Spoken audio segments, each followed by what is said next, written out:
like to introduce our first presentation for today, and our keynote, Mark Burnett, who will be talking to us on conglomerates and cartels, mineral supply and demand from 1950 to 2020. Please go for it, Mark. Thank you. Thanks, Fisa. Good morning, everybody. I've always wanted to say this, and I can. This is London calling. So, a few things just for background for this presentation. I will not be discussing COVID-19. We can chat about that during the question and answer session. Will form part of a editorial which I've been asked to do, which should be coming to the next Geo bulletin coming through your e-box or through your post. Other things to be aware of, admittedly, some of this information is a bit dated. It is the most up-to-date public domain information which is out there.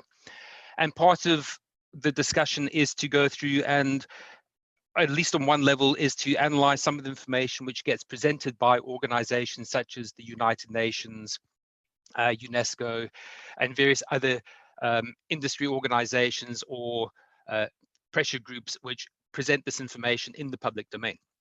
So, but to get down to it, supply and demand. I mean, we all work in the mining industry, so fundamentally we understand the supply aspect. We're on a mine, we're producing metal of some nature or mineral of some nature, it goes to the market. But what are the drivers in the market which allows us to function and hopefully to make profit that, that want our goods? Now, one of the fundamental things, and it sort of goes without saying, is if there's no humans, then there is no demand. And there we go. So this is the UN population projection for 2100. Now, on first glance, when you start looking at these type of maps, and there's a lot of them available on the internet, is generally the first things that spring out is the very large population density in the Indian subcontinent and in India. So obviously that's going to be a fundamental source for absorbing mineral supply and metals in the general industry. What this type of information doesn't reveal to you is things like the demographics. For example, America and Europe, even though they're shown as being relatively high-level consumers of raw metals and minerals, what it doesn't tell you is most of those populations are aging. So even though there's a large population, it doesn't necessarily imply that there's going to be a demand for products coming out. And then it would be, well, what type of products are people going to be looking for to purchase? Another information which is not clear from this type of infographic is, well, then what is the demographic split? It's quite common knowledge, again, if you do a little bit more digging, the projections are by about 2050, Caucasians will no longer be the dominant racial group in America. The dominant racial groups are going to be Hispanic and Afro-Americans. So again, understanding the type of metals that are going to be required in that market will forces the producer to start trying to understand the changes in demographic demands and who has the money and who's going to be able to purchase. Now, again, this type of analysis isn't uncommon. Large mining companies like BHP and Rio Tinto's do this all the time.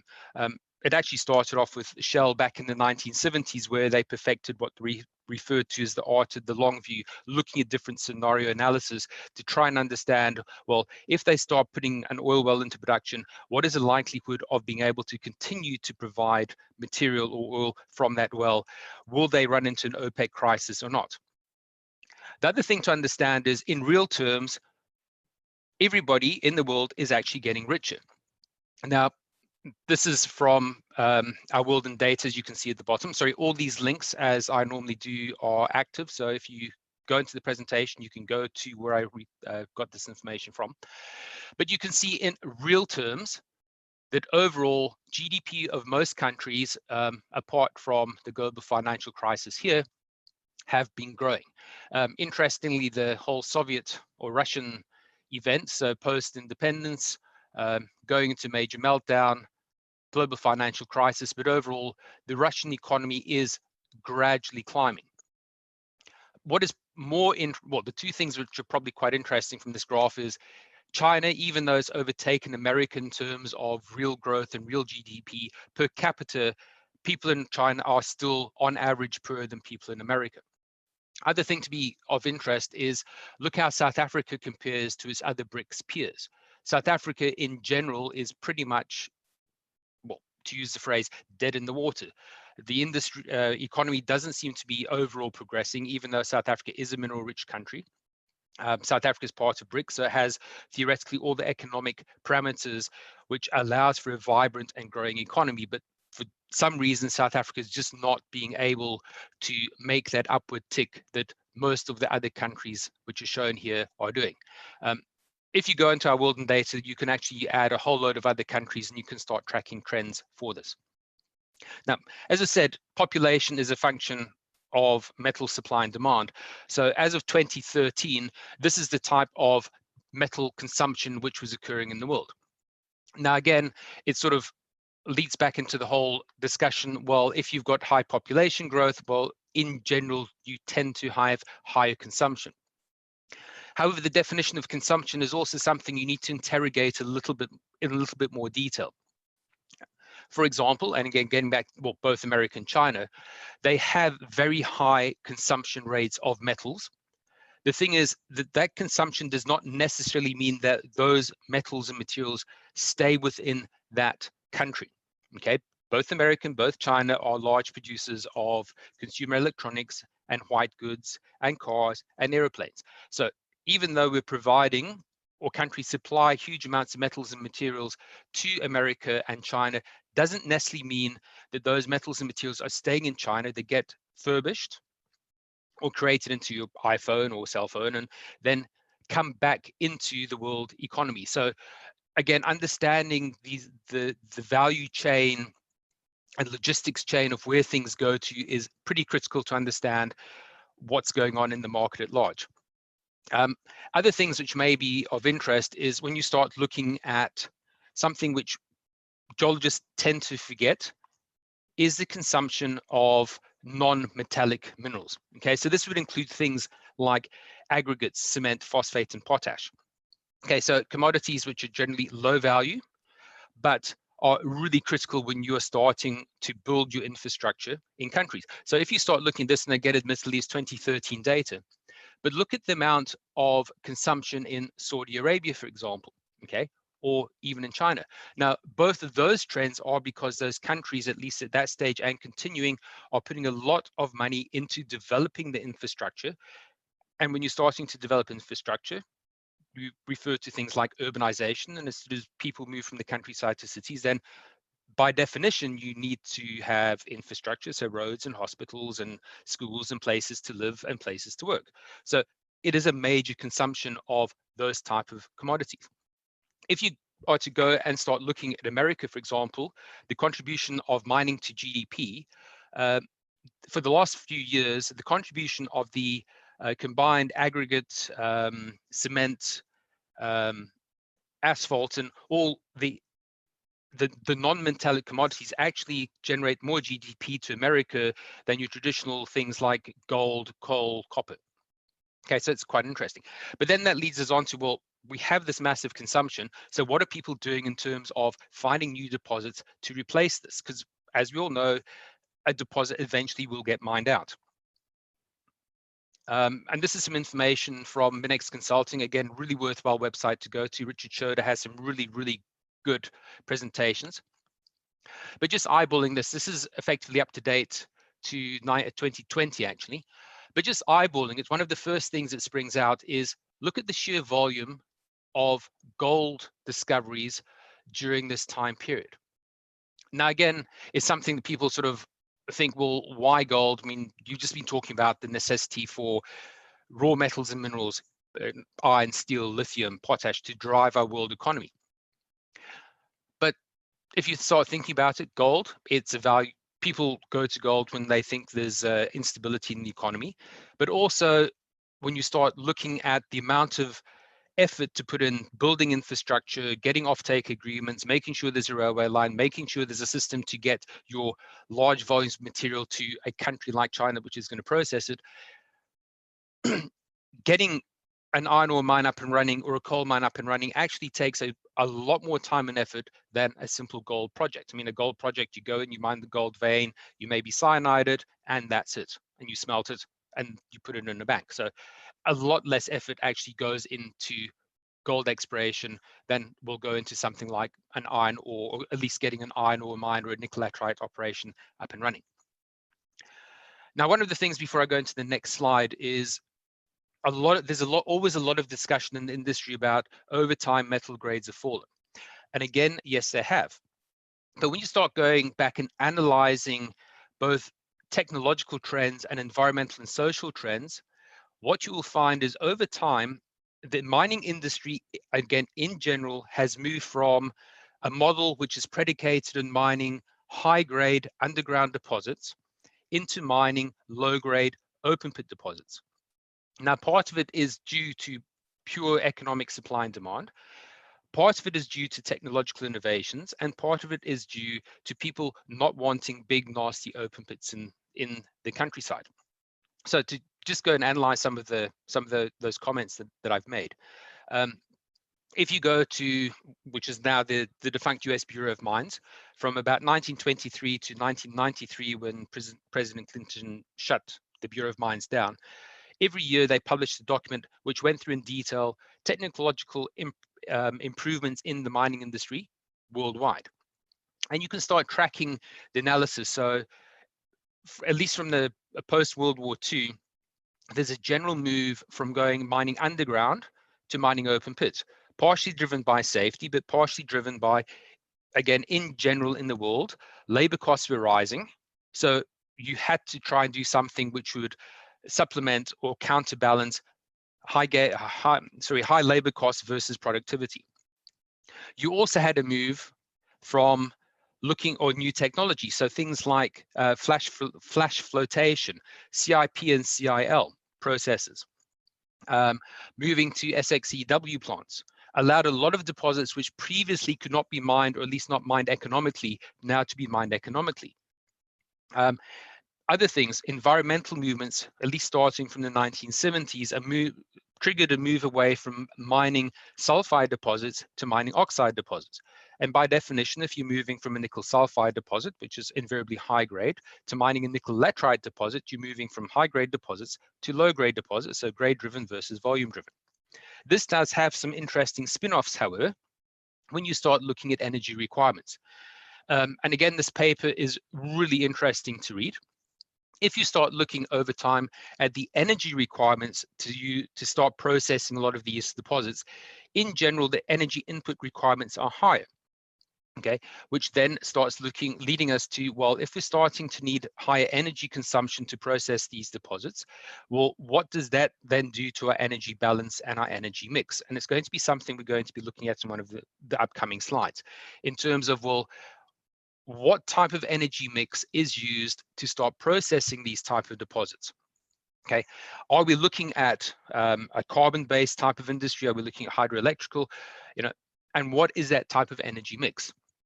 So, but overall, these are the type of things which, when you're starting to look at supply and demand chains in the global economy, these are the type of parameters that you need to start thinking about. So it's not just a case of, well, I've got a project, it's really high grade, and let's go mine it. There's a whole lot of other things that are now starting to factor into it, and notwithstanding the environmental and social requirements of creating or starting to develop any mining project. But this all gets us back to consumption. Now, if you start looking at consumption of individual economies, it also starts breaking down into a very simple assessment of who's got the money or who is going to be getting the money. And again, this information is relatively up to date. It's not as up to date as what I'd like it to be. But what you can see is the more money a country has, the more consumption that country starts doing. So high income countries would be places like America, Canada, Australia, United Kingdom, where there is a higher per capita consumption. In countries which would be the emerging economy, so your Brics economies, you can see a significant jump between 2000 and the year 2000 and 2017, just in terms of, well, those economies have started to pick up. They therefore have more money. Because they have more money, they want to consume. And one of the spin-offs of globalization and internet of the IoT system is that someone living in China can get onto the net and can see the standard of living that someone in America has. And just by the way that humans are designed, someone in China or someone sitting in Saudi Arabia or someone in Brazil is going to want to have that type of lifestyle. But then it takes us back to this whole, well, if we're going to get that lifestyle, how are we going to get the energy to create the lifestyle? Now, this is from the latest BP communication. So BP on an annual basis publishes energy consumption and any energy statistics. And again, looking at them is really fascinating in terms of the energy mix per continental area. So again, looking back at the global economic trends of the global energy consumption, the global financial crisis, where you can see an overall economic slowdown. But in general, the consumption of things like coal and oil and gas still remain relatively high. Yes, there's been an increase in renewables, but nowhere near the levels that would be required to get to the Paris Accords 2S agreement levels.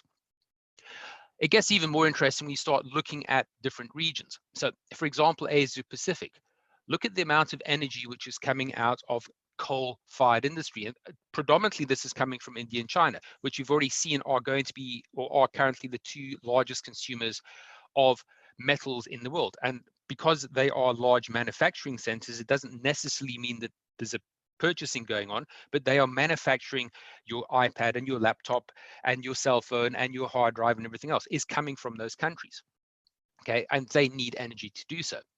The other interesting thing, just as a general analysis of this data, is depending on the country or area that you're in, the energy requirement will tend to default to, well, the energy resources you've got. So in the ex-Soviet states, or the CIS, there is large deposits of natural gas. So by default, they will tend to use natural gas as the standard default go-to solution for their energy requirements, which means the entire economy is based on gas to power smelters and to power refineries and everything else that goes on. So changing consumption trends will have a knock-on effect all the way through the supply chain. So one small change will start changing everything else. But let's move on to the whole concept of consumption, and this is something which tends to be quite interesting. So let's look at America, because partially America is a relatively open society. A lot of this information is freely available. When you start looking at places like China and India, the information is a lot more opaque. It's not always clear what the information refers to. You're not always certain if the information provided is actually valid, or it's not something that's been filtered through various government agencies to make the country look better. So this is information provided by the Mineral Education Coalition of America. Again, really worthwhile website to go into if you're looking for educational materials for sort of high school and intermediate students. But what it does show, in a 2-year period, the levels of consumption increase that an average American expects to have for the average American lifestyle. Now, a number of things sort of spring out. One of them is, look at the amount of natural gas America is now consuming. Okay, so replacing coal to gas has increased the natural consumption of gas. Looking at other elements, this includes all your rare earths. So even though we're now seeing, or as you're seeing a change towards green technology, there's now an uptake in other metals which are required to power this new green technology. So all your rare earths, but other things like cobalt, tin, lead and zinc all have major implications, or the use of new technologies has major implications for the supply chain in these standard and base metals. One of the metals we will be looking at in a little bit more detail is aluminium, and that has some very interesting ramifications, both for the value supply chain, but also supply and demand of metals and where this metal is getting consumed. So keep some of those in mind and compare this to known Chinese consumption. Okay, so this information is quite opaque, and this is the latest information which is freely available. And the problem with this is there's a mixture of things. So you can see in terms of things like aluminium and nickel. copper, coal, and steel. I mean, those are things which, as I said, are consumed in China, but they've transformed into other products, which are then sold back into the world economy. Other things which are definitely consumed in China by itself are things like rice and pork and corn. So with the increasing population, there's then going to be an increasing requirement for other raw resources, which will then mean, and we're going to get into some of the implications of this in the next few slides as well, is this material or these raw materials need to come from somewhere. China, with the high population densities, is not necessarily going to be able to supply the levels of food sources which are required by its citizens going forwards, at least for the next 50 years. And China has a long-term plan in place for this. But where does all this type of stuff come from? And this is another quite interesting slide. So even though China is a massive consumer, China itself is consuming its own raw natural resources at a very, very high rate. And that will have implications as well. Eventually, China is going to start running out of natural resources, and they're going to have to replace those resources from somewhere else. In a similar manner, the United States has done this, but the downturn in mining in the United States has got a lot of other parameters built into it. Partially is the growing environmental awareness. So the concept of NIMBY, not in my backyard. So while America wants the consumption, it doesn't necessarily want to have large open pits in the ground, mining coal or rare earths or any of the other commodities that make the economy tick. Now, as an interesting aside, one of the countries that used to supply America with large amounts of bauxite was Jamaica. Now, with the downturn in tourism, Jamaica has now been starting to look at reactivating some of its bauxite mines. Interesting thing is, Jamaica as an emerging economy, there's quite a strong backlash against mining because people now no longer want mining in Jamaica because, again, they see mining as this dirty, poorly paid, low-grade type of industry. They're quite happy to be working in the tertiary and quaternary industries where it's knowledge industries or tourism industries. But also very interestingly to note, look at every single other country on that list. Every single one of them except South Africa is shown there, which are a member of Brics. So again, this makes one start wondering in the global geopolitical context, well, South Africa is such a mineral-rich country. Why is it not getting to the same level as production as the other countries which fall into the Brics stable? So this is all driven by consumerism. So moving on to some of the philosophical concepts behind this, well, the whole concept of consumerism, where does it come from? Why do we do it? Now, it's not a new concept. A lot of people think blatant consumerism and conspicuous consumerism is just something recently since the 1950s. It's not. There's been concerns raised about consumerism at least since the 1700s. The first known one is shown here, The Fable of the Bees, which was basically an anonymous criticism of what was then perceived as conspicuous consumption by the upper classes in London and ostentatious display of wealth when there was massive poverty in the rest of society at that stage. And because of these type of things, what has happened over time is what's referred to cartelism. So groups of companies getting together to fix prices so they can maximize their profits. And again, this is actually something which is not new. A lot of people have referred, or a lot of people like me sort of wonder, well, why does my light bulb, and especially when you're using the old tungsten light bulbs, why do they burn out after a few weeks or a few months? Well, it goes back to 1924, where you can see a group of companies got together in Germany, and they decided that the average lifespan of a light bulb should be about 1,000 hours. And that was how a light bulb was designed. So light bulb will burn, it will burn out, and you're forced to go and replace it. It makes good business for the light bulb industry, but also because at that stage you're using tungsten. So the tungsten guys were happy, the glass guys were happy, and so you continued. A lot of the cartelism in the 20th century started, as you can see, in the 60s and 70s. Now, part of the reason for that was the fact that America in 1970 decided that they were no longer going to subscribe to the Bretton Woods Agreement. Okay, so for those that aren't aware of it, the Bretton Woods Agreement was post-World War II, where all countries got together in a place called Bretton Woods in America. or hotel actually called Brics and Woods, and they decided on a standard for the gold industry. So all economies were going to be based on gold. Okay, in 1970, everybody got upset. The Americans weren't coming to the party, effectively subsidizing the American economy. And so what happened is President Nixon moved on to what was known as a fate currency. So basically, the value of the US dollar is based on the GDP and perception of American industry, which led to price volatility. And what is of interest is, this is from Chatham House, so this report is also really interesting reading, is these are a number of some of the cartels that sprang up during the 60s and 70s and some of the history. What is not detailed is there's a number of very well-known international companies which were involved in a lot of these, and each time they were found out ended up having to pay quite a lot of money into it. So, but why do we get people to buy? Well, again, this is not a new concept. Started off in America in the 1920s, where, as you can see here, General Motors decided, well, you know, they want to increase the profits. They want to gouge into what Ford had. The Model T Ford actually didn't change for a lot of the design life. Henry Ford was Scottish and believed that, well, you had a car and you had the car for life. It doesn't matter as long as you keep on going. Alfred Sloan had a different opinion.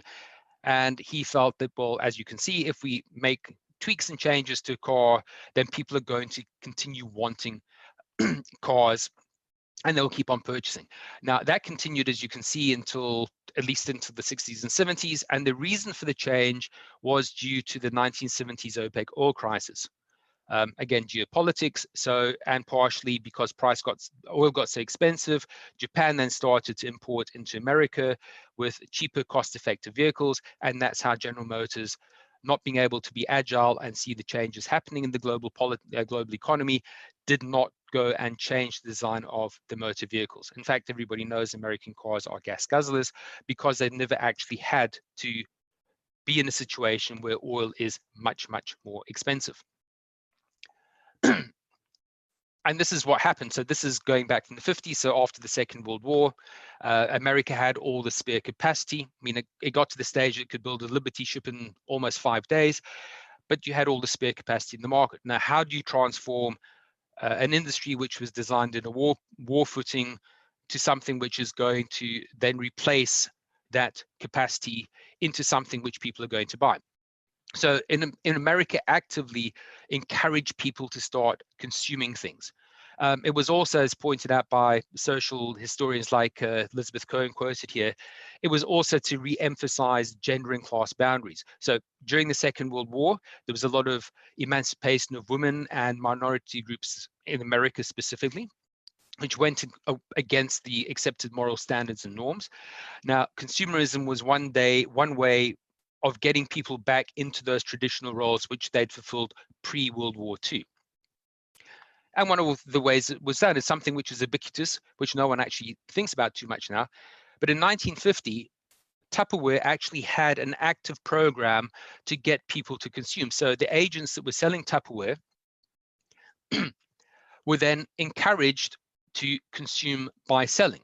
So the more that they sold, the more things that they got. And because inconspicuous consumption, you're defined by your things, so keeping up with the Joneses or the Kardashians. So people wanted more and more, so they looked wealthier and more prosperous.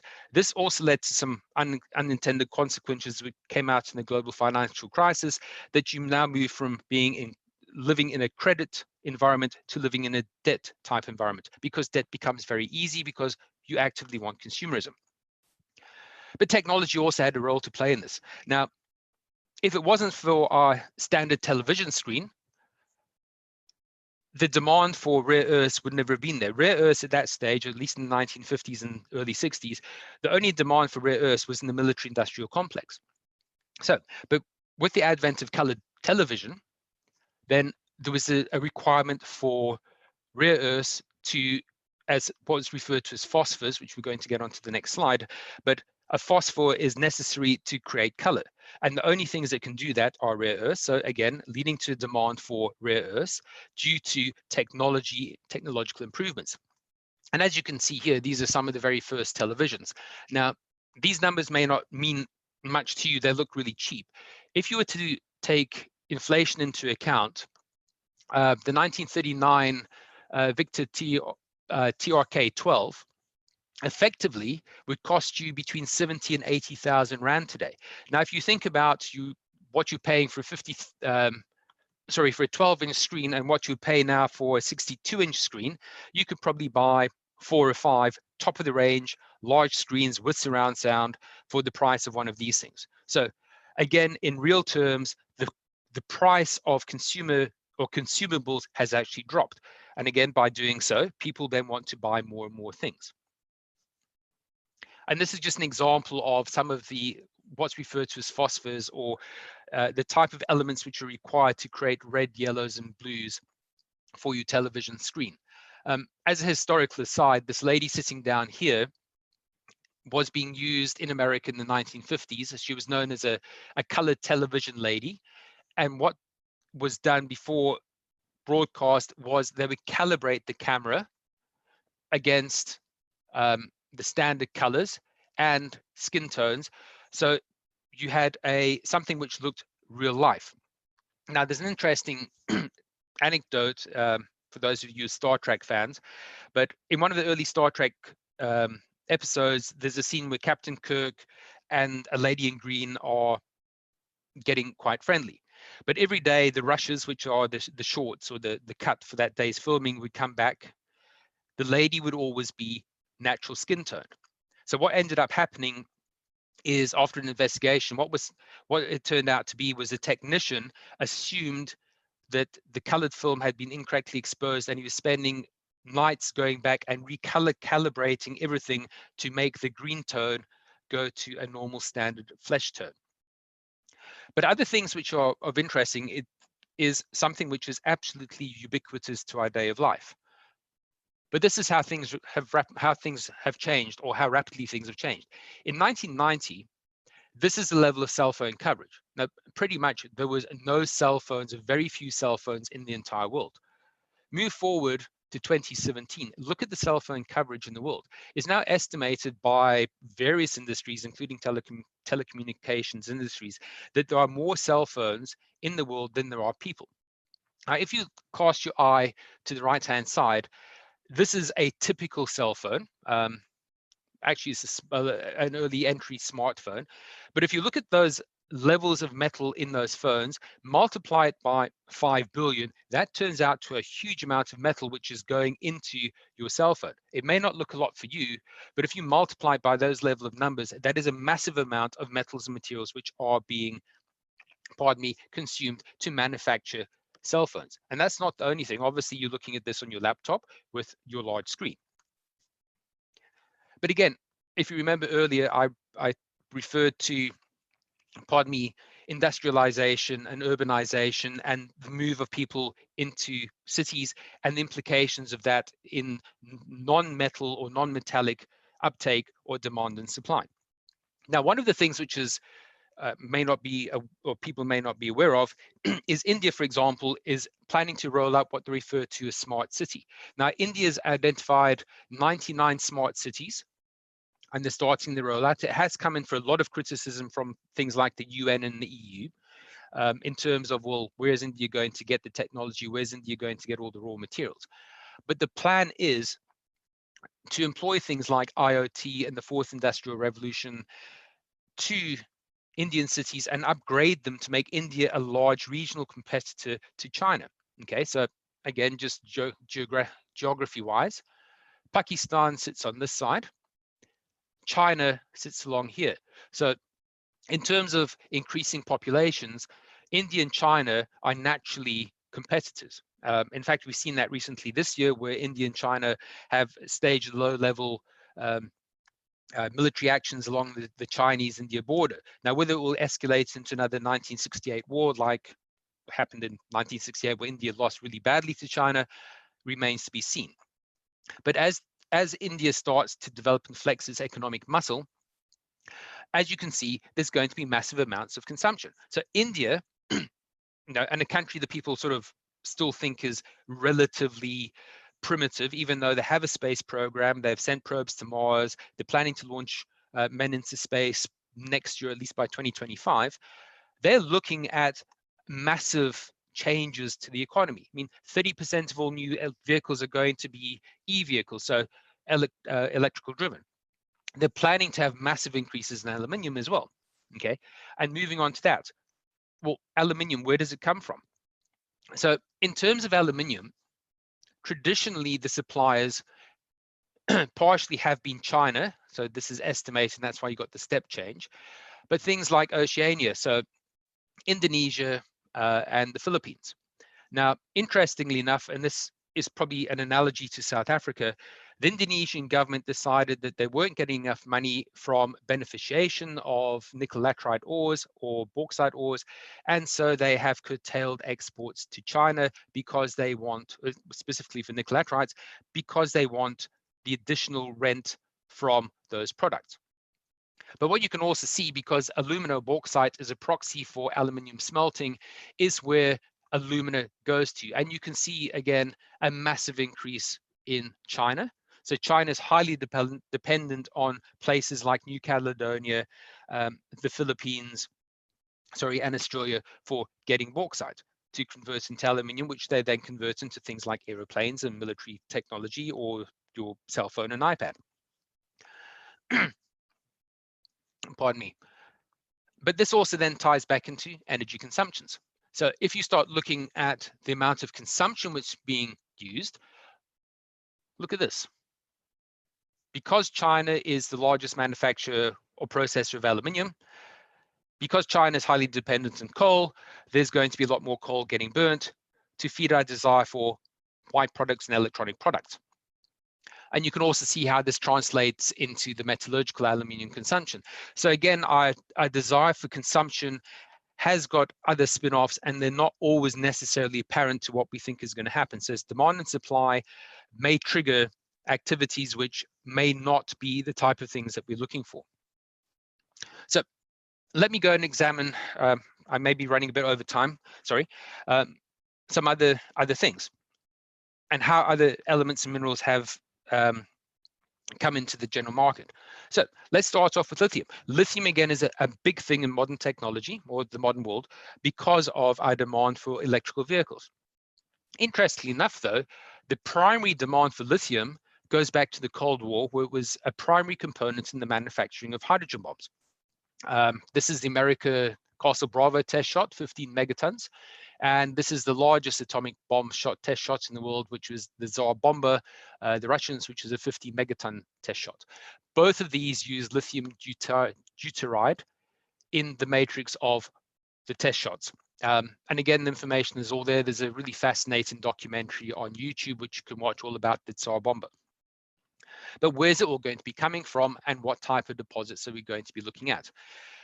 Again, a really fascinating analysis, it's a bit dated now, of lithium supply and demand. So on the left-hand side, you can see what the authors had as a very optimistic supply and demand analysis of lithium supply, both per deposit type and by region, and the pessimistic analysis of supply and demand. Now, again, one of the things that comes out, which is potentially of interest to everyone, is if you're going to get involved in lithium, well, chances are you will be competing directly against low-cost lithium brines coming from sort of South America, Bolivia, and Chile. That in and of itself, though, does have some interesting consequences, because if you go and start looking at the backlash currently occurring in the Salar Triangle, so those countries which contain the salar fields where the lithium brines are coming from, there's massive backlashes at the moment from NGOs because all these lithium brines are located in ecologically sensitive terrains.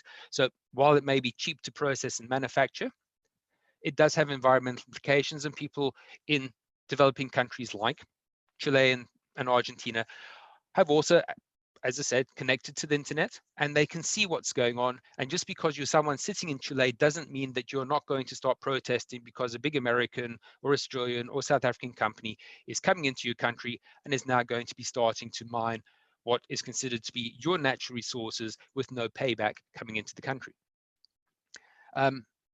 Other metals which, again, have some very interesting antecedents in the Cold War is titanium. Again, we see titanium used in a lot of modern technology, but again, the primary demand for titanium came from, the military industrial complex. Probably the most interesting story that comes out of all of this is the tale of the SR-71, the Blackbird. It's made of a aluminium or alloy called Iconol X, which is made of titanium. During the 60s and 70s, when the SR-71 was getting designed and built, there was a world shortage of titanium, at least in the Western world. And the only place where sufficient titanium could be sourced from was from the Soviet Union. So what the CIA did is set up a whole lot of front companies to go and purchase titanium from the Soviet Union, which then went to America to get processed and refined to be built into the Blackbird, which was then used to spy in Russia. In the same way, the submarine over here is the Alpha class submarine. They were made of titanium.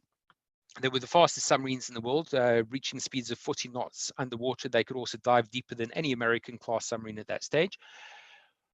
The problem was they had problems with the nuclear reactors. So luckily, theoretically, luckily for America, they understood that. So they actually didn't go and change the whole design for the countermeasures. And as you can see here, because understanding limitations of Soviet technology, they didn't spend $325 million to design new torpedoes to counter the Alpha class submarine. Another metal which I think George Gilchrist may touch on briefly in his talk is gallium. Gallium is an integral component of your cell phones, amongst other things. But again, the supply for and demand for gallium started off during the Cold War. Gallium is integral in the design of, once again, our favorite bomb, a hydrogen bomb. So the only way to prevent inaccurate shockwaves forming in implosion devices was to mix plutonium with gallium. This is all taken from declassified information, which is freely available on the web. But again, the demand for gallium started due to technological innovations during the Cold War. And as the Cold War gradually wound down, those technological innovations were spread across other industries, and we can see where they came from. Now, so to get back to China, and I said China is going to be running potentially with the rate that they're absorbing their own resources, they will run out of their own resources. So what China's initiated is what they refer to as the Belt and Road Initiative. A lot of people don't seem to be aware of this. It's kept very low key. But what China is planning to do is they have by 2050 at least, they are planning to reintegrate the Chinese economy with large world economies. So you can see the designs here. So you can see the one belt economies and the one road economies here. This diagram here is also really interesting. These are countries which have taken out massive loans from China. Now, the way, if you're not familiar with it, the way that a Chinese loan operates is not like the IMF or the World Bank. China will give money with effectively no strings attached, so you can take that money to your Dubai bank account quite happily. But if you default in the loans, China will then take natural resources. This is considered to be one of the reasons why countries like Zambia and Tanzania, Gambia are now talking about resource nationalization, because they've got themselves into significant amounts of debt with China, and China is beginning to call in those loans and want the money back. The other thing which is going to be forcing demand and supply is, again, something which is not particularly well known in the Western world, is a Chinese government drive known as Made in China 2025, where China has, and they've downplayed this because of backlash from America and Australia specifically, but China has got stated goals that they will be the world leaders in technology and supply of a lot of these commodities, or the commodities here that you can see plus. So going from electronic driven trains to drones to stealth fighters, aircraft carriers, fifth generation aircraft and electrical vehicles. This is China's stated tactic. They will dominate the world market for these goods, plus a whole load of things. So what does it mean for Africa? Now, interestingly enough, and again, this is slightly out of date, but this is the level of debt that African countries are in to China. So as much as people may not want to actually admit to it, China is effectively recolonizing Africa through economic means. So no longer the military conquest that the British Empire and the Spanish and the Portuguese and the Germans were well known for, and the French, obviously, but economic subjugation. So this is what it actually looks like. So these are the high levels of infrastructure project, or these are the infrastructure projects that China is currently working on. Again, a bit dated from visual capitalists. And this is where it gets back to knowing history. If you have a little bit of historical understanding, you'd immediately see the old Silk Road and coming out here. So this is the old Silk Road trail coming through here, going through Kazakhstan, along here, through into Turkey and into Europe. And these were also part of the old Silk Road. China and Africa used to have trade during the 15th century. So Great Zimbabwe had active trade with China and Arabia. And this was the area which was dominated by effectively Great Zimbabwe and Chinese trade during that period of time. Other things, if you're a student of history, you may realize is these linear trends coming through here all relate to the old salt, gold, ivory, and slave trade routes. So again, China's redeveloping things which are buried in history, and those routes have been there for a long time. So, but if you start analyzing this and understanding it in a little bit more detail, a lot of these are very, very strategic investments that China's made. Also cast your eye to where they've been made. Almost every single one of these countries is mineral rich in different commodities. Okay, Brazil not so much, but the places where there are major investments, look at this. That's your lithium triangle coming through. Phosphate and potash in Brazil. A lot of these areas up here are rich in natural resources. So if you start looking at the Caribbean, nickel laterites, bauxites. If you start looking at Kazakhstan, large chrome deposits outside South Africa, so a lot of these are very, very strategic investments. But having talked about China and Brics, and this is my concluding slide, so I've went only 3 minutes over time. What comes after China? There's actually a lot of other countries which are in the emerging market. So the ones that everybody is aware of is obviously the G7 and G20 nations, the Brics nations, and then economists have started identifying the next generation. And these are referred to as things like the Mints, the Next 11, and the Civets. And these are all countries which have large population growth, relatively high levels of education, young populations who want the American lifestyle, and countries which are relatively rich in natural resources. So that concludes. I don't think I've got any time for questions, but thank you very much for listening to me. I hope you did find some of this stuff educational and informative. Thank you very much, Mark. That was really interesting presentation, and don't worry about the 2 minutes since you assisted us in with the program. I'll give you that, and I went a minute over, so no problem. I will also let Thanks, one boss. question in. That's Matt's question. So do you think we'll reach peak population this century? And if so, what will be the impact on metals and minerals consumption? Now, I know it can be a lengthy discussion, but just a brief answer, and then we can maybe carry on during tea time on that. Please go ahead, Mark. Thanks, Matt. Well, I think most projections are for peak population at 2050, but as you and I have discussed in the past, there's a whole lot of other parameters that will come into it. Something as simple as we've discussed, education of women. It's a well-known fact, as soon as you ladies get educated, then the number of children drop down. So as soon as you start educating the population, your birth rate will drop. Okay, so that parameter needs to be factored into account.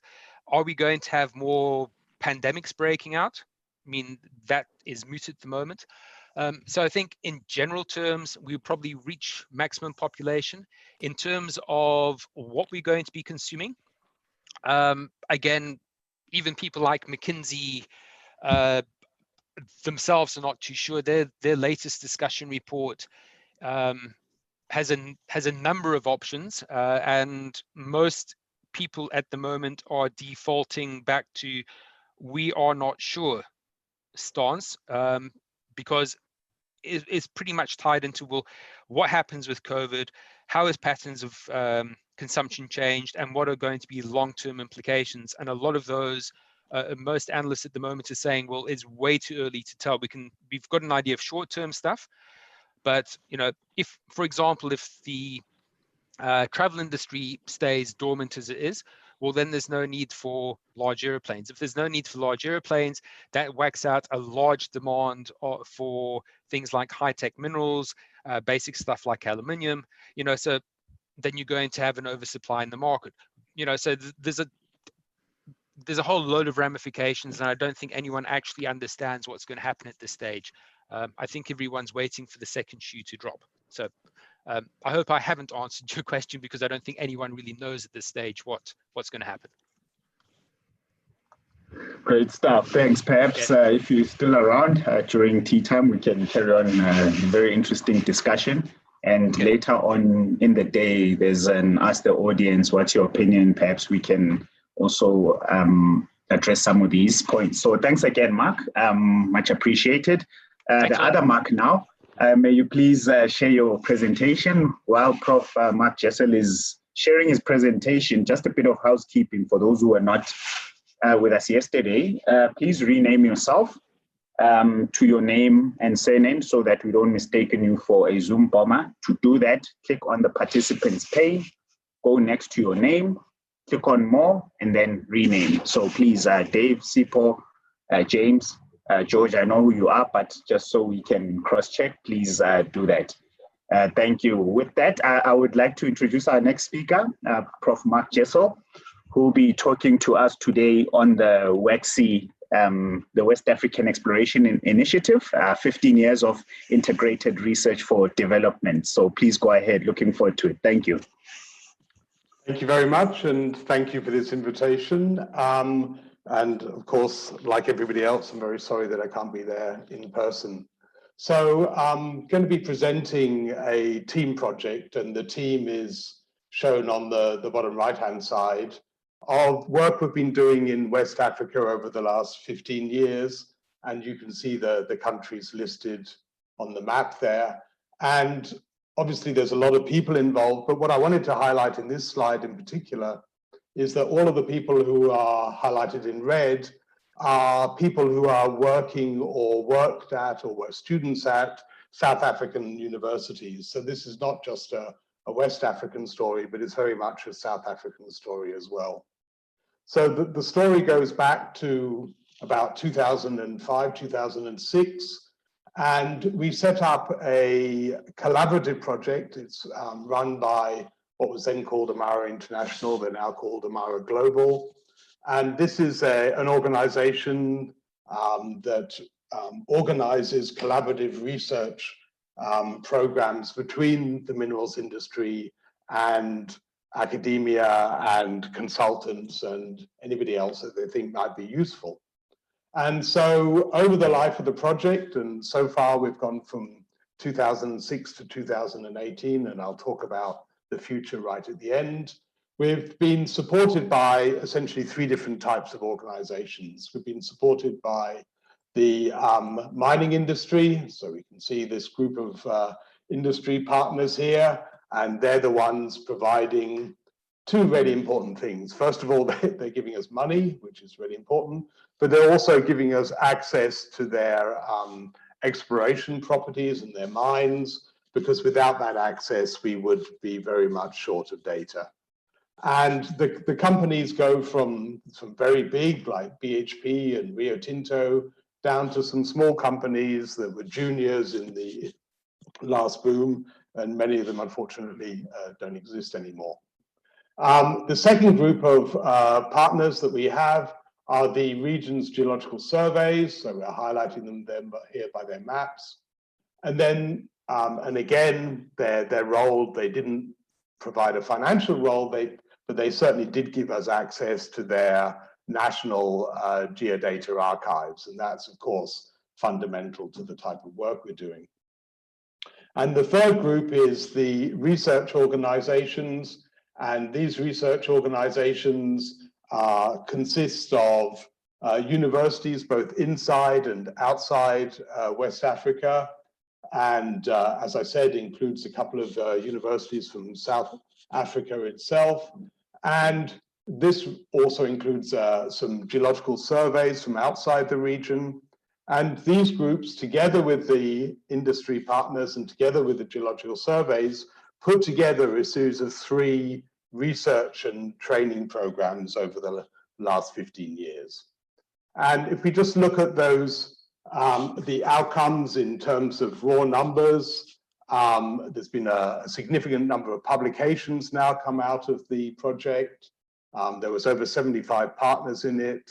But probably the most important thing is that we've trained over, I think it's more like 100 now, graduate students, of which 2/3 of them come from Africa itself.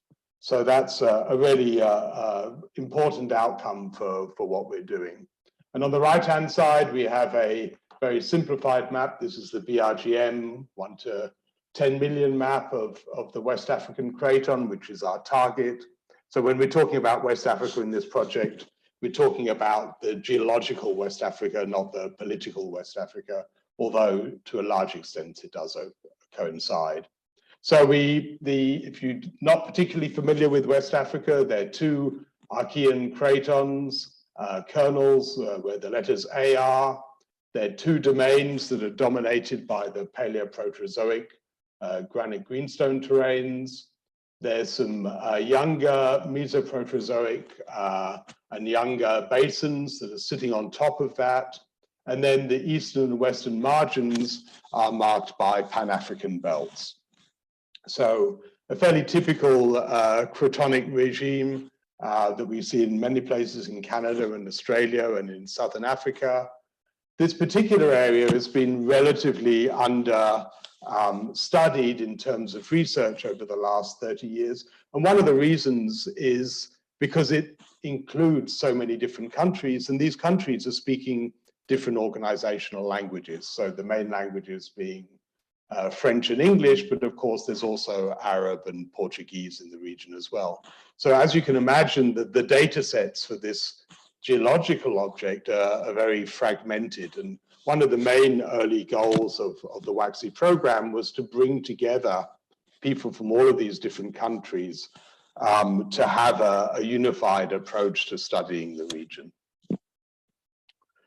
As I've already mentioned, probably, at least in my opinion, the most important outcome of the project is that we trained a lot of people. And we trained a lot of people through formal training programs, so honors, masters, and PhDs, and some postdocs as well. And the map on the top right-hand side is just showing you where these students and where these projects were undertaken. And we can see that they cover a reasonable spread across the southern part of the West African Craton. In addition, we undertook 37 short courses in the field or in the laboratory, but always in West Africa, and 3 conferences that were held in West Africa as well. And these were all supported by the projects themselves. And this model for industry short courses, which are funded by industry, but allow students and geological surveys to attend at no cost, has kind of taken on a life of its own, as I'll talk about at the end. So when we talk about the types of geological research that we undertook in West Africa, or are still undertaking actually, it's very much whoops, I'll just go back to that. Sorry, I think it's forwarding under its own steam for this one. So we have a multi-scale approach going from the craton scale all the way down to people studying individual grains. And we look at the large scale. This is a 3D model that we produced a couple of years ago of the West African Craton, or at least the southern part of it. So the main 3D model is showing us the 3-dimensional distribution of the the greenstone belts, the major structures, and the granitoid domains. And in the bottom right-hand corner, we have a higher resolution model just for the Ashanti region in southwest Ghana. Sticking in Ghana, but going across into Burkina Faso, we undertook with Alan Jones, we undertook a magnetotelluric experiment. And that experiment allowed us to see what was going on beneath this new map that we produced for this region. Whoops, these things are, I'm just going to quit for a second because I think my PowerPoint is doing some very strange things. So if you just bear with me, I'm just going to select all of that and turn off the forwarding, which I think is inherited from another PowerPoint. And transitions, none. And now I can go back into it. And I'll just have to get back to where I was. Okay. Okay, so this is the geological map we produced, which was certainly a group effort. And this is the stratigraphic sequences that we made for the whole area. So the advantages of working together as a team was that even though we were undertaking individual PhDs, is that we were able to harmonize our data sets and produce single synthesized analyses at the scale of the craton. And another one of these analyses, if we go on to the next slide now, is this is a slightly unusual look at the geochronology of the region. It's the vertical axis is the age of a series of different thermal events, so intrusions, metamorphism, those sorts of events, all for uranium-lead zircons. And the horizontal axis here is longitude. And so we're just placing them in their geospatial variations. And what we can see is that over on the east-hand side over here, the start of the magmatism and the ends of magmatism are about 50 million years older than they are all the way over on the west. So the magmatism starts at 2100 in the east and, ends at 2100 in the east and ends at 2050 in the west. And so this is showing us that there's a diachronous behavior to the tectonics in the region. It's one of the fundamental outcomes of the work we've been doing, is to be able to look at this large scale variations in behavior.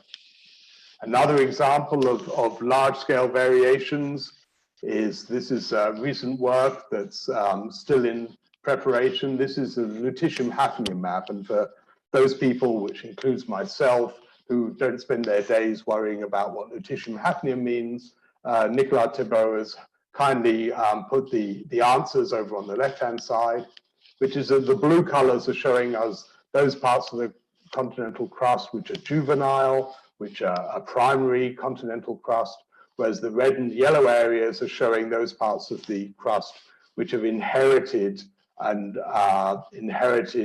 chemical material and a reworking of Archean crust. We can see that there's significant variations. Of course, when you get into the Archean, yes, we're seeing reworking of Archean crust, but there's some significant boundaries, such as this north-south variation running up through central Côte d'Ivoire, which suggests to us fundamental tectonic boundaries. So this is the sort of work we're doing. The yellow dots on this image are just the major gold deposits in the area. And of course, much as the companies are very interested in these large-scale tectonic questions, they're also very interested in the variations in time and in space of different deposits. So these are some of the deposits that we looked at over the years, and usually they were associated with master's and PhD projects. And we were able to produce a harmonized analysis of the different types of deposits, because yes, these are all gold deposits, or some of them with some copper as well, but primarily gold. But they're different types of gold deposits. And so what we're able to do is to isolate the variations as you go from east to west, or even from one belt to the next, in terms of the types of mineralization. We are also able to correlate that with the other tectonic information we were collecting. So the structural information was giving us information on the times of, on the orientations of deformation. The magmatism was giving us information that helps us to constrain the time of mineralization.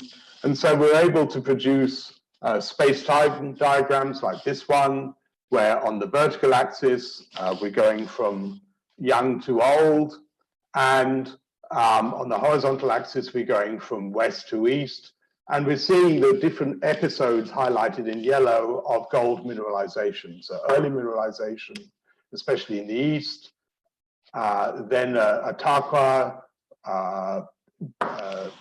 deposits, placer deposits, and then the main orogenic gold mineralization in the west and in the east as well. So we're able to pull apart the mineralization history, both spatially and in terms of types of deposit.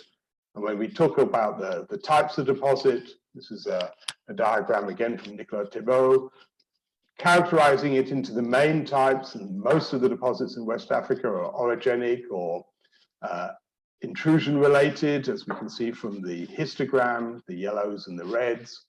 We can see that they're forming at different times, and when we look at them on a spatial display, we can see the spatial variations as well.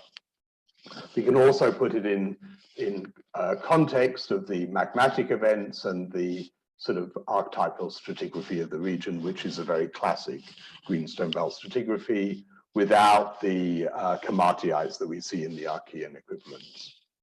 So we've been collecting data consistently and compiling data and harmonizing data for the last 15 years. And the way that we've been providing that data to the partners, which is the geological surveys and the industry partners, is via a series of GIS layers. And if I go to the this example here, so hopefully you can see that we have a live GIS. This is online and it's available to our partners, that enables us to see all of the geochronological information, either that we've collected ourselves or that's been harmonized from existing databases. We can look at the lutetium hafnium data that went into that last diagram. We have all the maps. And of course, the partners in the project are able to download this data from anywhere where they have web access. So this has been a very useful way for us to share information. And it's useful as a primary source of information, but it allows you to do, because it's all geospatial, because we've been able to put an X, Y on all of this information, and for much of the information we've been able to estimate at time as well. We've been able to go beyond these somewhat static visualizations of different properties, and we've been able to go to more dynamic visualizations of the evolution of West Africa.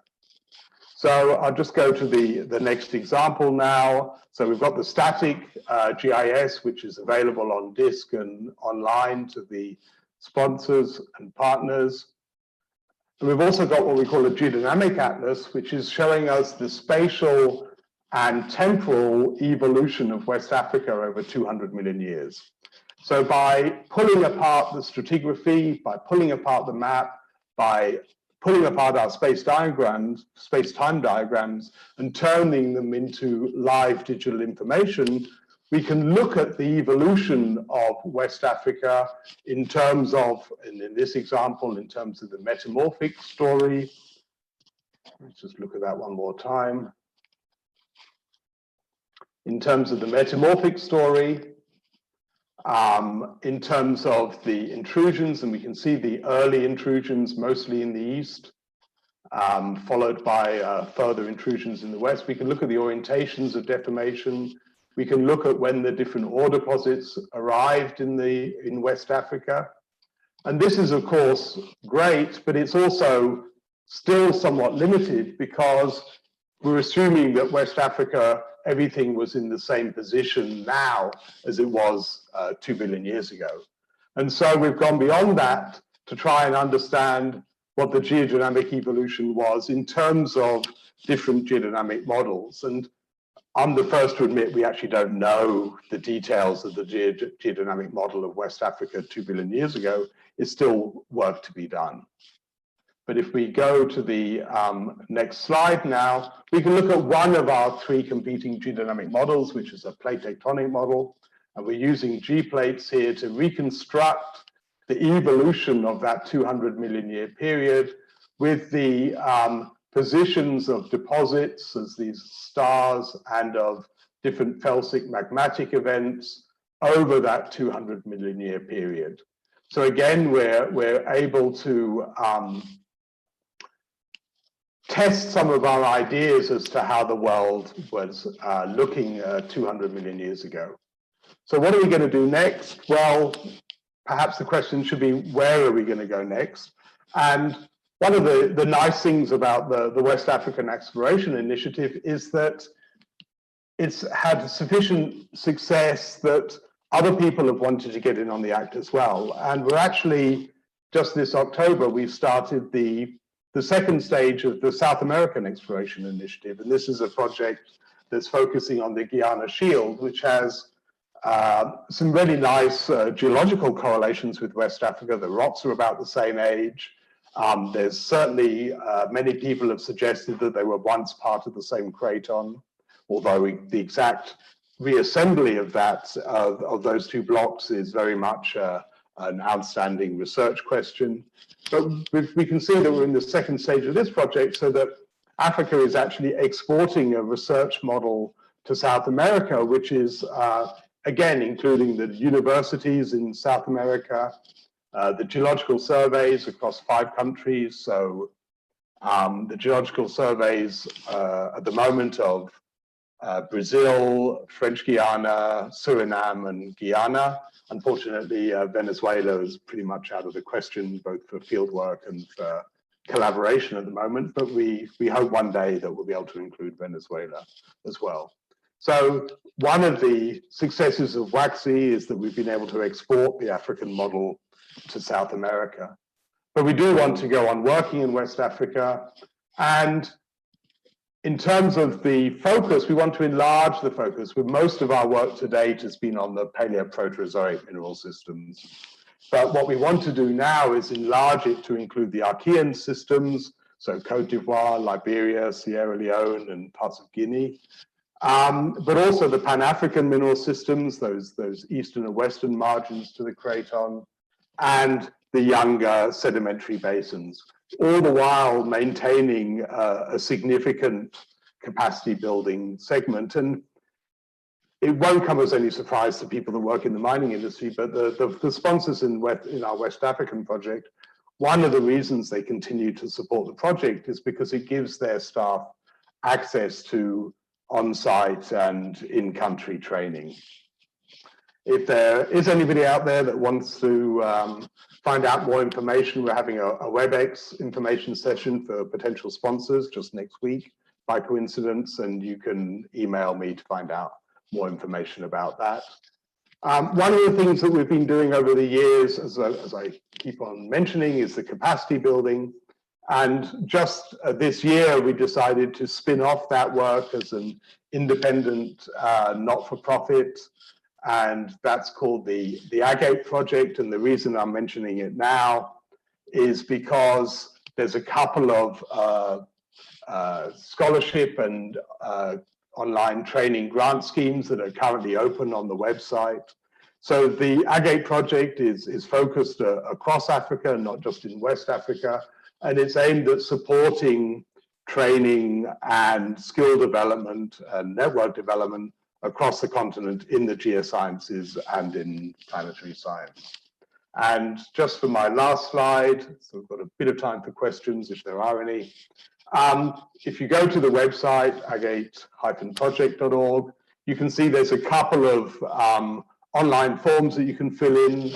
In here, there's one in French, one in English, but for supporting graduate training, but also supporting access to online courses. One of the very obvious outcomes of COVID has been the proliferation of online training opportunities, which is actually a really positive outcome to the COVID situation, but they do cost money. And so one of the opportunities that Agate have is to underwrite the costs for African students to attend some of these not hugely expensive, but still not free online courses. And so you can go there to have a look.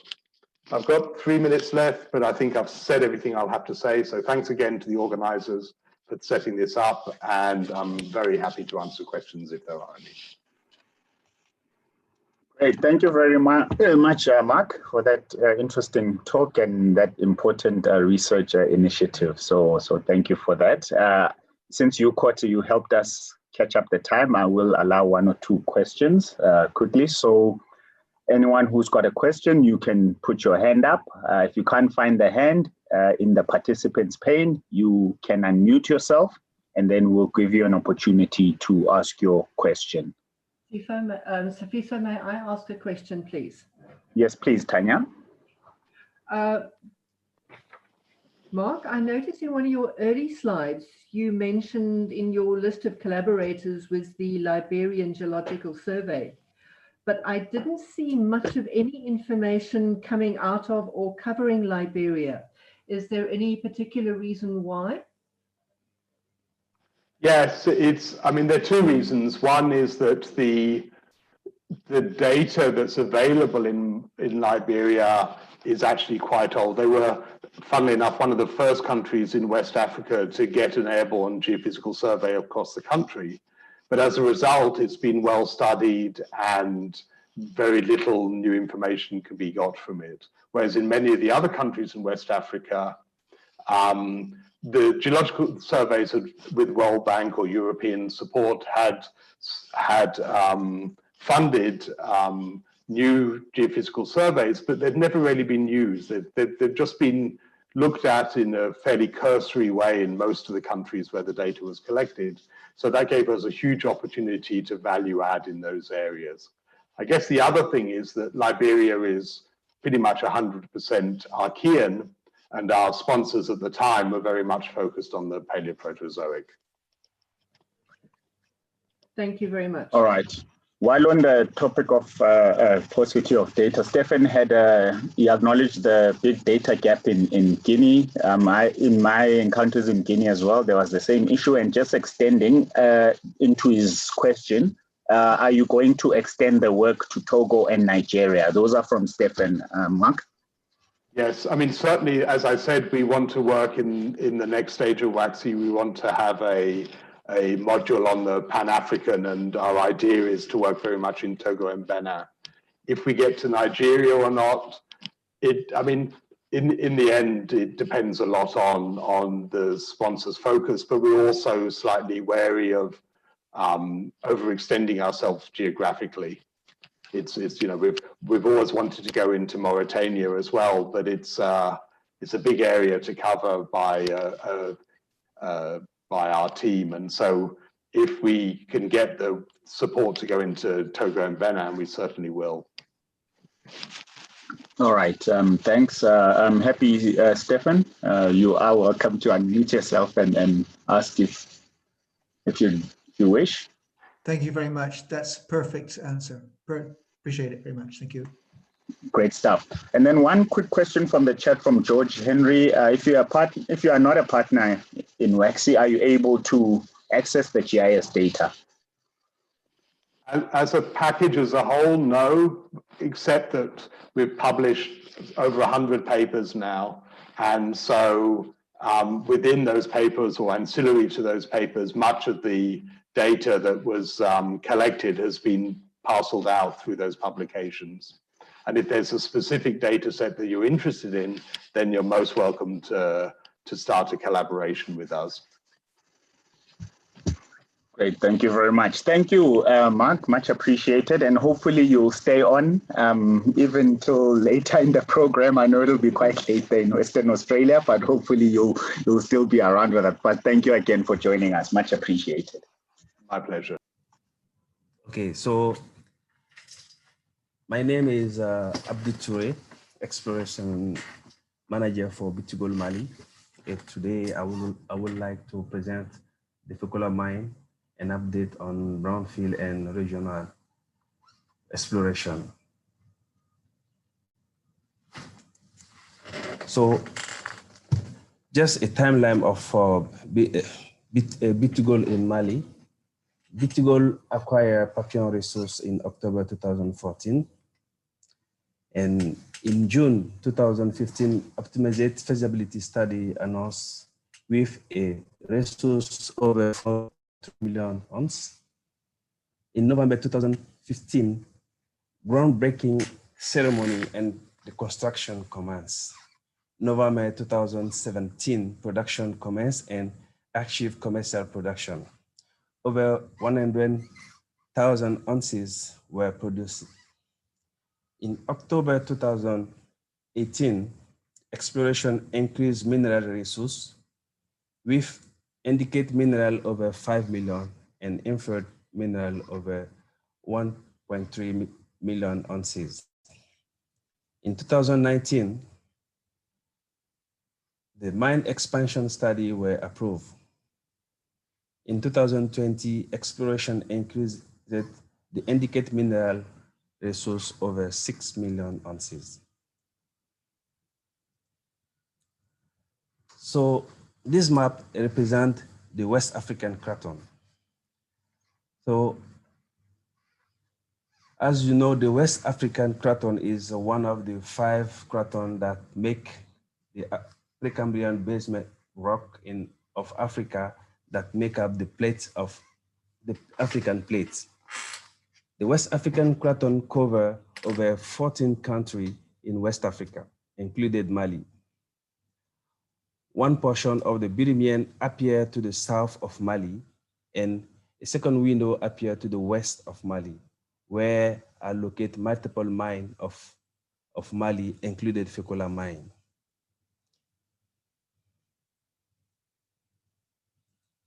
Fekola is a producing mine located to the west of Mali, and Anaconda prospect is located at approximately 20 kilometers to the north of Fekola. Kiaka is an advanced project of Bitgold located in Burkina Faso. As you see on this map, Birimian rocks stretch across the country to the north of the Gulf of Guinea, forming parallel belts that generally trend northeasterly.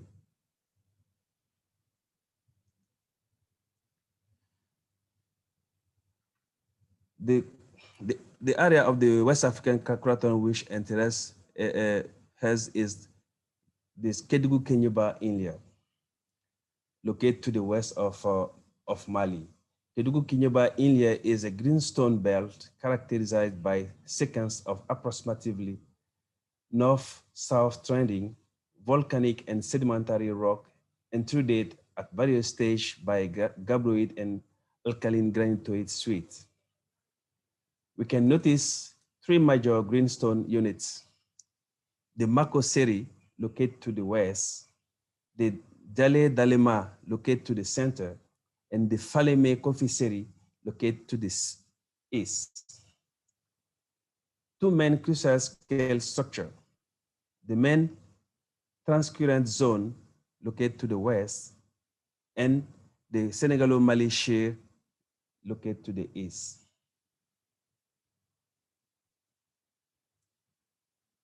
The Kofi Seri has significant gold mineralization on the eastern side of Senegal-Mali shear.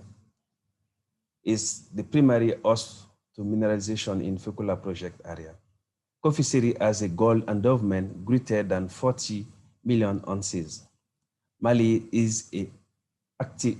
Most of the Mali active mines are located in the Kédougou-Kéniéba Inlet. As you can see on this map, from north to south, we have Yatela, Sadiola, Lulu, Yalea, Segala, Tabakoto, Gunkoto, and Fekola to the south. Further south, we have also Boto, located in Senegal size. Coffee seri lithology consists of phyllite, finely banded calcium siltstone mudstone, marble, mass flow deposit conglomerate, light and diorite silts cut by quartz feldspar porphyric dike and brecciate zone. The unit have been metamorphosed to green schist facets. Mali, this map represents the location of Mali, the project. Mali is a landlocked nation in West Africa with over 1,240,000 square kilometers. Fekola deposit is hosted within the Proterozoic Kedugu-Kenyeba India of the Birimian located to the west of Mali between Senegal and Guinea border in this red box. The license owned by Bitugol are located to the south east of Kedugu-Kenyeba. This is a zoom of the Kedugu-Kenyeba, the east of Kedugu-Kenyeba. So Fekola is located to the southeast area. So on this area, Bitugol own 3 tenements, 3 licenses. Medinandi with 75 square kilometers, Menankoto with 52 square kilometers, and Bantako North with 10 kilometers square.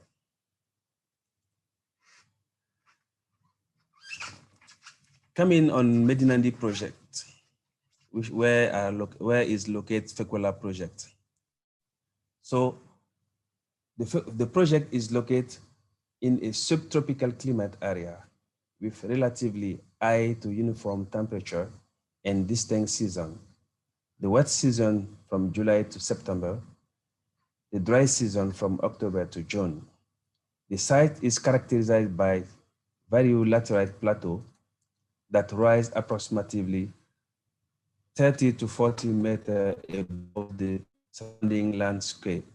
Overall project elevation range from about 125 to 140 meters above the sea level. A number of drainage dissect the property and drain from east to west. The predominant vegetation is the tropical savanna. Early exploration was a soil geochemistry has been conducted to cover all the tenements. The main mineralized shoot of Fekola has a blind surface expression below the paleo channel, which is represented on this core photo, can be wide from 15 to 45 meter thickness.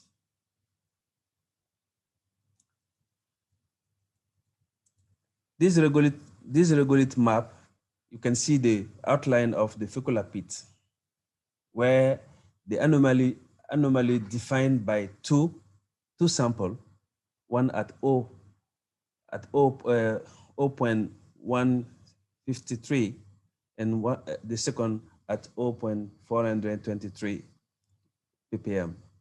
So in general, the Fekola was covered by this paleo channel. All the Fekola pit was covered by this paleo channel. So after this, a large assay program has been conducted to this zone to test the few anomalies on the tenement. And with this program, a discovery hole, the hole FKC RC008, returned with 33 meters at 3.79 grams per ton. From there, we start to do a pattern drilling to cover all the rest of the tenement following this grade. This picture represents the plan view of Fekola, and those one, the cross section of Fekola. The main Fekola deposit is hosted by the thin banded siltstone mudstone in this area. which interlayering sandstone conglomerate breccia within steeply west dipping, isoclinal folded calcareous metasediment and mafic intrusion rock. Two sections were selected on this section, one to the south and one to the north. On the one to the south, you can see the mineralization is close to the surface. And the one to the north, the mineralization is deep and plunged to the north. The deposit has been defined along strike for more than 3.2 kilometers, is up to 200 meters wide, and extend at least to 40 meter vertical depth. Minor mafic and felsic dike and silk are present. Earth structure appear to attenuate down plunge to the north. Earth rock are tightly folded by anastomosing network of ductile shear. Deposit is open down plunge to the north. These are some lithology encountered on fecular prospect. So from left end to right end, we have the phyllite with fine granite, interlaminate, mudstone, and siltstone within the angle hole and the footwall. After that, we have the banded siltstone mudstone, most abundant mineralized units at fecula. The siltstone laminate is generally carbonate rich, but can be silicate rich. The mass flow breccia contain subangular and subranded fragments set in carbonate, rich matrix siltstone, sandstone, and mudstone. Diorite silt, fine granite, magnetic bearing, bedding parallel intrusion. Diorite within the fecula ice trend zone is strongly mineralized. The last picture is the quartz feldspar porphyric, volumetrically minor and mineralized, cross-cutting and bedding parallel in the angle wall.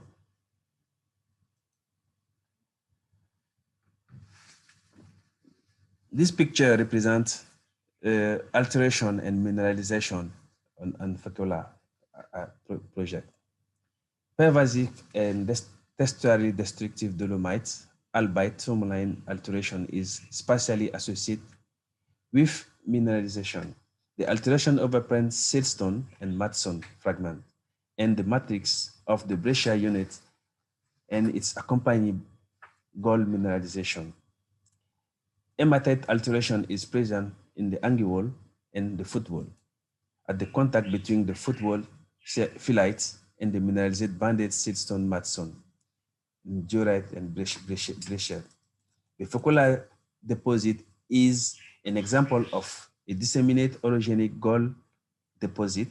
Gold mineralization at fecula is dominantly hosted within the bedrock and occur with fine granite disseminated pyrites, commonly in association with ice trend zone and fold hinge. This picture represents some microscope picture showing the association of the gold to the pyrites. Gold is associated within the fine grain disseminated pyrite and the veinlet. Mineralization accompanied by intense textural destructive carbonate alteration, which may overprint early albite quartz silicite alteration. The total sulfide in mineralized zone is typically less than 5%. Metallurgic tests show a recovery of more than 94%.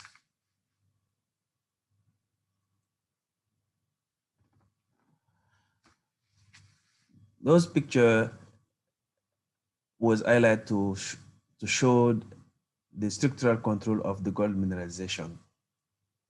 Most of the drill hole at Fekola are drilled at -50 and -55 to the east, which intercept the main mineralized zone at high angle.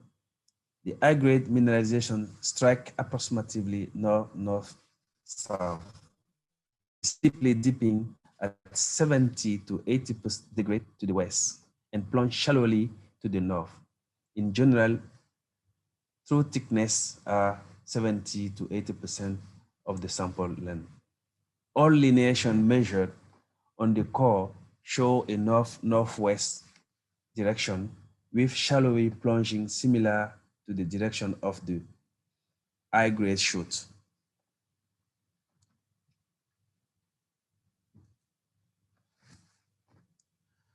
These are the banded mudstone siltstone, and these are located in the marginal border before going through the entrance shear zone. So this is like a slightly altered banded siltstone mudstone.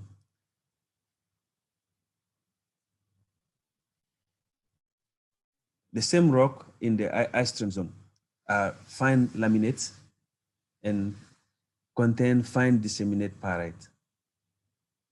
All type of rock in this ice stream zone are fine, really fine laminate and texture destructive.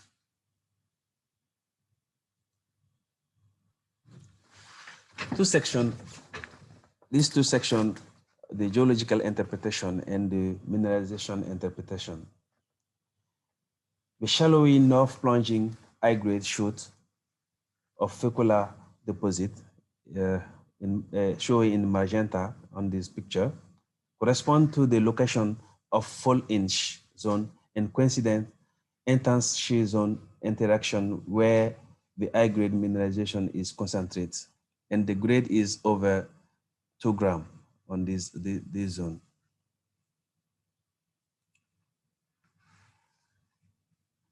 The long section looking west represents the high-grade shoots identified in drill core.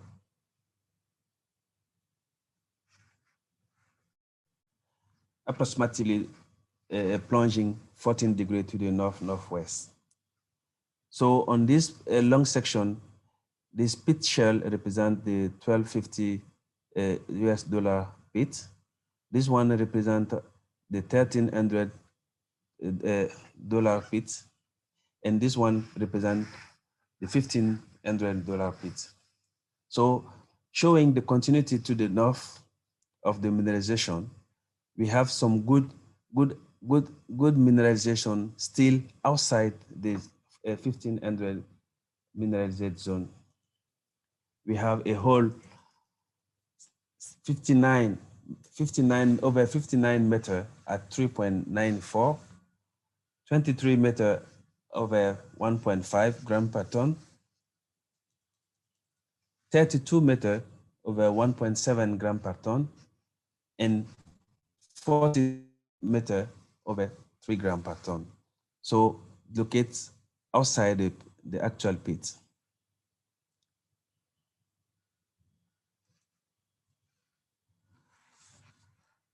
After Fekola, we come to Cardinal and Fadougou main zone area.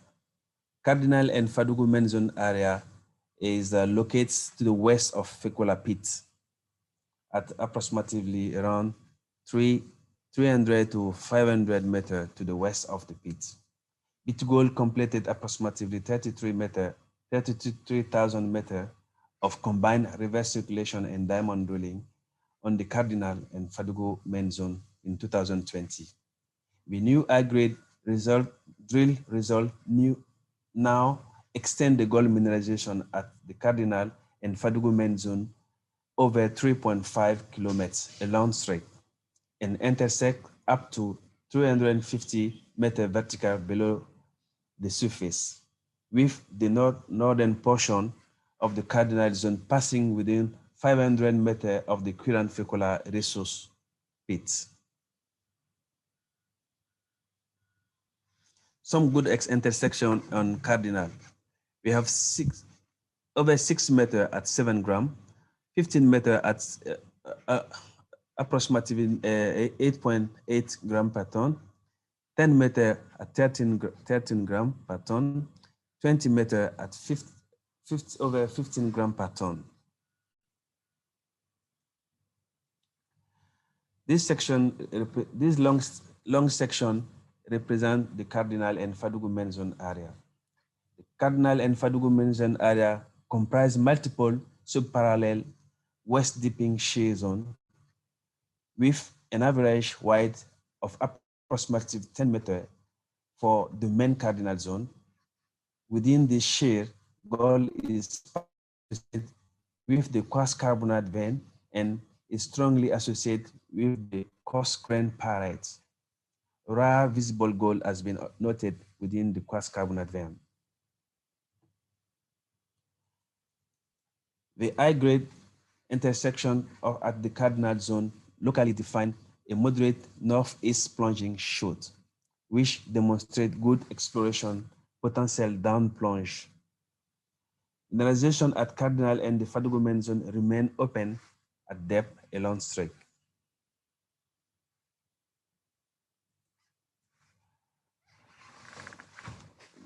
This table summarize the drill in the different tenement of Fekola.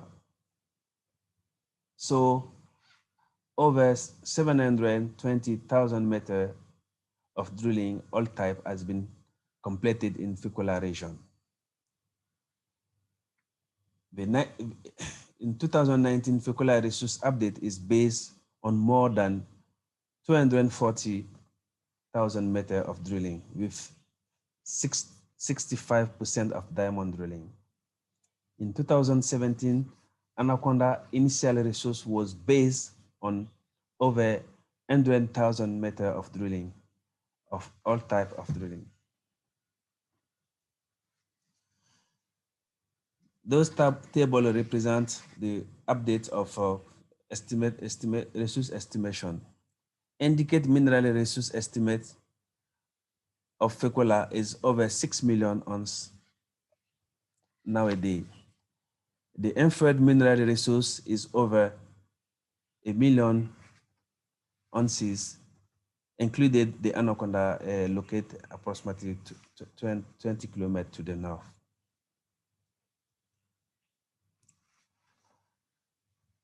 Regional exploration, Anaconda saprolite gold. The Anaconda is a collective term for the Anaconda, Ade, Cobra, Cascabel, Mamba, and Boomslang satellite deposits situated about 20 kilometers north of the Fekola mine. The combined Anaconda Ade saprolite zone extend over 4.5 kilometers along strike, up to 500 meters wide at Anaconda and 200 meters wide at Ade. Within this zone, mineralized saprolite vary from 2 to 40 meters, thick average 13.5 through thickness.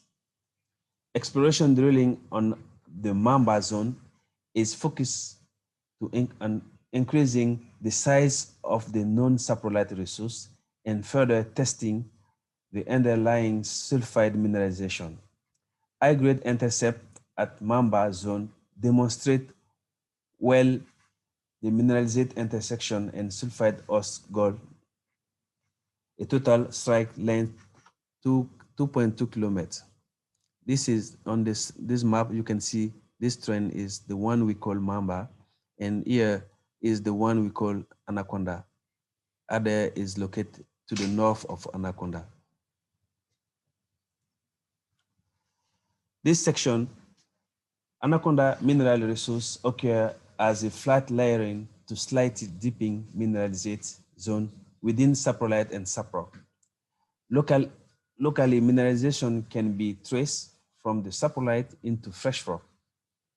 This orientation is similar to the length of the thin economic and subeconomic mineralization housed solely in the fresh rock, requiring following up drilling. One of the key geological aspect of Mamba zone is the continuity in the high-grade mineralization in the transition from saprolite to sulfate or zone of mineralization.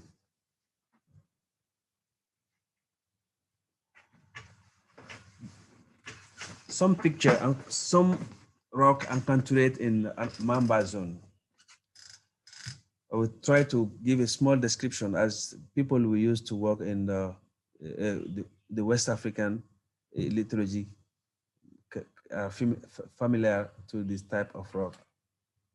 From left end to right end, we have a chlorite siltstone, well-laminated meta-sediment siltstone, mudstone lamina, moderate to strong green sheets alteration, strong disseminate chlorite, intense dolomite and albite alteration of the selective layer. Hydrothermal breccia, coarse matrix support breccia, class are suspended in a very fine to apheric ground mass. Class are subangular and composed of pervasively altered walk rock, primary rock diorite. The pyrite bearing quartz tourmaline, shared quartz tourmaline vein host in the porphyritic diorite. The pyrite tourmaline vein intensely sheared diorite with pervasive albite alteration, contain boudinage, deformed milky white grade quartz veinlets, and penetrative shear foliation.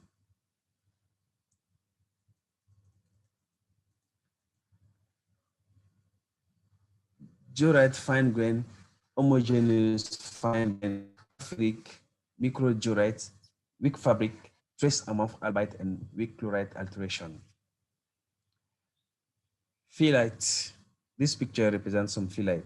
Strong foliated phyllite, silt to clay grain size, with associated occasional fine sand grain size, predominantly biotite, with discrete discontinued calcareofilament, affected by regional green schist metamorphism. Increased strength to the left end of the image.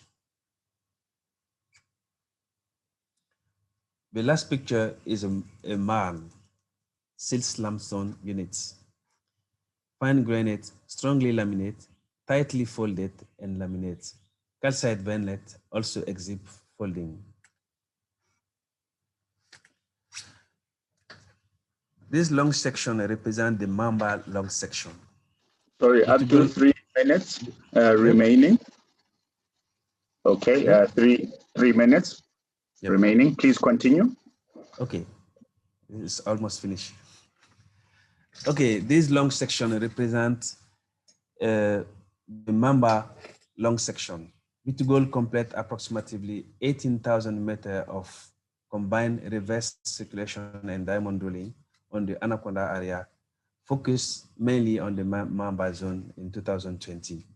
The company has previously announced an inferred mineral resource estimate for the Anaconda area of 767,000 ounces of gold at 1.1 gram per ton, and near surface saprolite mineralization over 4.5 kilometers up to 500 meters wide. The company also completed additional infill drilling in order to provide sufficient definition for an updated mineral resource estimate on the Anaconda area, which the company expects to be complete by the end of the fourth quarter of 2020. Geological modeling and the preliminary stage of resource estimation are currently in progress. Thank you. This is the last slide. Okay, thank you very much, Abdul, for a very well illustrated presentation on a world-class gold deposit. And the other participants are also acknowledging that on the chat. that the quality. So thank you very much. That was interesting. Okay, I'll allow one quick question because we are just behind schedule a bit. Any questions? Please unmute yourself and then we will let you ask your question.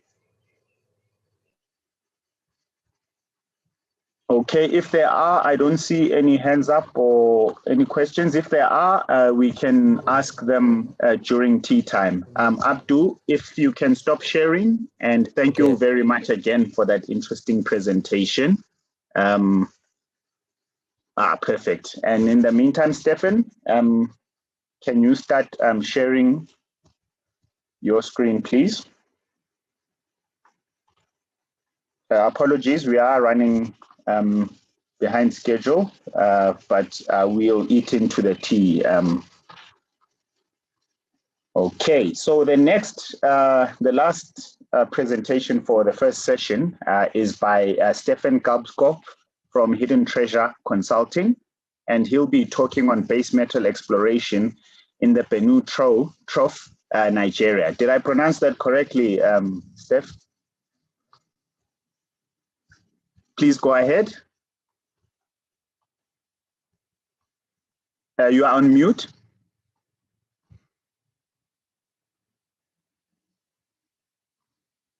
Stefan, you are on mute. All right. Okay. Sorry, I'm just playing around with Can screens you... here. Oh, okay. Sorry, I just want to. Oh, wrong one.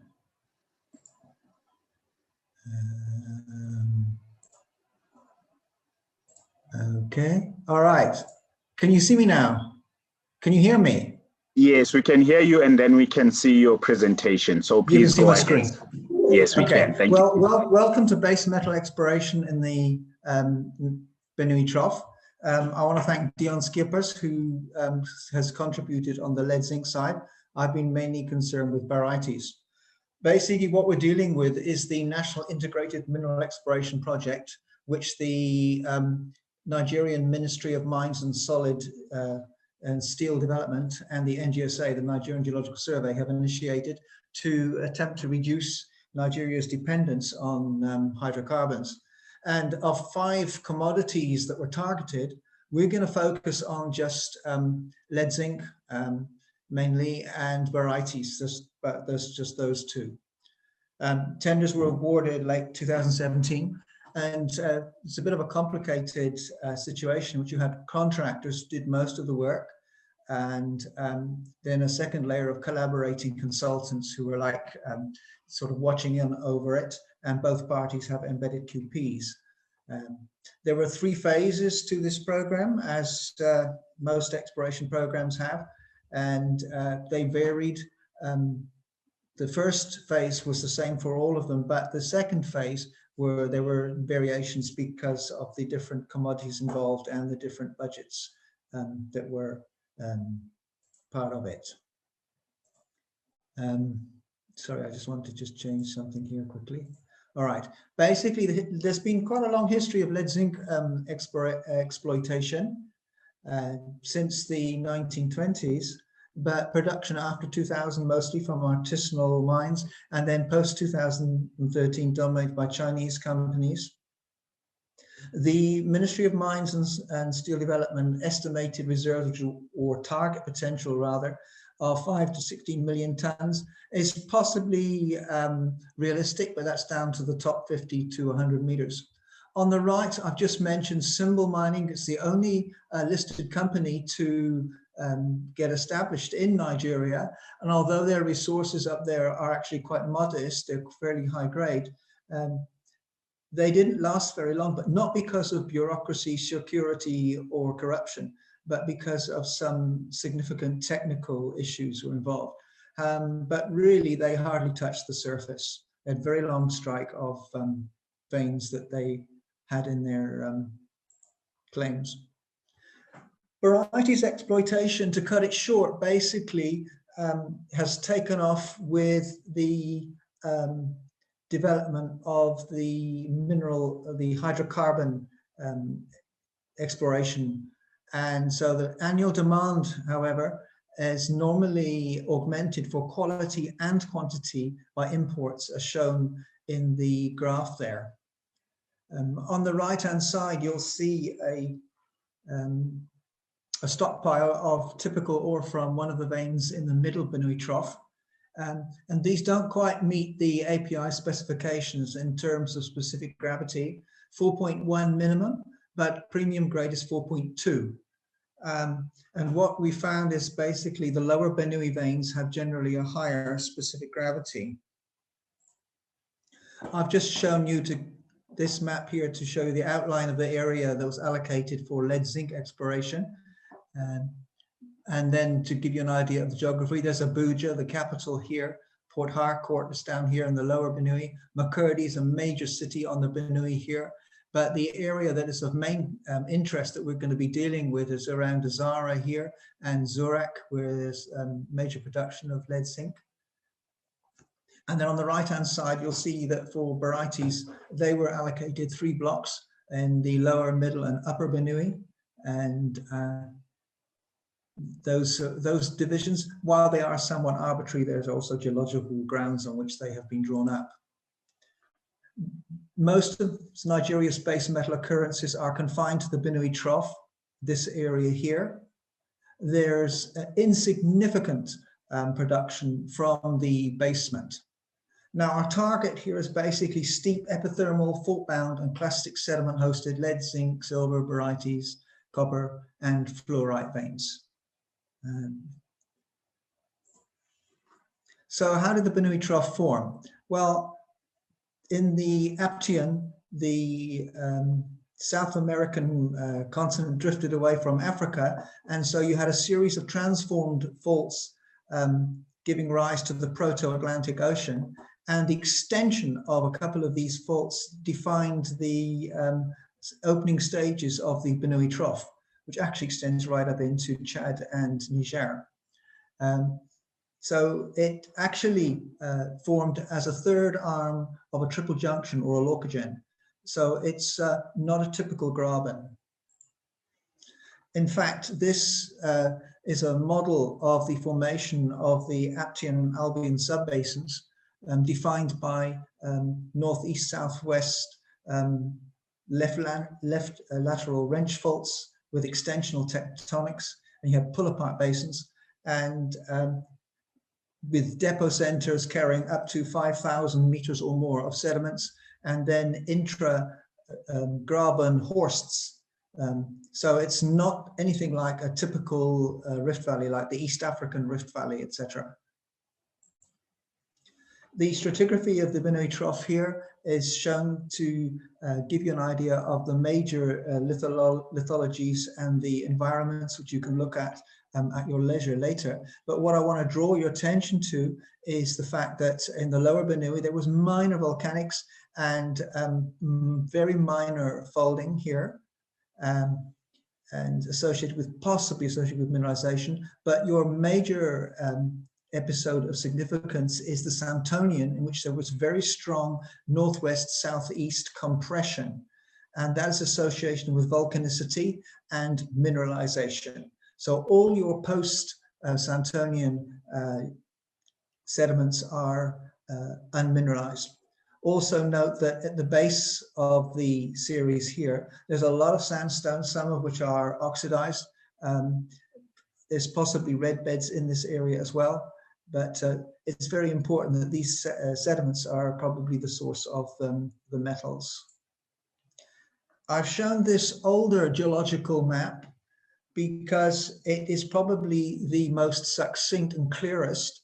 The more recent geological maps tend to have lots of colors and are more complicated, but this one shows you your major formations and your Abakaliki anticlinorium here, Guyana anticline here, the Kautungo inlier with major shears and the like. Then you can see the Gongola arm here. This is actually an area where hydrocarbon exploration is underway at the moment. And then the Yola arm down here. But we're going to be looking at a 600-kilometer length over which your lead zinc Barites veins occur. What we found is the tertiary radiometrics have highlighted the geology fairly well. You can see the Guyana anticline here. You see the more potassic-rich arkoses and arenites on the right-hand side here. The basement, it also shows a very mixed radiometric signature. The lineaments are superimposed just for completeness here. In places, you actually get the basement protruding into the valley or occurring as just below a veneer of sediments. Now, this information has been derived from a Fugro survey flown on 500-meter line spacing from 2002 to 2009, and from public domain satellite imagery, and from the data supplied by the Nigerian Geological Survey from that aerial survey. If you look at the overall structures that you can map out from lineament analysis, that you'll see that the initial rifting conforms to almost a Riedel shear pattern.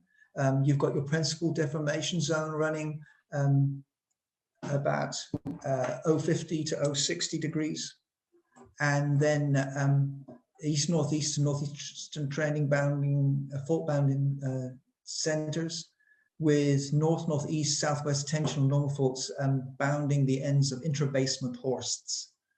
And the southern boundary is often a conformity, not necessarily a fault. And you had more brittle ductile cataclasis, some places more ductile, but more brittle ductile than ductile deformation. Late Albian Synced deformation, very weak concordant folding, is probably mostly obliterated by the very intense Santonian compression, which is illustrated by this strain ellipsoid here. And you can see that it forms some nice conjugate fault sets, which are strongly mineralized in a number of places. You get asymmetric and open cylindrical and on-echelon faults. Occasionally, there's possible reactivation of your D1 wrench faults, and a number of anticlinoria with very gently plunging faults. Now, this is all associated with the principal mineralization episode. And just for interest's sake, you can see the lineaments that were analyzed in the lower, middle, and Benui troughs. You can have a look at that at your own leisure. All right, the basin is best shown from magnetics using TMI analytics signal. The more even and paler colors tend to show the more thicker sediments, whereas the more contrasting, more high magnetic anomalous areas are either volcanics or basement. This basement runs all the way down here and all the way here. What we found was in the varieties group that looking at the tilt derivative lineaments was the best, was a very excellent tool for bringing out the structure. By the way, I didn't show the tilt derivative map at this scale because it's much harder to discern what is happening in terms of the basin overall. So the varieties exploration covers basically 64,000 square kilometers in these 3 blocks, but it was already known where many of the occurrences were. And so based on both known occurrences and lineament analysis, 10 varieties prospectivity blocks were chosen. Now, we knew that the targets were narrow fault veins with little alteration in mostly non-magnetic sediments and very little magnetic contrast. Plus, there's virtually no significant alteration halos with a radiometric signature. So this presents quite a challenge in terms of follow-up.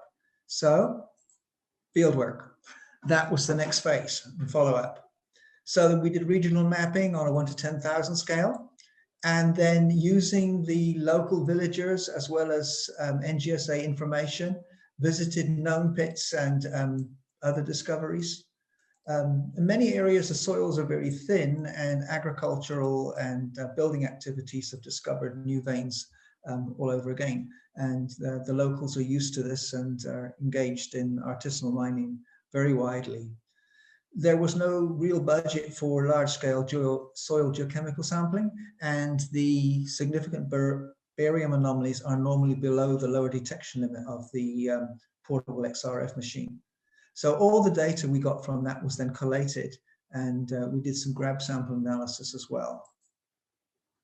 Now, in this targeting workshop, what I want to just draw attention to here is that criteria 1 through to 7 are the most important technical criteria on which we could score for each deposit. The latter two, 13 and 14, are basically in logistic, for logistic scores. And based on these criteria, we immediately discerned that the Azara area in the middle Benue stood out. It has the largest veins. It's been, many of them have been mined. Occasionally there's lead zinc in them. There's very anomalous signatures, often associated with lineaments or flanks of northeasterly magnetic highs and positive anomalies, and intersections and breaks caused by northwest or northwest southeast features. So these were the major characteristics that we were looking for in determining high priority areas. And there was a small budget given for ground follow-up with geophysics. So we did limited resistivity, gravity, and ground EM over one of the largest veins in the Middle Benue in the Azara area, but it was inconclusive. So that left us with one option: drill. And just to show you the area that we're looking at, we're looking in this is a turning radiometric map here. You see the Guyana anticline with a cluster of deposits all around the nose here, just east of Azara. There's a number of northwest-southeast breaks here as well, some of which are associated with mineralization. And then your arcosic sediments in red here. There is the basement coming out here with some barytes deposit around the edge. And then the geology is shown here with the magnetic lineaments superimposed upon it. Notice this area here, by the way, these are basalts. And this is basement down here, and the rest are Cretaceous sediments. Looking at the Guyana area, because it was quite a prolific producer, we're looking at the tilt derivative image here. It's a sun-shaded tilt derivative image. You can see that there are lithological contrasts and possibly associated with structural contrasts. There's probably weak folding on the limbs of the anticline. And then in this area here, you have the Aloshi fault associated with a magnetic break or magnetic breaks in there. And there's barytes deposits up here. And then there's some other lead zinc deposits in the area as well. But then the Azara area, there are no obvious clear northwesterly deep magnetic structures here, but there are some interesting saline springs and shallow fractures in the northwesterly orientation. Another closer look at the fold nose of the Guyana anticline, and gives us the vein orientations are shown here, and they basically correspond to a lot of the P and the R shears in a Riedel shear system. And this vein here, incidentally, was actually mined for copper, but it has barytes with it. Just a look on the right here, what you see is weathered and possibly chylonized sandstone, and the red, brown veinlets here are basically limonite, goethite after siderite. Siderite gives rise to your gossans here, not pyrite. There's very little pyrite in these veins at all. And some examples of barytes material down below.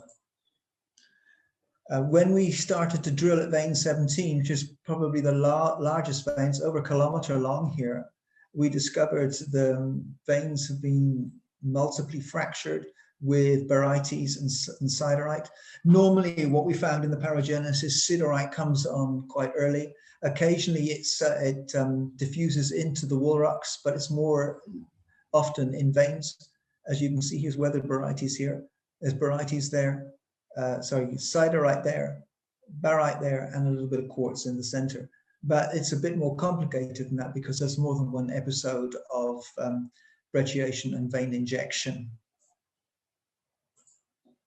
The paragenesis, it varies quite a bit. This is basically a summary which you can have a look at when you get this presentation, but you basically get some silicification, maybe a little bit of calcite, and then it's siderite, barytes, some brecciation, more siderite, maybe a little barite, and then calcite and some quartz at the end, and then oxidation.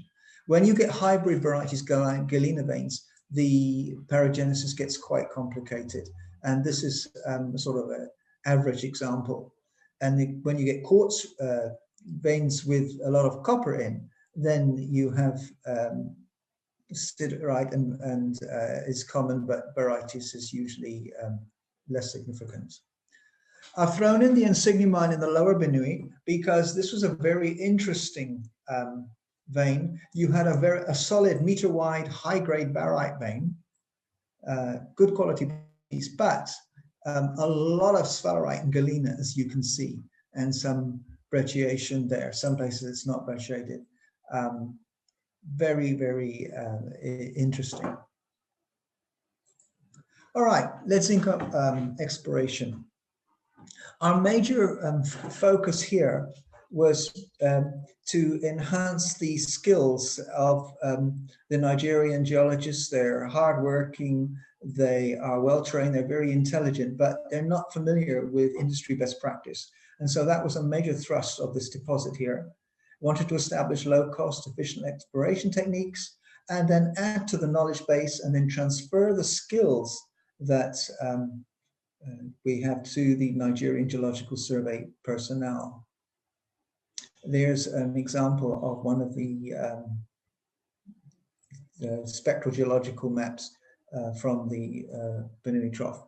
But the major and most successful targeting technique initially was to look at areas of high heat flow associated with volcanics, because the volcanics show up in the sedimentary trough with a strong magnetic signature. And these areas also coincided in many cases with known lead zinc deposits. This map here shows you your total field magnetics. And what you can see is where you've got generally thick sediments, you've got a low amplitude and moderate magnetic signature, and then where you've got strongly magnetic, sharply contrasting high amplitude magnetic anomalies, then there's either volcanics, usually basalts, and basement material. Some of the basement material is partly shrouded by sediments, other of it is outcropping down here. Then your actual major basement massif runs along here, And these three areas of structural complexity and high heat flow were initially outlined for priority follow-up. The pre-Santonian mythologies draped over DTM here, and then your areas with your major major deposits and structural complexity. So Zorak is a lead zinc area, and you get lead zinc produced around Azara as well as barytes. Now, 3 major targets were chosen as part of the NIMIT project, and targets 2 and 3 have already been drilled. Target 9 is yet to be drilled. The Vinco project has been shown here because although it is in the basement, it's only just off the Benue Trough. The style of mineralization is identical to that in the basement, even though it's in granitoids. So what we did was soil sample over the targets and then focused ground magnetics and EM. The soil sampling, the calcium-strontium ratios here are quite diagnostic, both lithogeochemically and in terms of defining anomalies. And as you see, the lead anomaly here corresponds quite nicely with this calcium-strontium ratio here. And the TMI also reproduced the same correspondence as well. So magnetics for the lead zinc mineralization was quite good at producing or defining major structures there. This is the Vinco project in the granites, illustrating the style of lead zinc mineralization. And although the strike length of the shear is around 1.7 kilometers, only the top northerly portion was being worked, and the soil geochemistry was very effective in delineating the extension of mineralization and where it had been cut off by a younger granite. So a real success story here. The trenching along this along these anomalies disclosed this gossamerous mineralization that you see here. So that's the next target, one of the next targets to have a look at. So the next phase was then the drilling, which started during lockdown, and what we used was an app on the phone, and what was found very necessary was to use the portable XRF to examine the material from the drill to provide near real-time information on what was coming out of the holes, and that proved very successful in guiding the program. Tunga was another area where there was initially mining just going on up here, and there was a major anomaly picked up here, and then RC drilling picked up a very steeply dipping zone, which was already known in the earlier part of the workings that you see here. And there's an example of the soil, anomalous soil overlying the vein here. The anomalies are closely correspond with the suboutcrop of the veins. Jimby was another interesting one. You had quite a large soil anomaly here, but in this particular instance, the mineralization associated with the outcropping of what appears to be a listric shear, and which is not at this stage not so common. So the general observations, I'm not going to read through all of these. I just want to point out points 1, 2, 4, and 5. The carbonate-dominated mineralizing fluid, the pervasive presence of siderite replacing fine-grained sediments, and calcite in the matrix, the mineralized sandstone, possibly higher temperatures associated with more wall rock silicification, steeply dipping extensional shears, and often in en echelon patterns, and giving rise to steeply dipping chutes, as you see in typical shear-hosted gold deposits. And the other thing I want to just mention here is that larger deposits of surface can easily be found because there's artisanal workings sprinkled all over the pre-Santonian landscape, but very few of these have been systematically explored. So I think we can expect a lot more deposits to be found where there's cover. Conclusions. Well, our models and controls are basically well constrained. Our plastic hosted rift-type epigenetic fracture fillings.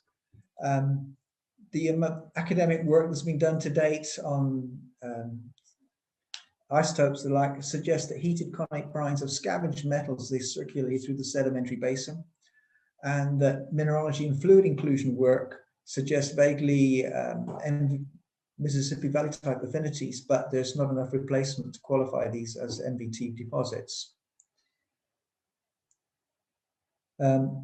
What is also very significant is that the Barytes veins or clusters are dominated the sandstones. There is a sedimentary control here, whereas lead zinc mineralization dominates in argillaceous rocks. And also barite dominated clusters are spatially separate from the lead zinc fluorine copper centers. So I think there's probably been different ore fluids or different amounts of mixing with meteoric waters with connate waters here. And notice that barite wall alteration is very limited in the barytes deposits and more common in the lead zinc. So, conclusions. Well, the strategies adopted for both lead zinc and barite exploration, they really work. Use aeromagnetics, delineate regional structures and volcanics, high heat flow, anomalies, ground truthing and mapping, known prospects, particularly effective for locating barytes, and then first pass XRF soil chemistry works very well for lead and zinc and also with strontium pathfinders. And geophysical also follow-up is very good for the lead zinc deposits. There's a lot more to look at, and it's an underexplored terrain, only superficially exploited, plus enabling government initiatives. I think it's a welcome place for geologists to explore here for more lead, zinc, barium, and maybe a bit of copper. Future work, well, drilling is continuing, but I want to emphasize that there's a need to collate and index all known base metal deposits. The barytes program has delineated at least 167 deposits, but that's not all of them. Lead zinc, there's a lot more to actually put in a database. Then we need to assess their position in relation to known potentially anomalous geophysical features and lithologies, and just to confirm and establish further targets. And then ultimately, one needs to do a 200-meter line spacing aeromag survey, because that will pick up the smaller structures that is so essential, and also extend the detailed government gravity survey, because that will outline the basin. I strongly suspect that a number of these veins are associated with the edge of horst blocks, or the faults associated with them. And so regional soil sampling, etc., and stream sediment sampling in the lower Das Benue.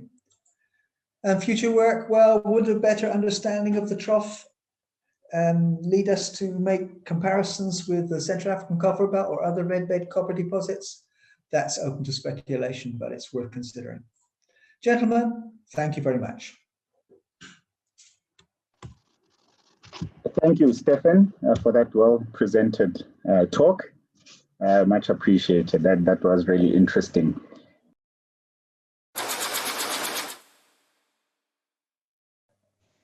Great, thank you.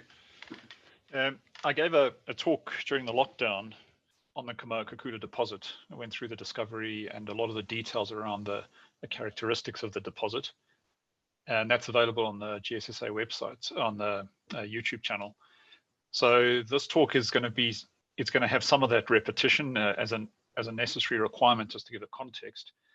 But I'm going to be focusing more on what we've found, how is that informing where we're going in terms of the exploration that's ongoing.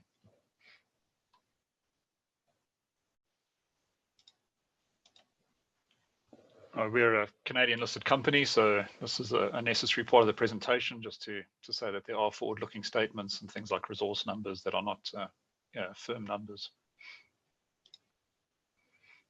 I'm going to start just with a bit of background to sediment-hosted copper deposits. I'm assuming most people on the call are geologists or have some sort of exposure to geology. But in very basic terms, the sediment-hosted copper deposits start with a big rifting event. And this rifting event will form either valleys or will be flooded to form basins and lakes. And these will often, because of the nature of the basins, they will start to evaporate. So water will evaporate, and the water that remains will become saltier and saltier. If you think of something like the Dead Sea as a good example of that. And these form brines. And anyone who's lived close to the coast will know that brines are or salt is very good at dissolving metal. And so these brines then start to circulate through the sediment that is accumulating in this rift system. And they strip out any metals that might be there in very small quantities. Anything that's come into that system, into the rift, will be taken into solution. And so the brines slowly become metal-rich brines. And they are constrained initially by the basement of the rift. And also, if you get enough evaporation, you'll get evaporites that will form seals at the top. So these big salt layers that form. So that constrains the fluids. As you bury the deposit, it can start to heat up, or the salt can become unstable because of the density contrasts, and it starts to rise as diapers. And a combination of these processes, or maybe one of them, causes the fluid to be able to break out, and it can now start to move. And this allows it to move from the position where it's obtained the metals and transport it to a position where it's going to deposit the metals. And to have that process happen, it needs to have a chemical change which occurs through interaction with a reductant. And this system works really efficiently and has occurred in numerous places. So you can see a lot of different types of deposits globally. Probably the best ones would be the Kupferschiefer in Germany and Poland, and the Central African Copper Belt through Zambia and the DRC. So they're big sources of copper, usually higher grade than the porphyry systems. So what is a reductant?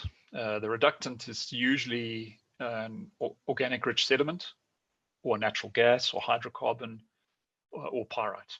And in the case of Kamoa-Kakula and in the broader Western Foreland, which is where all our exploration area is, pyrite is acting as the reductant.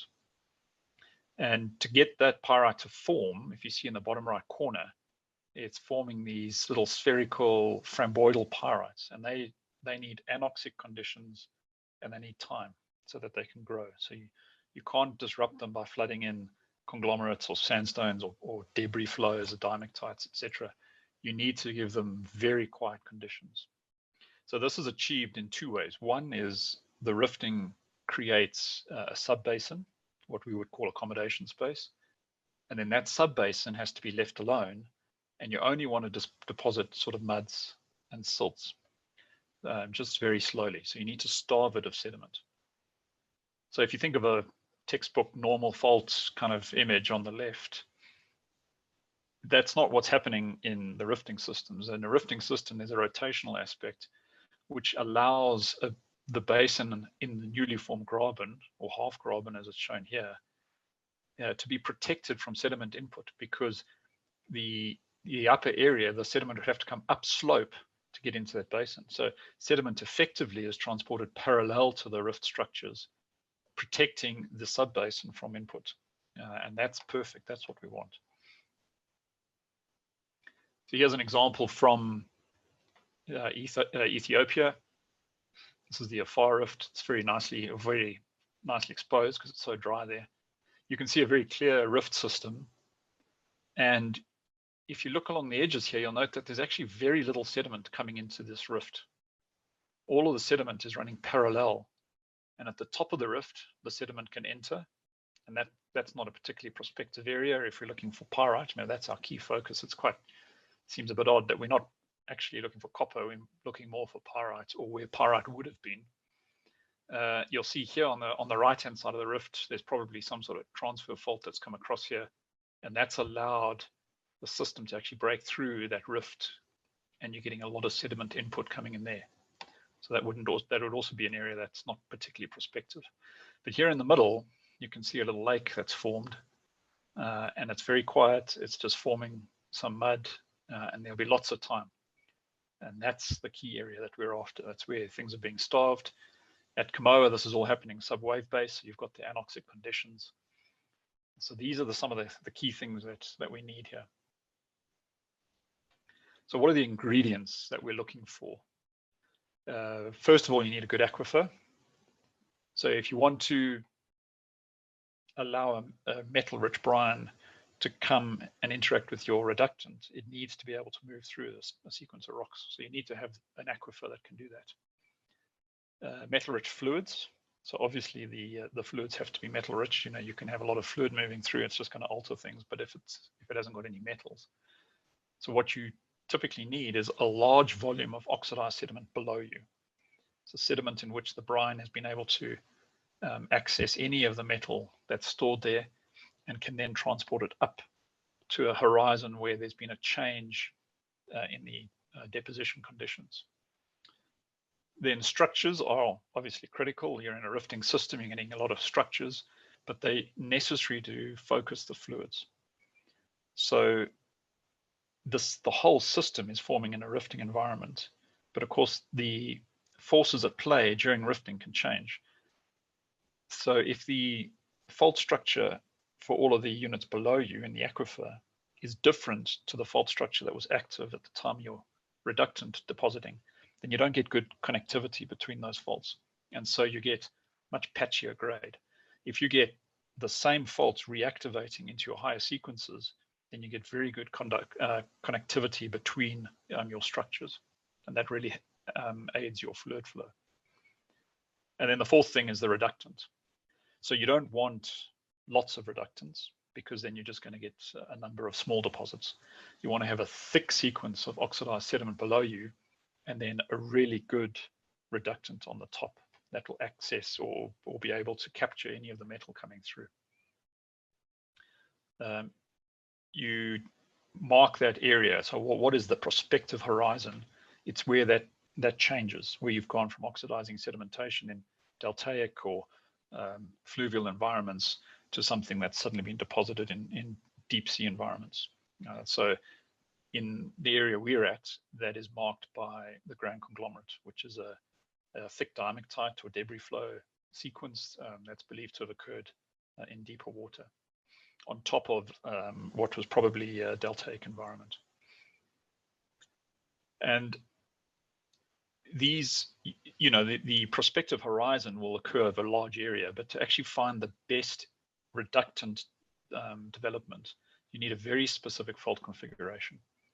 And so that's where the really tricky part comes into the exploration. So here's the Central African Copper Belt. You'll see it's, even just in an image like this, there are different styles of mineralization in the Copper Belt. So in the Zambian side, you've got more laterally continuous styles of deposits. They're quite folded, but they certainly have a lot of tonnage to them. As you come into the DRC side, everything becomes a lot more complicated. So the DRC, those deposits have occurred in an area where there were thick evaporites, and those evaporites got moving. So we had what's called halokinesis. That's complicated things with the diaporism. And then any thrusting that's happened has utilized that's those salt units. And so you get very complicated geometries to these deposits. So they're high grade, but they can be very complicated. So in one deposit, you can go from vertical to flat to anything in between. And then as you get towards the northern edge of that fold and thrust belt, you get some of the big deposits, Tinki Fungurumi and deposits around Kolwezi. And then on that edge, that was considered the end of it. You know, all of these deposits, particularly in the DRC, they're surface deposits. They oxide copper, so you get very pronounced anomalies in the soils because you're getting malachite and azurite and those types of minerals. They were very easily identifiable in the field, both in terms of the color that you come across a hill that's stained green, you know you're onto something good. So these deposits were discovered and known about for probably the last 100 years. And when you get to the Kamoa area, everything changes. You've come across the prospective, what was considered the prospective horizon into the diamectites, and the diamectites, no one ever found copper in the diamectites, so they were ignored. There's no sign of copper on the surface. If you did any soil samples, you would find some zones of anomalous copper, but very, very low by copper belt standards. And so you would move away. In fact, the mapping that was done in this region, the famous mapping done by Francois, he actually stopped once he got to the diamectites because it was considered what's the point of moving into that environment? So that's very fortuitous for us. So here's a look at the copper belt with various deposits, and the size of that circle is indicative of the size of the deposit in terms of contained copper. And you'll notice clustering of deposits in different domains. So in the Zambian side, you get a big clustering of deposits. Then you move into the different environments in the fold and thrust belt in the DRC. You get the clustering of deposits around Tenkifungurumi and around Kolwezi. You get some clustering of deposits here again in Zambia around the domes. And then we're into a different domain where we are at Kamoa. And you'll see that immediately there's two huge deposits that have been discovered here. Kamoa, the one, and Kakula, the other. And this domain actually extends for quite a distance towards the Zambian and Angolan borders. But there's been no deposits found there. And the only reason for that is that there's been no exploration there. And so we're into a different domain. We're starting to see the clustering of deposits as the exploration is discovering them. And there's this huge area that's just unexplored. And it's almost like if you go back 100 years in South Africa, and you've got the Wits and you've got the Bushveld. And imagine in the Bushveld, you've suddenly discovered a new limb, and you found two deposits on this limb, and you started to realize actually this limb goes on for a long way. There must be more deposits in this area, or you're in the Wits and things have gotten deep, and then you go across to the the Coltonville area, and suddenly you realize actually that there's a whole new West Wits area. Maybe we found one deposit here, but all the geology is working, all the controls are in place. Look what's possible, and in a way, you look back with envy at those guys who are having that ability to have so much open ground to just go exploring and have a system that's working on such a large scale. And that's what we're looking at now in this area. We've just started to explore a whole new facies and the whole western extent of the copper belt, and we've got this ground to ourselves. It's just unbelievable what potential there is here. So that's just zooming in to that area, and you can see that distinct change coming across. All the greens are the diamectites, and then the blues are the roan, which is the really target horizon in the DRC. So loads, when you get the right horizon, you get loads of deposits, and that's because the controls are working. But the question is, I said earlier, if you don't want a lot of reductants, so the roan, the mines group, is a very strong reductant. If that reductant isn't developed, then the metal-rich brines are still working, they're still moving through the system, and they will continue until they find the next reductant. And in our case, that's at the base of the Nguba, at the base of these diamectites. So there's a strat column on the right. You can see the roan, which is a series of carbonates and sandstones. The mine series towards the base, which is the traditional target in the copper belt. But Kamoa and Kakula and the deposits of the Western Foreland are forming here at the base of the Nguba. This is the primary reductant in that part of the copper belt. And so it's forming in siltstones and in diamectite units. And the exploration was, it's quite amazing. The first hole that was drilled hit 6 meters at 3.26% copper. That's quite a nice first diamond drill hole. That was followed up by further holes, 5.5 at 2.71, 8 meters at 2.08. And then the step outs just got wider and wider. And this mineralization this is just going on and on. This was in the DRC, but it was having continuity more akin to the Zambian style of deposits, but without the folding. So a far more structurally undisturbed area, but with massive continuity. And so what this means is that 12 years later, and this is where the previous presentation I gave will catch you up on all the detail, but this is where we're at now. The black outline is just the mining right. All the exploration permits are to the west and to the southwest. We've done over 2,000 holes, 600,000 meters of drilling, and we've got a massive resource because the nature of the mineralization, that's very laterally continuous, relatively undisturbed deposit style, gives you big tonnage and big, large amounts of contained copper. And you can see the drilling up here in Kamoa area. This was in the early days. There was a lot of drilling to define these zones. But as we've come into Kakula, the drilling is really just focused on the high grade zones. I'll show you an image of the grade now, but it's really, we've really been able to zoom in on these grades. This Kakula West area was discovered on just the second hole. And then we've been able to move around the mining license and into our exploration ground, targeting the high grade quickly. When you've got a huge land package, it almost works against you in that you've got so much ground, you can spend a lot of time just wasting money. And so we've been able to zoom in on those high grades. And this is what it's given. This is, remember, this is a brand new discovery. 12 years ago, none of this existed or was known about. Now we've got measured and indicated resources of approximately 1.4 billion tons at 2.74% copper. And that hides some of the better story from an economic perspective, because if you go to the reserve, you'll see Kakula, 120 million tons at 5.5% copper. So you run economics on that, that's double the grade, but the economics will be 5 times better because it's so high grade. And it's not 1 or 2 years of mining this high grade, it's a full mine life, 20 years of mining high grade. It's just unbelievable down here in this Kakula area. And it's because the controls are working so strongly in that area. You see here to the west is just the first little bit of our exploration licenses. So that's a zoom into Kakula. You can see the mining. We're busy developing this underground mining. It's all sulfide. It's bottom loaded. It allows you to really target the high grade up front. It's very strongly controlled by this sub-basin architecture coming through here. So this is a fault bounded graben. Look at the grades in the middle there. They're running 7% copper or higher. We've been getting 11% copper coming out of these ends. It's quite phenomenal. You think every truck that drives out, it's got R500,000 worth of copper in it. It's quite something.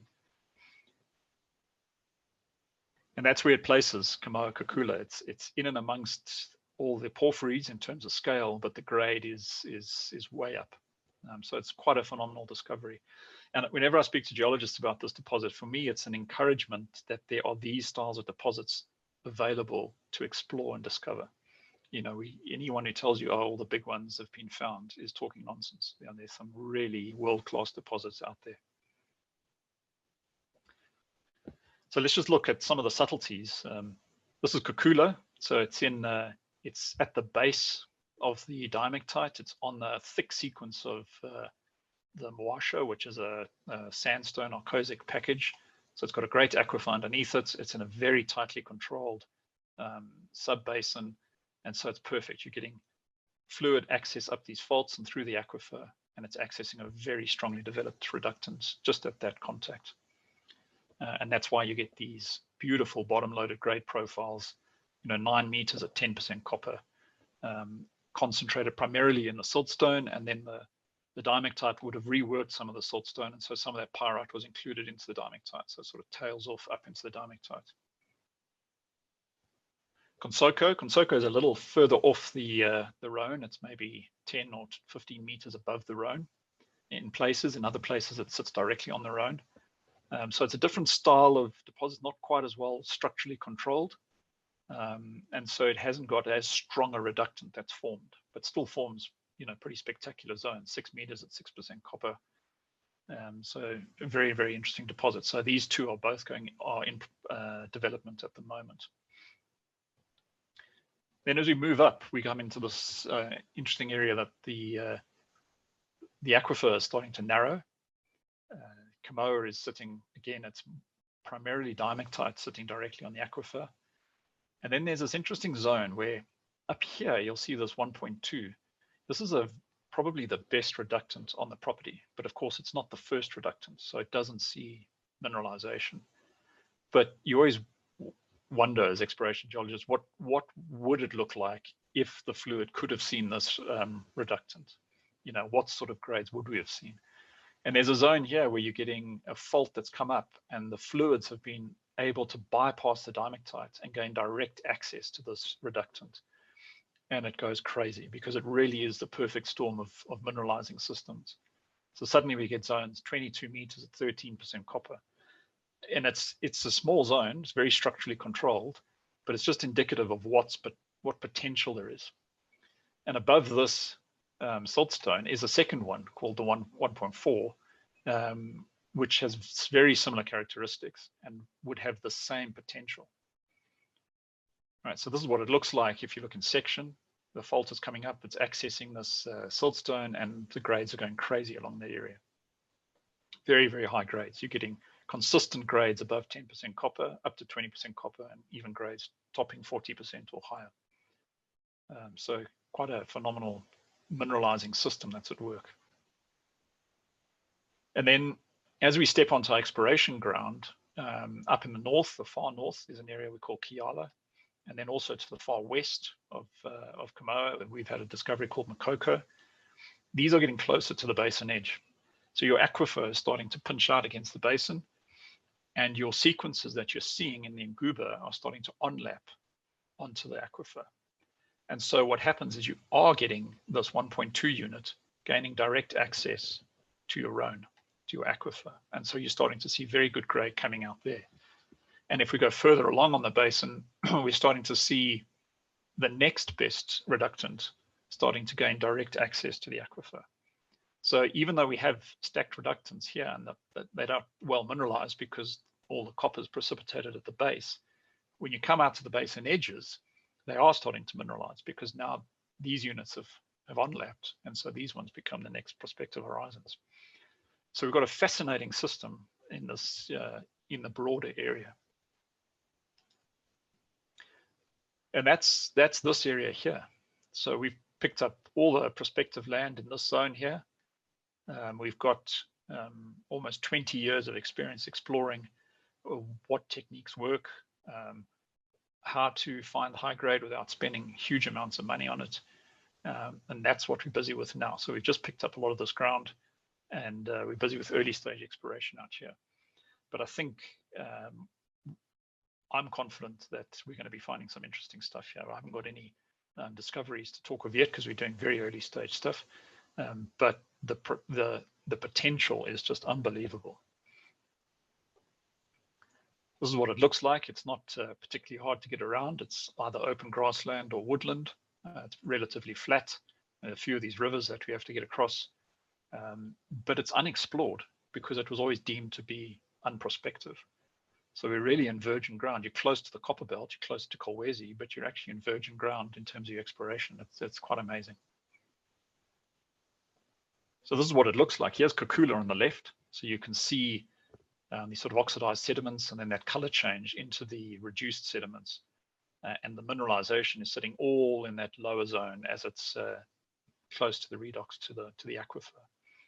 And then this is at Makoko, and you see the exact same pattern. You know, you've got a coarser Rhone over here, overlain by this beautifully laminated, what would have been a very pyrite-rich siltstone, which is now very strongly mineralized. So this will be mainly chalcocite. This will be chalcocite and bornite, which gives it the color.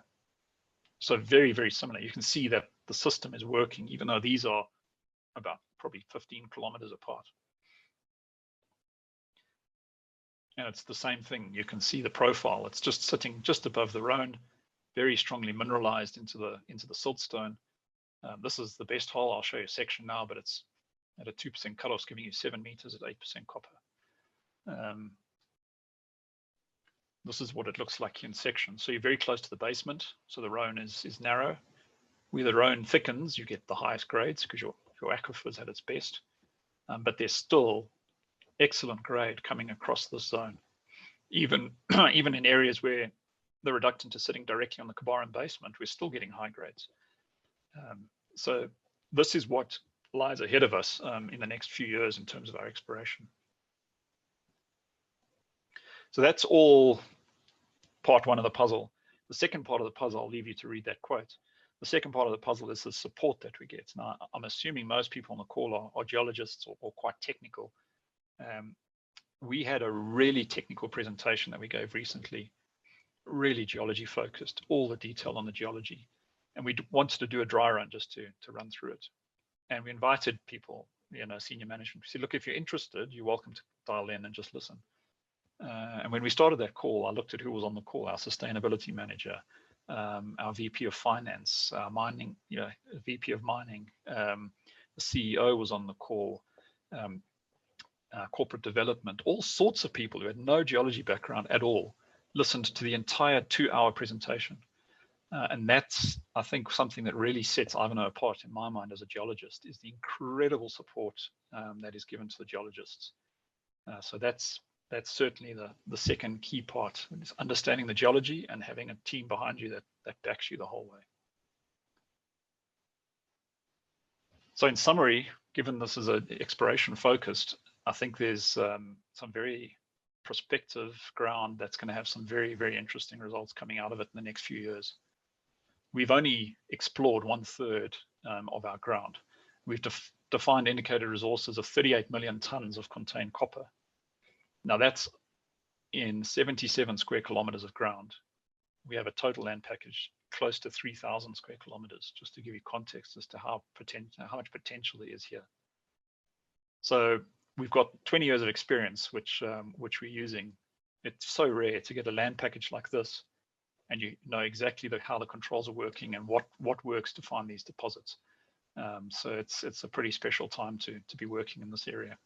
So I think the copper belt is alive and well in terms of exploration potential. So thank you for listening. Here's a picture from underground. There's so much copper in that top unit, it starts to look like coal. It goes so dark. So it's been quite phenomenal exploring for it, defining it, and now actually mining it. So yeah, thank you. If there are any questions, happy to take them.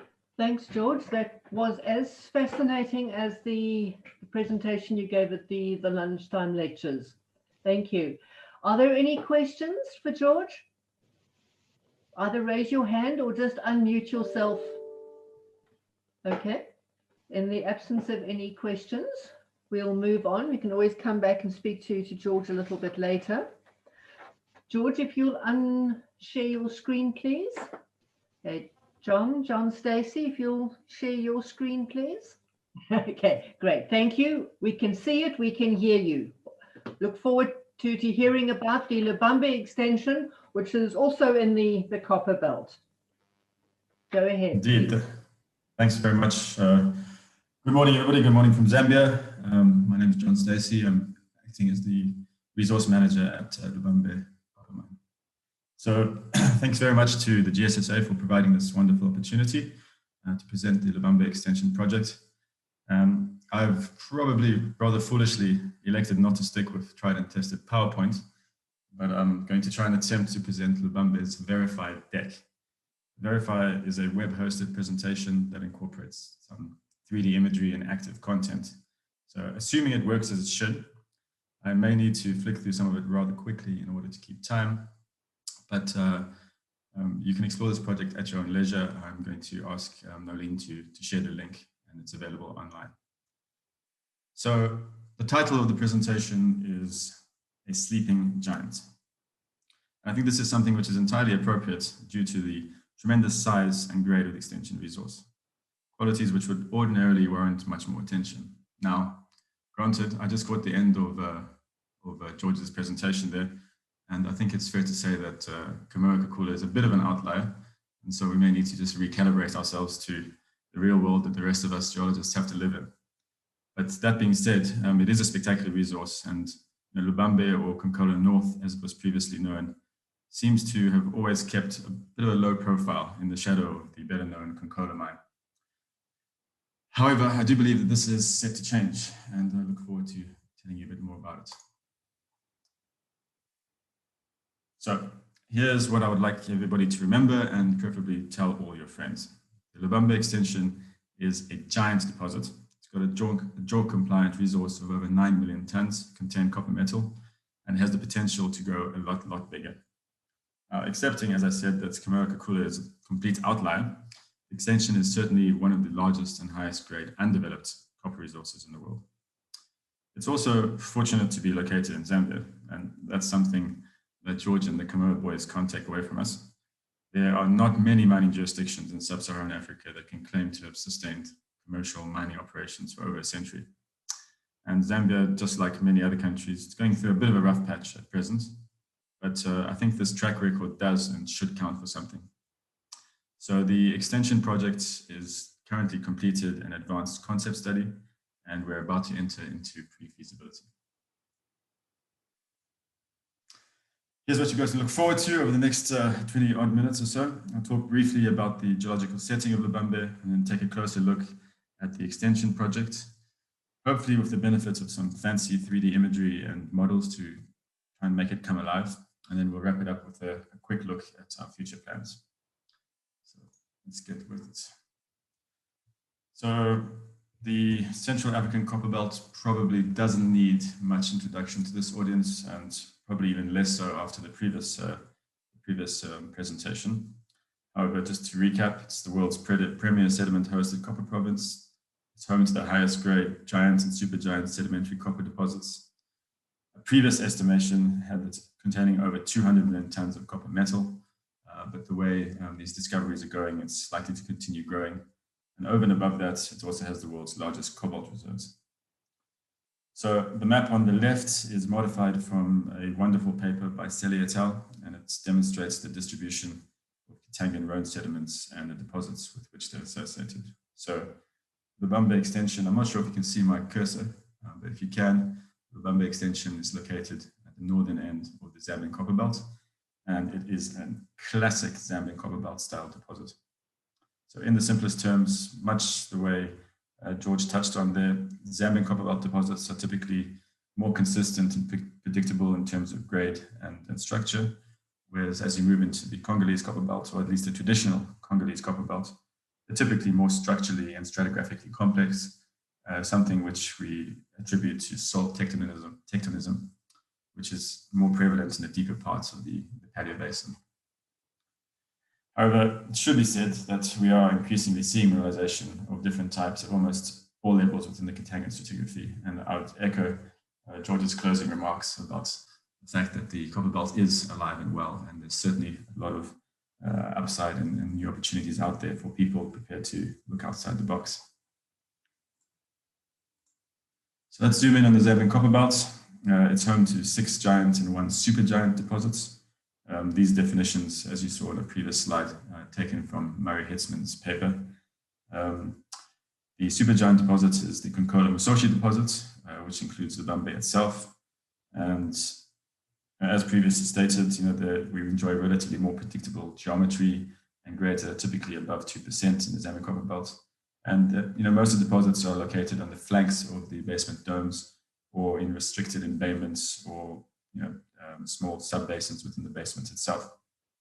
So the image on the left, essentially it's up there to sort of highlight the relative size of the deposit footprints, which are illustrated in red. And you can see that even in a mining district with many famous deposits, the Konkola-Musoshi deposit is comfortably the largest. Let's take a look at closer look at the local geology. You can see that the Konkola-Musoshi basin is flanked by outcropping basement domes. We've got the Kirila-Bombwe dome here in the south, the Luina dome just across the border, and the DRC in the north, and then the Konkola dome in the west. The basin itself is split into sort of three sub-basins or sort of domains, the majority of which all lie within Lubambe's fantastic large mining license, which is outlined here in black, encapsulating pretty much that whole basin.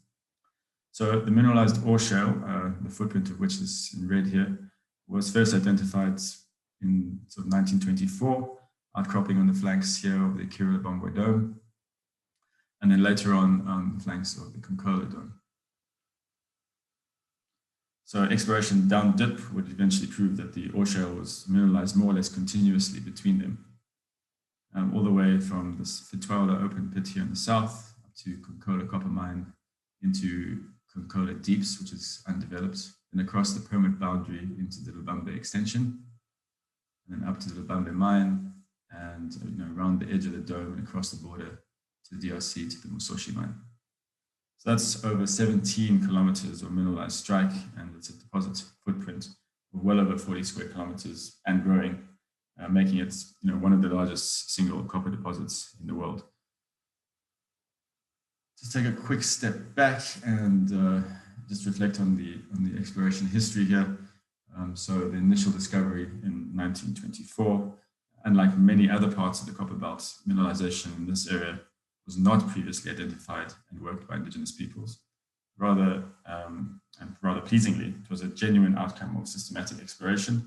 This was led by Austin Bancroft, the geologist after whom the mines and the town in the area were originally named. That's obviously subsequently been changed. The Lubambe mine deposit was first identified in the 1930s by drilling, and then a shaft was sunk in the 1950s, but this was abandoned after just 1 year of production, a combination of economics at the time and a sort of greater focus on shaft 1, which was at Konkola. So then the extension area was first identified by exploration drilling in the 1970s. That was by ZCCM, the state-run entity. And then the Konkola mining permit was split in 1997 to create Konkola, which is in the south, operating as Konkola copper mines today, and Konkola North, which is Lubambe.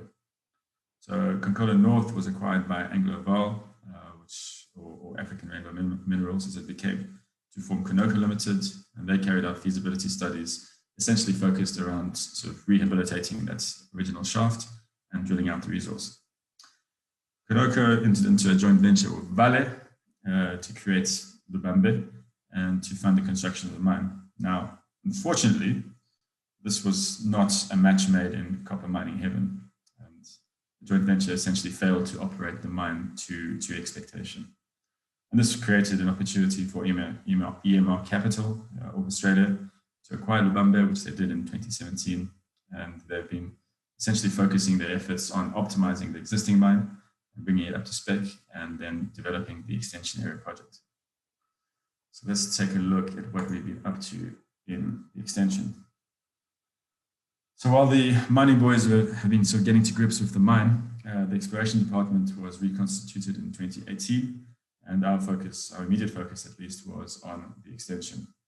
We reviewed the historic data and identified very quickly a very prominent northeast, southwest trending zone of particularly high grade and high thickness, which runs through the deposit. So we designed quite an ambitious deep drilling program to try and test the northeastern continuity of this zone. On this image, you can see that the sort of 4 drill holes that we planned now. The extension resource moves under the Konkola's, they call it the Lubengele Tailing Storage Facility. This is a valley fill type facility. And even though it's located on Lubambe's mining license, the surface rights in the facility belong to KCM. So because of this, and I'll show you some imagery later on to give you an appreciation of the scale and nature of the facility. Because of this, we designed our deep holes inclined to drill from either shore of that Lubengele Tailing Storage Facility, or LTSF as we refer to it. So to try and bring this to life, let's see if the verify imagery will play the game. So I hope you can all see that. Basically, the way this verify platform works is it presents imagery and information through which you can sort of navigate yourself by clicking on different hotspots and info spots and just do a sort of virtual tour. So this is the landing page for the Verify project, which I hope Noli will share with you towards the end of the presentation. So key features in this overview page to note is once again, Lubambe's large-scale mining license. It's over 228 square kilometers, of which we are currently sort of occupying and focusing just a very small part, probably about 30%. In white is the border of the DRC. And then in orange, you can see the resource footprint of the Lubambe mine. We have what we refer to as a southern limb, and then an east limb. And then in pink, you can see the Lubambe extension footprint. And here you can get a slightly better idea of that tailing storage facility. This is Chile, Bombay, and KCM's operations, and they release tailings into this valley fill TSF, with tailings introduced on the east, and that slowly but surely displaces the water, which is towards the west.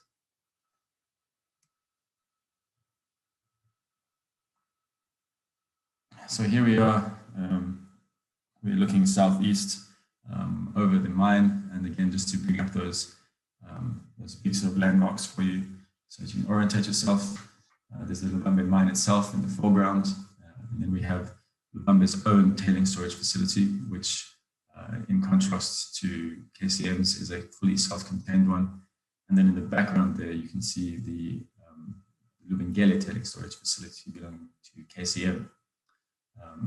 And basically the intervening space between the two, mineralization is continuous all the way to there. It's about 6 or 7 kilometers out to the Lubambe extension. So that gives you a slightly better idea of the scale of things. Let's have another look. Here, looking at the mine itself, and you know, as much as I would love to click on all these hotspots and take you underground and show you around, lots of fun, but unfortunately I don't think we'll have the time for that today. Just a nice general overview of the mine. We have that original mine shaft, which is rehabilitated, and then the east limb is also accessed by a portal. And then we have a concentrating facility, fairly standards, milling and flotation, producing essentially a 49–50% concentrate. Shifting our attention to the real focus of the presentation. So this is, what the Lubambe extension looks like now. Clearly, there's not a great deal to see because all the action is happening relatively deeply underground. But just to highlight for you, this is that LTSF. You can see it comprises tailings in the east and what we refer to as the Mingombe Dam, the water which is pumped back in the west. This is the international road going to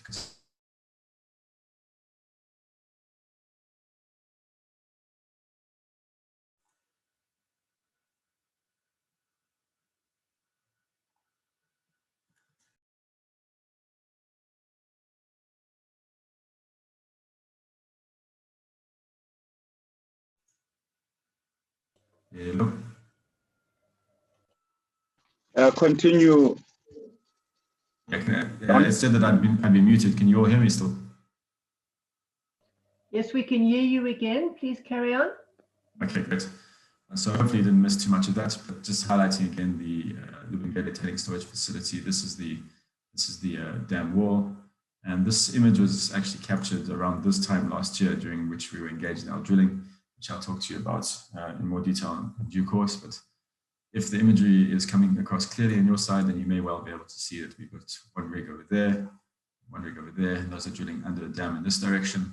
And then I'll just have a closer look at this one. This is another one of our rigs operating on a causeway which we had to build out into the dam to try and push further to the northeast, and just one of the more scenic shore platforms that I'm sure you'll see around.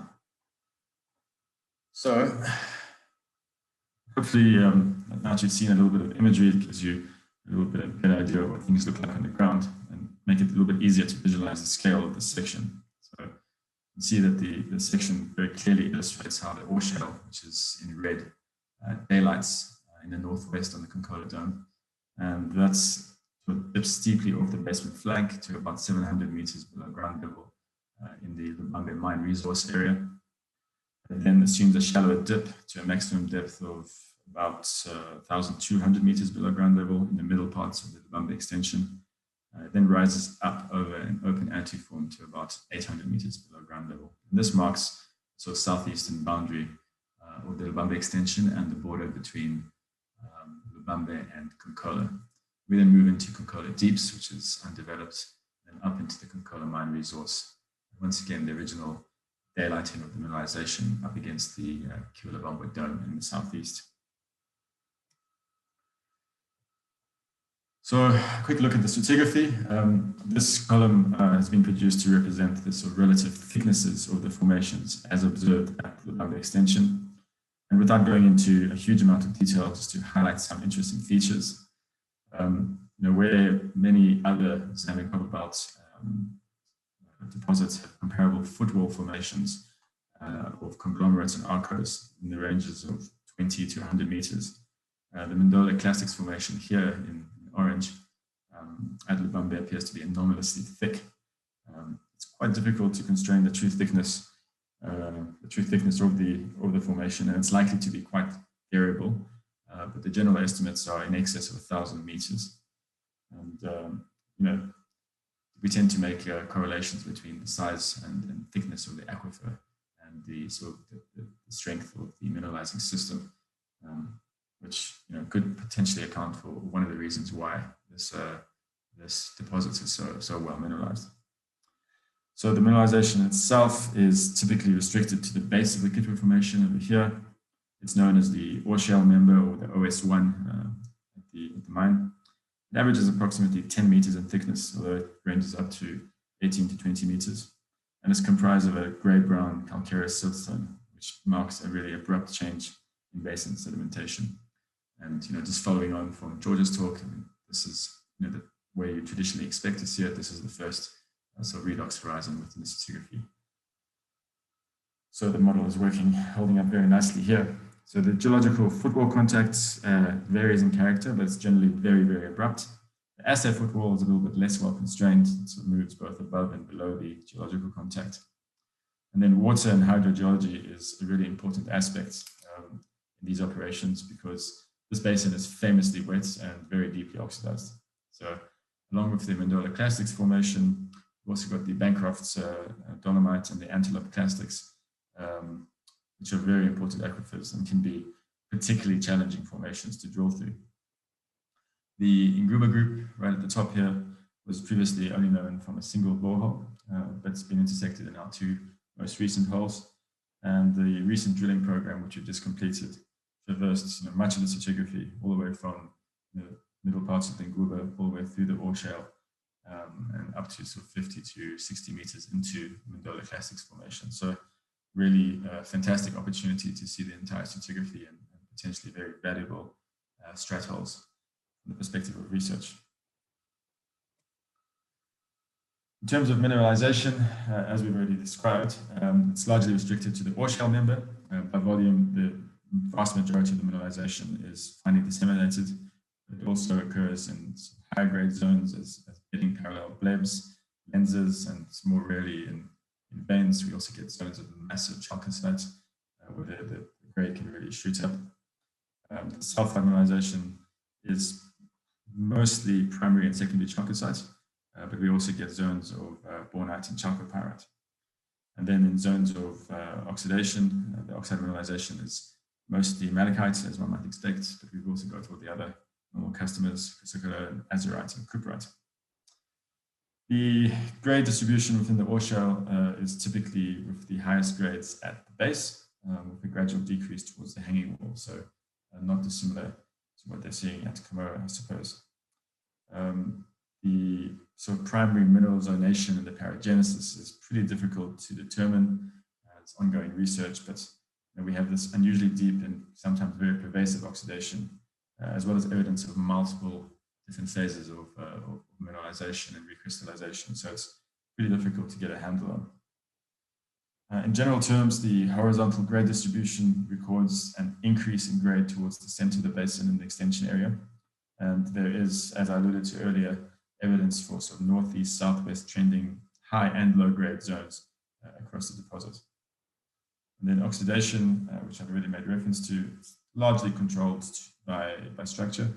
But in more general terms, it decreases with depth, perhaps as you might expect, such that the mine resource is on average more oxidized than the extension. So we're looking at around probably 15 to probably around 12 to 18% in the mine area, and then the extension resource we're looking at 10% and below oxidation ratio.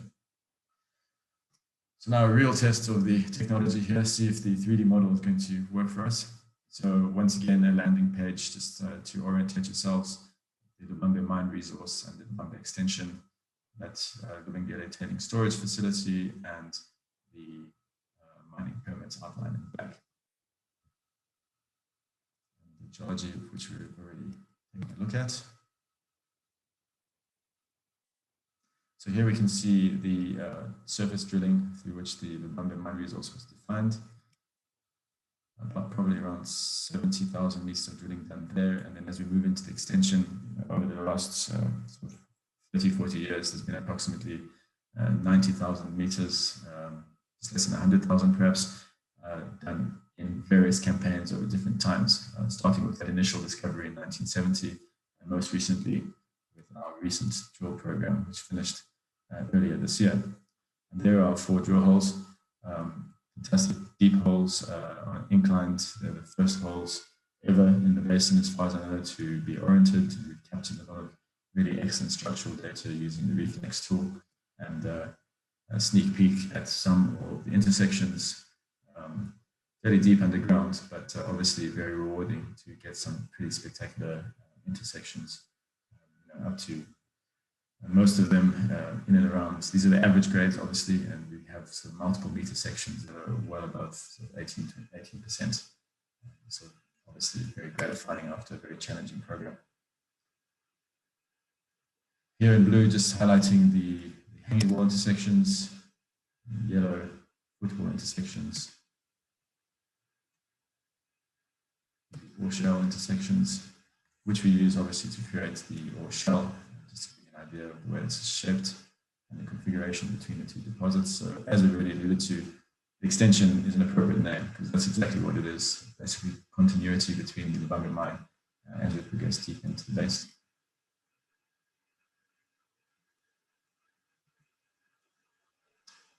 This image here is trying to illustrate some of the underground infrastructure in place at present.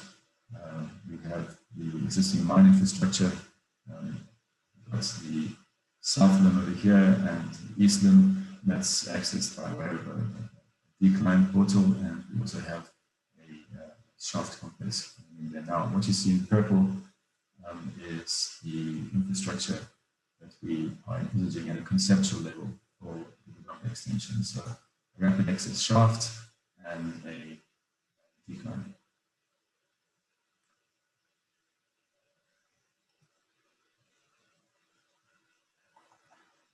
So moving on to the extension resource, where we're at. So as mentioned in the beginning, we have a JORC compliant resource, currently stands at 247 million tons at 3.64%.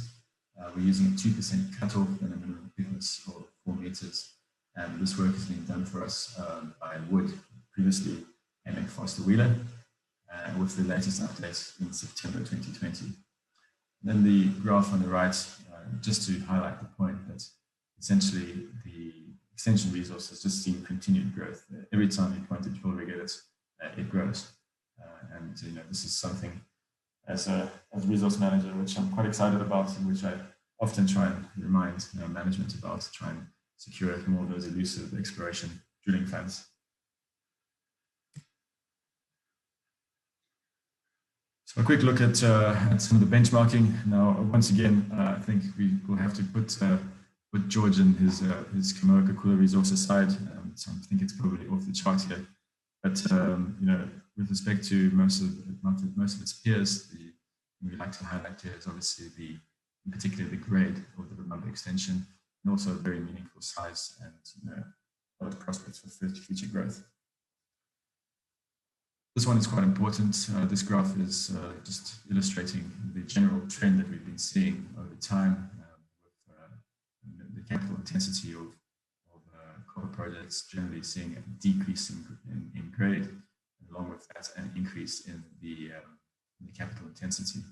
Now, Lubambe at concept level will have a highly competitive capital intensity because essentially it's a brownfield project, and so this is all pretty much building off the fact that a lot of synergies between the Lubambe mine and the extension with shared infrastructure, and the timing is quite key because we see a situation where the Lubambe mine will start tailing off in production just as the extension starts to ramp up. So a very good place to be in terms of the economics. So looking at our exploration results, this is obviously being a red-blooded explorationist, something which I'm very proud of. Very proud of the team for what they've achieved here. The Lubambe, well, the entire Kamoa-Musoshi area has been a really challenging place to drill and explore in the past, and the sort of overall success rate that we might expect has been around 50 to 60%, which is quite a difficult thing to present to management, because obviously these are very deep and expensive holes. But I'm very pleased to report that we managed to get 4 out of 4 of our holes complete, so 100% success rate, And those 4 holes added 44 million tons of resource at about 4%. And not only did it increase the size and grade of the copper resource, but we also improved the metrics with regards to the cobalt, which is it's not a standalone resource. The cobalt distribution within the resources is poorly understood and quite erratic, but it certainly does represent upside for the project. Looking at a summary of the drill results there, I alluded to them earlier, but you can see some of our intersections up to almost 20 meters at 4.5%. And you can also see the sort of pleasing way in which the resource has grown with consecutive updates to the resource statement. And you may question the size, sort of amount of value or the size of resource growth resulting from just 4 drill holes. But once again, this goes back to the sort of the aspects of the Anaconda belt, which it's quite famous as the continuity of grade, and something which George also touched on. It's also a benefit that we have here is that this resource seems to just keep going, and the grades, if anything, have been improving as we've moved towards the north and east. Now, it obviously would be remiss of me to give a presentation on Konkola, Musoshi, and Lubambe without making some reference to water. It's a famously wet basin, and obviously hydrology is going to be a key aspect of feasibility studies. So, without going into great length right here, essentially the way Lubambe has approached this is they've been building a really robust numeric water model, and this obviously has, it can be tested and correlated against existing operations. We have both Lubambe's operation and KCM on either side of the extension to try and tie it. And as we move into pre-feasibility, obviously there'll be a lot of additional work done to try and tie that up. And then finally, just before I wrap things up, the exploration department, we also managed to execute 37 line kilometers of 2D seismics. We did this at the end of 2019 through using HiSeis from Australia. Now, the principal objective of this was essentially to test the method.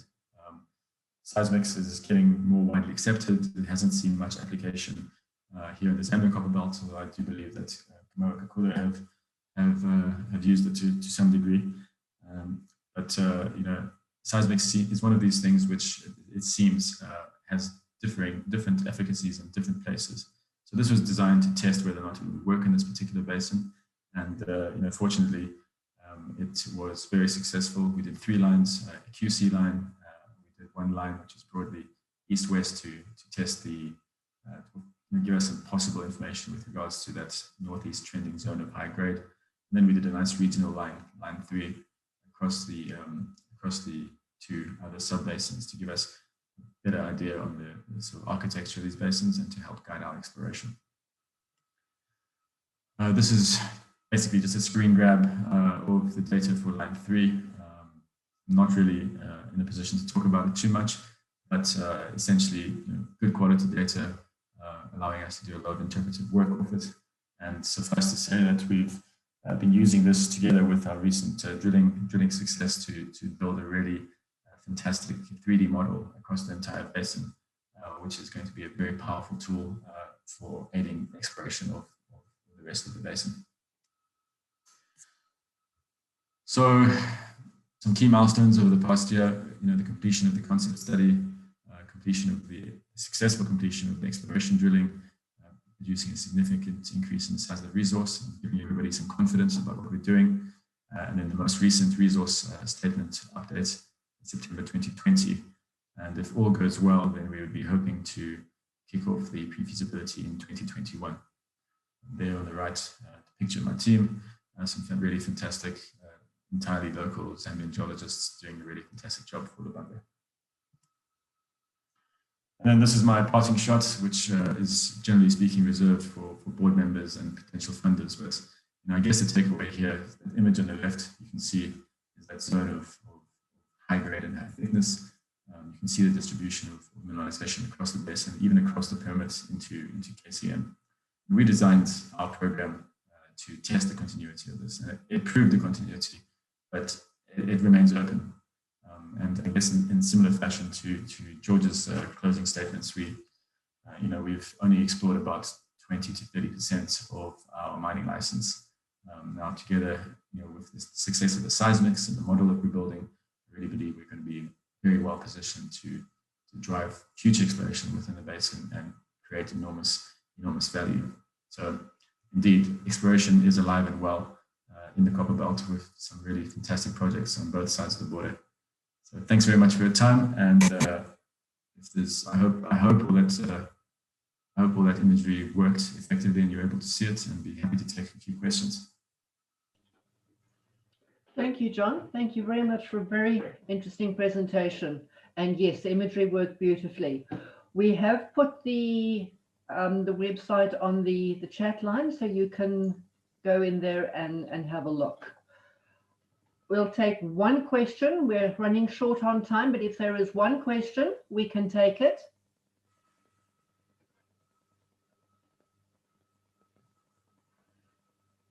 John, I think they've all gone to the website to have a look at your presentation there.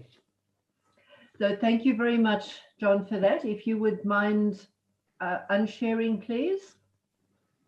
Thanks, Tanya. Thank you very much. Dave, you're up next. If you would share your screen, please. Okay, I'm sharing my screen. Okay, and in presentation mode. Yep, just there we go. Should be, does that look correct? We can see it, we can hear you. And our next speaker is Dave Dodds, and he's going to be talking to us about some interesting nickel targets in Africa.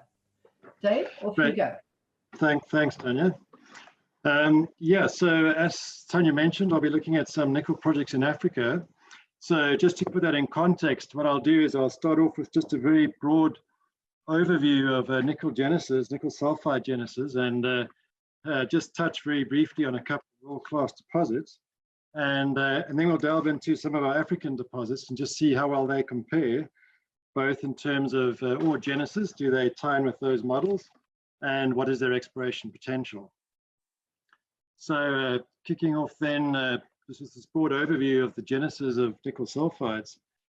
So typically what we need is some means of tapping the mantle, and we need to have a large amount of magma that flows through the crust. So there's a couple of means by which this can happen. So either we're in a cratonic setting, and then we require a plume or as in the case of Sudbury, a meteorite impact to enable the magma to be emplaced into the crust. Or alternatively, we want to be on the margin. So we want to be on the edge of the craton or close to the mobile belt. And then the third type are the komatiite flows in greenstone belts, and those are somewhat a class on their own. And then there are various other categories and subclasses, but I won't go into those details at this stage. So just to show you where some of the better known nickel sulfide deposits are, and just for an idea of scale. So if we start on the, and if you can see my screen, or my cursor rather. So in Canada, there's Voisey's Bay, well-known nickel sulfide deposit that's caused through intercontinental rifting. And for those in the nickel game, they'll know that that's associated with the northocite, which is somewhat different from many of the typical nickel sulfide deposits, or more specifically with troctolite. Then Sudbury over here, which is the well-known meteorite impact site with numerous rines around the Sudbury complex. Then going further west across to Norilsk, that's we're associated with flood basalts, in other words with the volcano, so that explains why there was a large flow through of magma there. And then we'll be familiar with the Bushveld complex, which in itself contains a large nickel resource, but more specifically, the more typical nickel sulfides associated with it are the feeders that are peripheral to the Bushveld complex, such as in Komati. And we'll look at one such example a little later. So what else do we know from these world-class deposits that can feed into how we can explore for them? and what sort of features should we look for when we're exploring for nickel sulfides, and what features might we look at in our African examples to see if we have similar examples. So here we have just some schematics, or the ones on the left is not a schematic. That's the plan view of Voisey's Bay, and underneath is the cross section. So the blue is the intrusive, and the red is where the sulfide bodies are. And then on the right is a schematic showing the formation of the Norilsk nickel sulfide deposit. So in both of these examples, what we have is a scenario where there's a high flow through of magma within a fairly constrained environment. So what you want is a chonolith or a dike where you have a lot of magma flowing through. So in the case of Norilsk, that's flowing through to the volcanics, to the flood basalts. And there's a few other dynamics that help in the formation of the nickel sulfides. So one of them is the assimilation of sulfur from your country rocks. And this is what the schematic is trying to show in the case of Norilsk over here.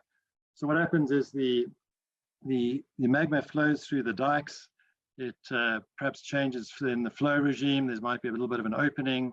It becomes more sill-like, and it starts engulfing the surrounding sediments, so your roof rocks start falling into the chamber, and as a result, the chamber grows. It also becomes saturated in sulfur as a result of this process, or potentially becomes saturated in sulfur, and this would cause sulfide immiscibility. So you'd start forming sulfide droplets, and then as this flow continues, those droplets would increase in their tenor, so their percentage nickel would increase. And over time, they would start to accumulate and then settle to the base of the chamber. And this happens where you typically have some sort of opening. So in the case of Voisey's Bay, you have these chambers.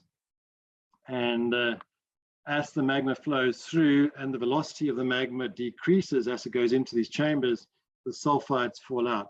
And some of these sulfides may then be later entrained through further influxes of magma. And this entrainment process also helps increase the grade. And then what can also sometimes happen is as you get the sulfide accumulating, it might actually fall, as it were, back down the system. So in the case of Norilsk, you get a sort of a sliding back of the sulfides because they obviously have a much higher specific gravity. And nonetheless, through these various processes of magma flow and magma assimilation and accumulation, because the accumulation is also an important aspect. You want to have some kind of means of the sulfides accumulating other than just being dispersed as disseminated sulfides within the magma flow. So you want a greater density of either disseminated sulfides or preferably massive sulfides forming at the base of your intrusion. So that's just a bit of a backdrop, and then we'll see, looking at our African examples, can we see some of these features? So what I mentioned earlier is that we want to either see some example where you've had either a meteorite impact or a large layered intrusion. So a bushveld would be an example of that. That would be your intracratonic type of setting. But if you don't have evidence for that, then you want to be located on the margin of a craton or in the mobile belt. So this is what this image is endeavoring to illustrate. So this is various mag images are being stitched together by Branko Corner. And from this, we've inferred where the cratons are. So these are the areas that have this brown stippled outline. So Karpval craton down here, Zimbabwe craton. And then the yellow line shows it shows a trend, and you can pick it up in the mag signature, perhaps not so well on this iteration of it. And there's various ways you could infer this wraps around the various cratons, and the one instance is to take it through here, through the Maches belt in Namibia. But you'll notice if you look where the nickel showings are, which are the red showings and or deposits, which are the red triangles, you'll see they follow this yellow line and these edges of these cratons. So here is the Insizwa complex. Over here is a Yucca mainspun nickel target, which is the area where Orion is looking. And then as you go further up to the north, there is Manali, And then up here in Tanzania, you have the well-known Kabanga deposit, and then the various other intrusives, including Musongati, which I'll speak about later as well. So the various ones I'll speak of are outlined there in black. So there we have the, this is the Burgersfort project, or otherwise known as the Arpingstering Dry Sill, fairly close to the Nkrumah nickel mine on the eastern side of the Bushveld complex. Down here is the Insizwa complex, so that's potentially analogous to Norilsk. Over here is a black circle that doesn't outline any nickel showing. That's because this is just Kalahari cover, but that is where the Morokweng impact structure is. So we'll have a look at that and see how similar that is or isn't to Sudbury. And then over here is the Malopa Farms complex. So we'll have a look at that as well, and potential feeders to that complex. And then we'll have a look at Musongati up here in Tanzania. So we'll kick off with the Morokweng impact structure. And as I asked there, is it an African Sudbury? So is this similar to the Sudbury impact structure? So there is an image of the mag, the airborne mag overlying the area. And just over here, this is where the impact structure is. So this green area here, if you can see my cursor, that is where the melt sheet is. And then around the melt sheet is an area of demagnetized granite. So this is this green mag signature over here. And then there's a broader area of demagnetized granite, which is around here. So if I put these outlines in black, it might be a little clearer. So this, once again, that's then the meteorite impact site where the melt sheet is. And then this is the first zone of demagnetized granite, and that's the second zone. And I'll just add these colors to make that clearer with the labels of the geology. So once again, our melt sheet in the center there. And then we'll refer to these just now. So that's borehole M3. And then I said there's a detailed mag survey. That's why there's a little bit more detail with these colors in the middle. There was a more detailed mag survey flown directly over the melt sheet itself. So this is the borehole M3 was drilled prior to certainly to my involvement in the project. And I was involved there whilst working with Falconbridge, and we did some exploration there to see if we could find a deposit similar to Sudbury. So just to look at the stratigraphy to see what similarities there might be, certainly in terms of the different stratigraphic units, there are very close similarities. You know, we see a lot of the same rock types going through the sequence, perhaps not the full sequence. We don't see the post-impact sediments and the suvites at the top here that we see in Sudbury, but we do see a reasonably thick melt sheet and a brecciated basement. So what you'll notice in the next slide will illustrate some of these similarities and differences in a bit more detail, but you'll see the melt sheet is a little, it's somewhat thinner at Morokweng, but otherwise, you know, there is certainly evidence that there was a meteorite impact at this site. So going on to the size comparisons. So at Morokweng, the impact, the diameter of the melt sheet is 40 to 50 kilometers compared to 200 at Sudbury.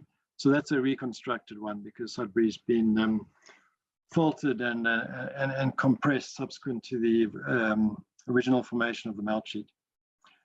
If we look at the thickness, so and some of this is being based on calculations and estimations, but roughly 800 at Morokweng.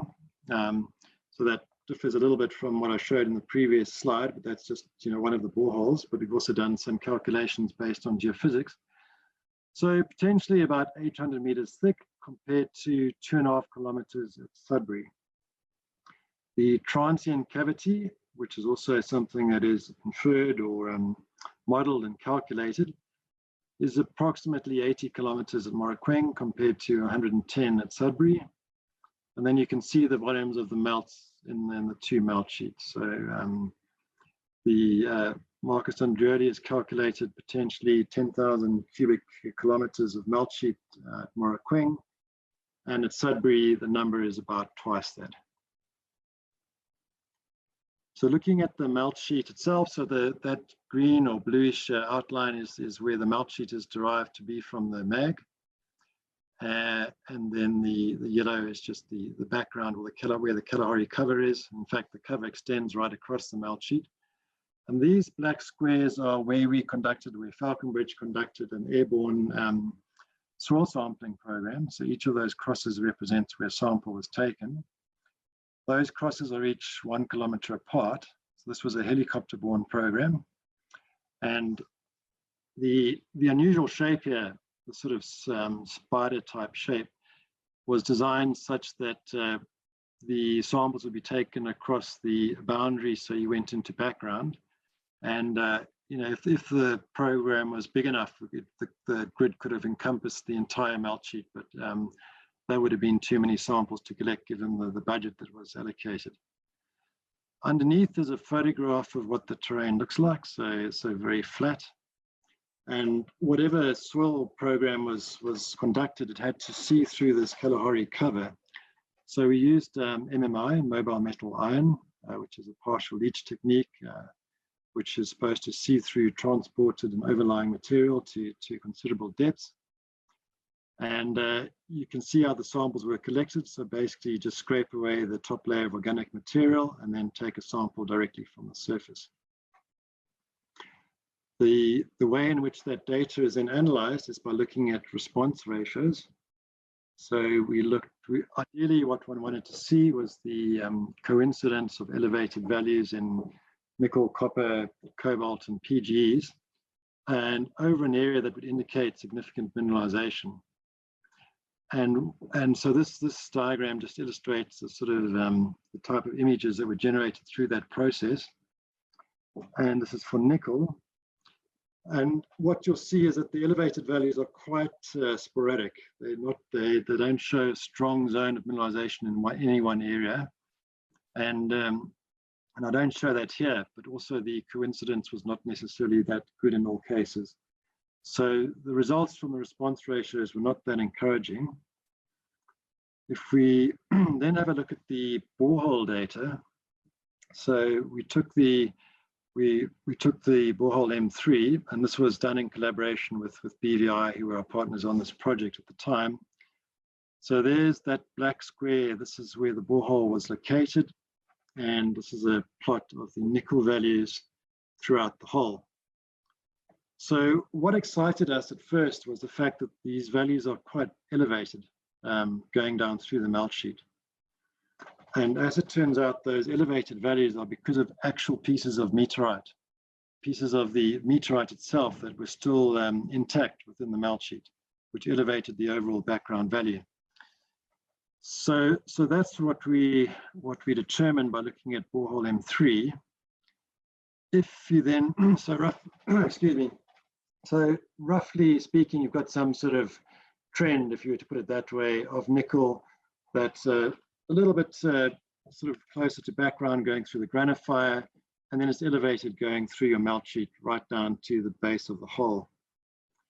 If we now look at Sudbury, which is the type example and what we're trying to replicate, and you have a look at the examples there, and these two examples include sulfur and nickel, and you have a look at the nickel down the hole in borehole M3, or rather in the borehole in Sudbury, and you'll see that the nickel is highly depleted throughout the bulk of the melt sheet. So it's not even similar to background values, it's actually less than background values. And then right at the base, it kicks out. And this is where all the mineralization lies. So what happened here is that you had a very dynamic and active system. The sulfides that were formed, the sulfide droplets, which you may recall speaking of earlier in some of the introductory slides, they were able to circulate through the bulk of this melt sheet and coalesce at the base, which is exactly what one wants. And as a result, the nickel was depleted from the silicates, which is why they've got such low values and why they form these high values at the bottom. So here you have a sort of just roughly a sort of pattern somewhat like that. So then if we look at that pattern relative to what we had in borehole M3, we'll see there's quite a difference. And going on to this slide here, and just to mention, I've mentioned at the base here, these data sets were plotted somewhat differently, so they're not directly comparable. But nonetheless, the principle still applies that in Sudbury, the nickel was depleted from the melt sheet, whereas in Morokweng, we still have the nickel within the melt sheet itself. So somewhat contrary to our initial thoughts, the fact that you've got this elevated nickel in the melt sheet was not a positive factor. It was actually a negative. It showed that the nickel hadn't been depleted during the process, that the system had never really matured, that the melt sheet was not sufficiently thick and hot enough for enough time for the sulfides to have formed and stripped out the nickel.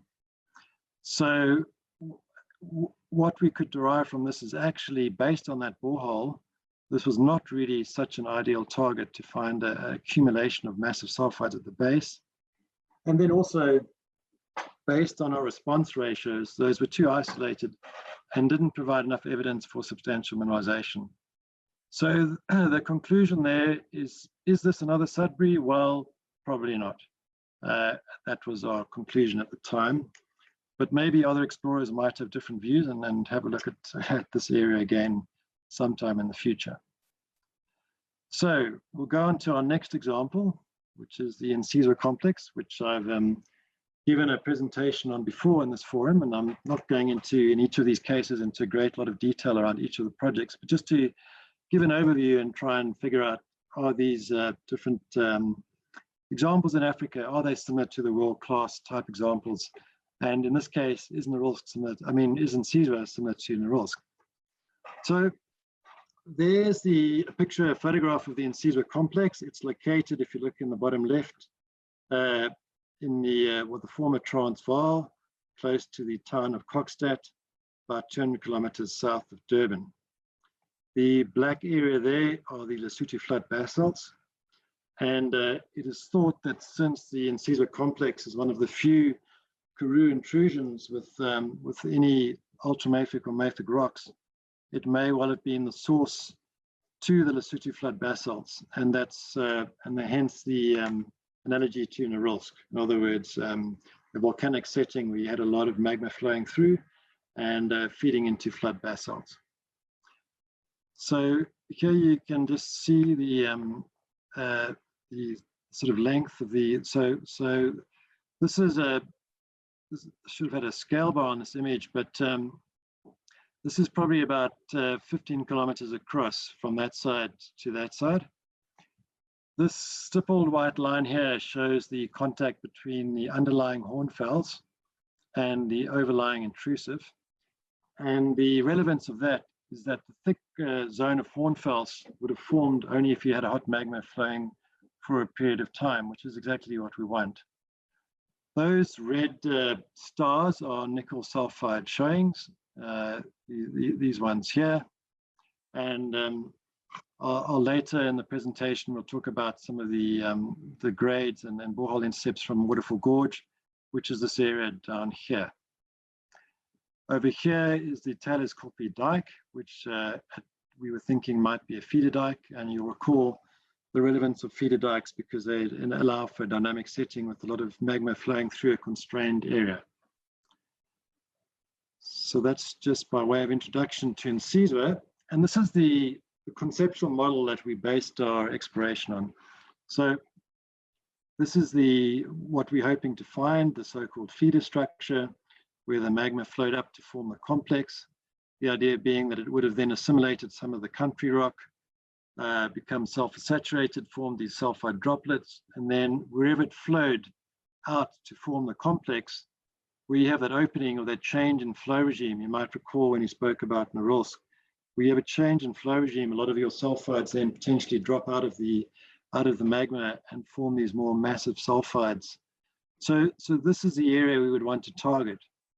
And these red stippled lines going to the margins would then potentially be these areas here. So the thinking would be that the sulfides that we see on the edges here are sulfides that have been entrained and moved along. And what we're seeing is just a small evidence of something much bigger, which we could find closer to the feeder structure. So this is looking at the incisor complex in plan view. So previously, the photograph that I showed you was a photograph taken from this point over here, looking across in this direction, looking at the eastern side of the incisor lobe. The incisor lobe is one of 5 lobes. So these blue areas here are the various lobes. And you can see these red dots are sulfide showings. And what the slide really is here to indicate is that the sulfides are widely distributed. So you can see there's a lot of sulfide showings throughout the complex. And then secondly, the high tenor of the sulfides. So you can see, really nice grades, 5%, 2%, 4.15%, fairly decent copper values and some pretty good platinum and palladium values as well. This here is a photograph of the adit, which is the Waterfall Gorge adit, which I referred to earlier, which is situated around about here.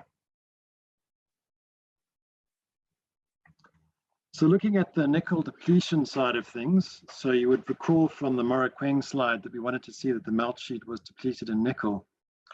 So these white crosses are from a data set from Guni Marsh, which form a trend for the Karoo Igneous Province. And with the incisor complex being part of this province, assuming all else to be equal, all the samples taken from the incisor complex would have plotted along the same trend as well. But in fact, what they do is the bulk of them plot below this trend, indicating that the nickel has been depleted. And what we see as well is that some of the samples are actually enriched. And ideally, what you want to see if you're looking at the broader system is you want to see both enrichment and depletion, because with depletion, it's a bit ambiguous because either you've had your intrusion that's been depleted in nickel because it's formed a sulfide body at the base, which is what you want, or potentially the magma was just infertile to start with. So you don't really know which of the two you're dealing with. So in this case, what the theory is that the nickel has in fact been depleted because we see some enrichment as well. And the enrichment is pretty localized. It's around where your sulfide bodies are, whereas the depletion is in the bulk of volume of your intrusion. And you can see the numbers that have been put forward, and this is a calculation done by Peter Lightfoot, where there's potential on the left side of the graph, where there's potentially a huge amount of nickel that's being pulled out of the system. So that begs the question, where is all this nickel then? And if there is a feeder structure, where could it be? So, one of the ideas, if we just look at that white line there, if I remove it for an instance, you can see that this may be one place where there could be perhaps a break. There's a break in the mag signature, maybe there's a structure around there. That could be one scenario. Also, this is gravity. These white dots indicate gravity, so there's a slight increase in the amount of the gravity signature just here. So that's one potential spot, and quite a lot of work was done to try and identify these where the feeder structures might be. One of the problems with this incisor complex is that it's pretty thick. So your geophysics is a little bit constrained outside of AMT, and it's difficult to then either detect where the feeder might be from basically from modeling the geology or modeling areas of greater gravity, or through direct detection. So any EM techniques are also going to battle to try and see something that's through such a thick cover. So there we are, there's Waterfall Gorge over there once again, and here's some of the values from the borehole intercepts drilled in that area. Bearing in mind, these are now average values over these intercepts, but the tenor is a lot higher, 2 to 6%, as I mentioned previously. So what are the conclusions relating to incisor? Well, the sulfides have a high tenor, and that's one of the criteria we always look at in nickel exploration. Certainly there is evidence for nickel depletion. There's a sizable magmatic system. and potentially it's associated with the Lesotho flood basalt, so there's a high flow through of magma. What makes it difficult is the depth to the footwall, plus the spatial extent of the complex, so exploration is both costly and difficult. So the question then is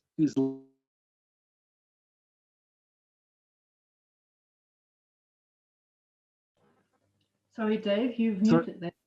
Sorry, did I mute? Okay, I don't know how that happened. Can you hear me? Yes, we can hear you. You can, okay. So I don't know for how long I was muted there. Should I start again from the slide or carry on? You've got 5 minutes left, so you better carry on. Okay, I better carry on. Okay, so the question is this another Norilsk? And the answer is maybe. Difficult to tell because of the difficult means of exploring the complex. So moving on to the next example then, as soon as my slides move, they seem to become somewhat, okay. Okay, moving on to the Arpingstoring dry sill. So is this a Voisey's Bay or not? So let's have a look and see. So this area is on the margin of the Bushveld complex, and it's seen to be of a high potential because there are a number of EM anomalies there. Plus there is an ultramafic sill that's peripheral to the Bushveld complex. So you've got the ultramafics, which are a source of nickel. And what we're looking at here is something similar to Nkomati to see if we can find another similar deposit. And the holes, the Goldfields did some work here previously, and they got quite a nice intercept over 7 meters. So Falconbridge also explored here, and then later another company I worked with, BSC, did some exploration. These circles here are the collar positions of drill holes. So the bulk of these were drilled they were very shallow holes drilled from magnesite. But all of the deeper holes, these yellow ones, intercepted some disseminated nickel, and in some cases PGs as well. Looking here at a more regional picture, so this is the east side of the Bushveld complex in Nkomati down here, with these red dots being where mineralization has been intercepted, either PGEs or nickel. And there's the inference that there are these large structures that would have facilitated the ingress of potential feeder dikes, and this one leading from Nkomati. And then likewise, there are other structures in the area, and these other ones where the Burgersfoot Bulge area is, and our target area being on the edge of the Burgersfoot Bulge. So there was drilling down there that intercepted disseminated sulfides. So certainly there is mineralization, but we didn't intercept either with the early stage exploration done by Falconbridge or subsequent exploration. There was no massive sulfides detected. The large tonnage, but at a low grade. Is it another Norilsk? No massive sulfides formed. And, or sorry, I should say, is it another Voisey's Bay? Sorry, that's an error, which is not. So there wasn't an allowance for the accumulation of sulfides in this scenario. Going on to Malopo Farms, there's a Malopo Farms complex location map. It's got this big structure running through it, which is outlined in blue. Here's the geology, so the purple being ultramafics, the green being mafic rocks. Here's a cross section based on geophysics. So this is the MAG, analytical signal. And here's the section. And when you go across this shear zone, you can see that you get a change in your MAG signature. And this is interpreted to be a dike or a feeder that underlies it. So there's, based on magnetics, there's a dike or a feeder structure running through here that could have fed into the northern lobe and the southern lobe of the Malopo Farms complex. And these are, just to go back here briefly, these blue squares are where EM was conducted across this potential zone of where the feeder structure might have been located. So the feeder structure then would be where the red area is. Going across here, here's a modeled interpretation with your feeder structure being over there, potentially. So this is now being drill tested at the moment. So MSA is involved with this program with Kalahari Keys, who are the owners of the license. We have a joint venture on that project. And the idea now is to drill 4 holes targeting EM conductors. And the top left there is an image of the AMT sort of 3D model. There's also being surface EM conducted there. And we're busy testing these as we speak. So what are the conclusions here? Well, there's a feeder structure to a large ultramafic complex. So that's a positive. This is a quote from Kaslotta, basically saying that these conductors are superconductors. So they could potentially be indicating massive sulfides. We're busy drilling at the moment, so we don't really know what the outcome will be as yet. Is it going to be similar to Voisey's Bay? Well, the drill holes will tell. So that's still to be determined. I'll go very quickly here onto Musongati.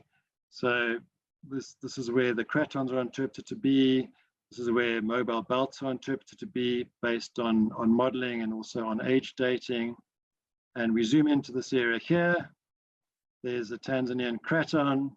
Here's the Kabanga and the various intrusions related to it. And you can see what looks to be a continuous mag signature all through here where these intrusions are potentially located. So call that the Kabanga, Musongati, and nickel belt. And we'll just look there at Musongati. This is the larger Musongati intrusive. And we're going to look right in the edge over here where mineralization is being detected through work that was done previously by MSA in 2011 and 2012. You can see the holes that were drilled there. And here's a cross section. And what's positive is that you can see sulfides have accumulated at the base, that some of these sulfides where you have massive sulfides, and this is capped, but the tenor is good. It's up to 5% or so nickel. And you can see an accumulation too of disseminated sulfides towards the base. These sulfides here have not been included in the resource estimation, but these sulfides here along the basal zone have. And you can see the numbers from that on this table here. This is it's an in-house calculation, so this is not a code compliant numbers, but nonetheless you can see that the numbers are pretty robust, and importantly you can see some nice grades in the massive sulfides. So there's some photographs of the massive sulfides, and here I'm asking the question, are these feeder structures? Possibly. There's a cross section. So there is some really good mineralization that's been intercepted so far. And there's also, I think, some really good exploration upside. So a great setting, close to Kabanga, high tenor sulfides, and maybe associated with feeders. And the mineralization is open-ended. So on that note, I'll finish. I've said there are questions, but I don't know if there's any time. And then I've just got a quote for people to read if there's time while they think about any questions they might have.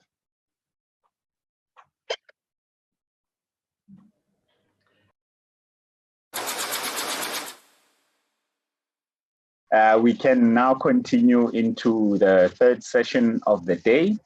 And I've got some experienced young men. I call them young men because they've got quite a lot of experience in developing projects, but they're still quite active in that development on projects.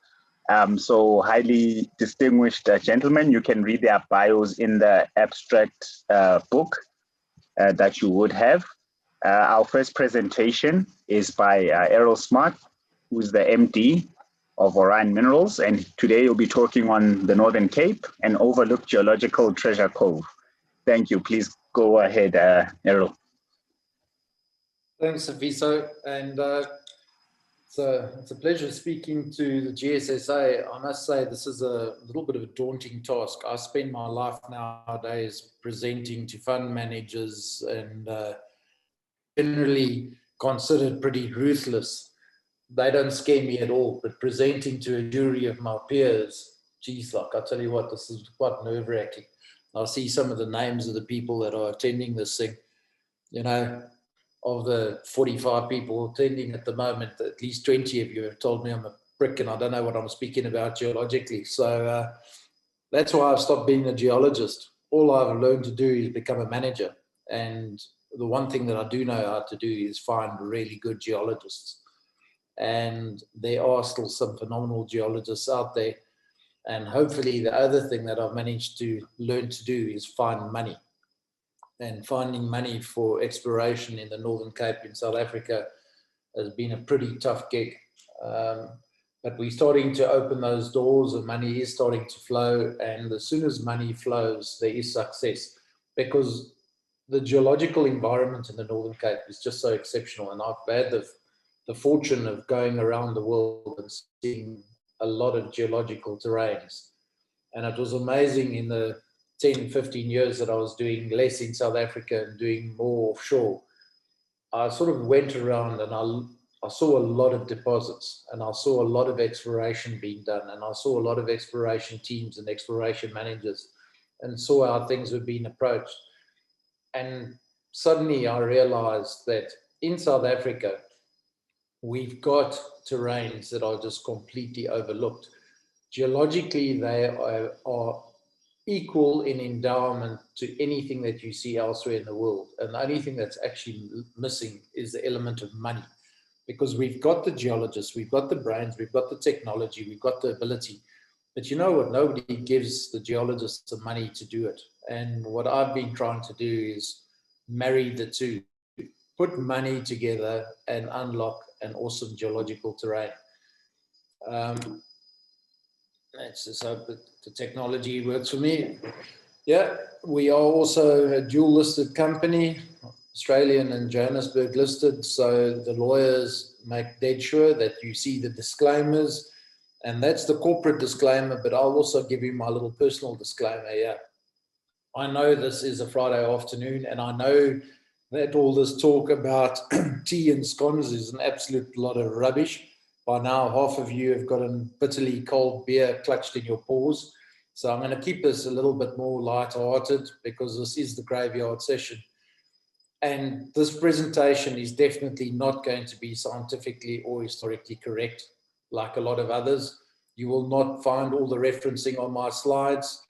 You should place very little reliance on it, because this is really just a regurgitation of my ideas. And I get pretty fired up about some of these ideas. So it's a bit of a rant and a burp, and I'll spit things out there, and I'm definitely going to piss some people off.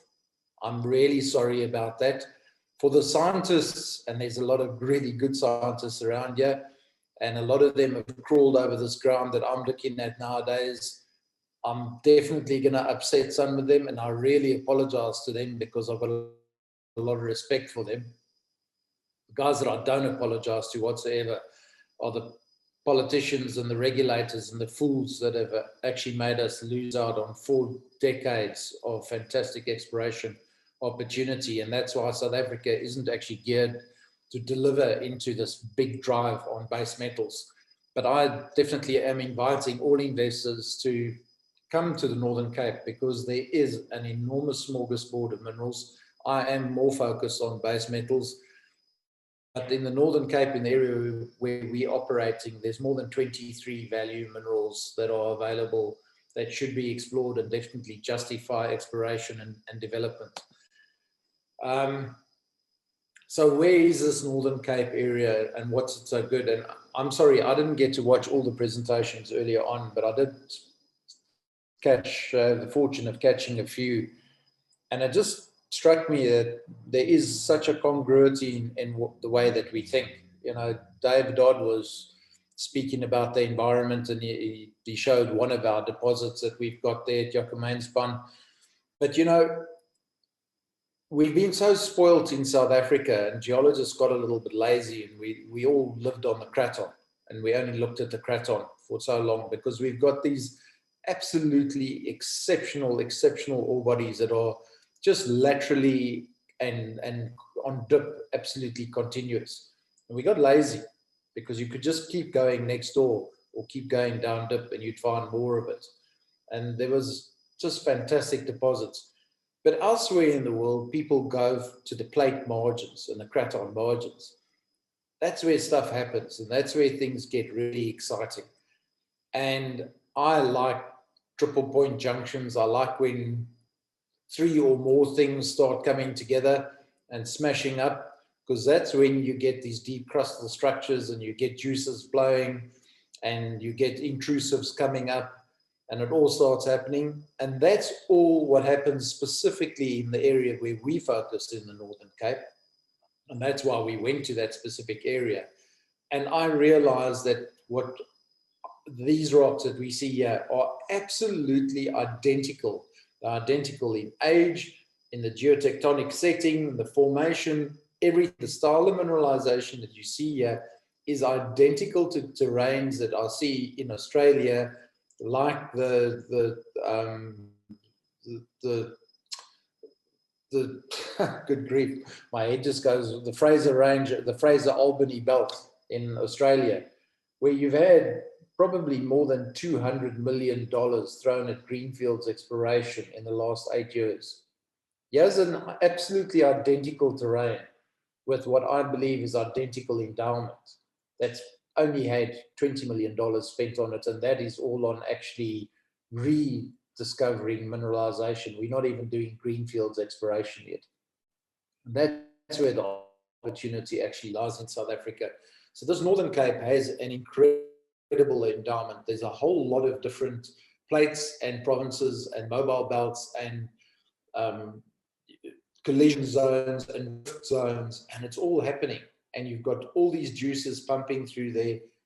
And the sad thing is it's hardly been looked at since the 1980s. And I know I'll get criticism. I made a comment like that at a conference a little while ago, and Lo van Schalkwyk, my own chief geologist, beats me up. He says, "Oh, Errol, we did lots in the 90s, we did lots, and the Spectrum Geophysical Survey was actually the airborne EM was developed in this terrain to look at this in the 80s and 90s." And say, yes, Lo, but if you look at actually what happened in the 70s and 80s, in the 1970s and 1980s, you had the big companies. You had Newmont, you had Anglo American, you had Anglo Vol, you had Goldfields, you had Shell, you even had Isco in those days. Dozens of big companies were spending big dollars exploring here. There were literally dozens of geologists and dozens of exploration teams. You know, in Springbok, Goldfields and Newmont had a team of more than 200 in the exploration department. These were big exploration teams, and there was big exploration happening in the 70s and 80s. And then something happened, and the big old mining culture came to an end. And it was for good reason. South Africa had a bad history. And unfortunately, the baby went with bathwater, because the Northern Cape became a victim of circumstance and of geopolitical history. In 1985, old PW gave the famous Rubicon speech, and South Africa was turning its back on apartheid. And we were going to cross the Rubicon, and we were going to go to a better world.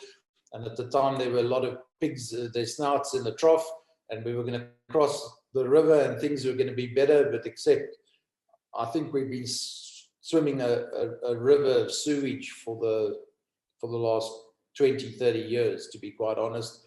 And those that are starting to emerge on the other bank of the river, there's been another set of snouts in the trough. Hopefully, South Africa is getting that behind ourselves now. We have to get beyond the Rubicon, and we actually have to start moving forward. But us as geologists, and the useless geologists like myself, us as managers have to go out there and find the money so that we do give it to good geologists to do some really good work, because there are amazing discoveries yet to be made here. And before we even make those discoveries, we could do half a dozen projects like we've done in Prisco, where in a 5-year program, in fact, in a 3-year program from the time that we acquired it, we drilled out an 86,000 meter drilling program. We completed a bankable feasibility study. We got it fully permitted, and we're ready to build a world-class mining operation, a copper zinc mining operation. Not because we're geniuses, because it's been there and it's been staring at everybody, but nobody's got up and done it. But I can see another 4, 5, 6 of those in the Northern Cape that deserve to be done. And we've got the geological brains to do this. And I think there are more very high quality deposits that are yet to be discovered. So we don't even have to go rehash and rediscover what's already been discovered. And the Northern Cape, because my focus and my greatest passion at the moment is in base metals, you know, this is the perfect time. In our geopolitical history at the moment, the world desperately needs base metals, in particular copper, because copper is the key metal in all of the world electrification. We are going to clean the planet. Cleaning the planet is meaning electrification, and electrification means copper. You can talk about all the battery metals and the hydrogen economy and all of those wonderful things. All of that doesn't work unless you have copper. And this post-COVID era, reconstruction programs around the world, reconstruction is about building, and building is about zinc, because zinc is used for galvanizing. And there just isn't enough zinc in production, and there's not enough quality zinc in production in the world. And that's why we focused over there. And even the old sleepy companies like the Anglo-Americans are starting to make the noises again and say, you know what, that we must be in base metals, and you know what, we should be looking in South Africa. Well, Anglo spent, in sort of 2020 terms of money, they spent hundreds of millions of dollars of exploration in the Northern Cape. They made discoveries that they walked away from. Those discoveries rank as good as some of the discoveries that they continue spending money on elsewhere in the world. They need to do it in their own backyards, because there is an opportunity here, and South Africa is becoming investable again. And I know we've got problems, but I'll tell you what, the problems are not as bad as a lot of other places where I've worked in the world, where people face bigger challenges, yet they do invest. And I see something like that's going to happen in South Africa.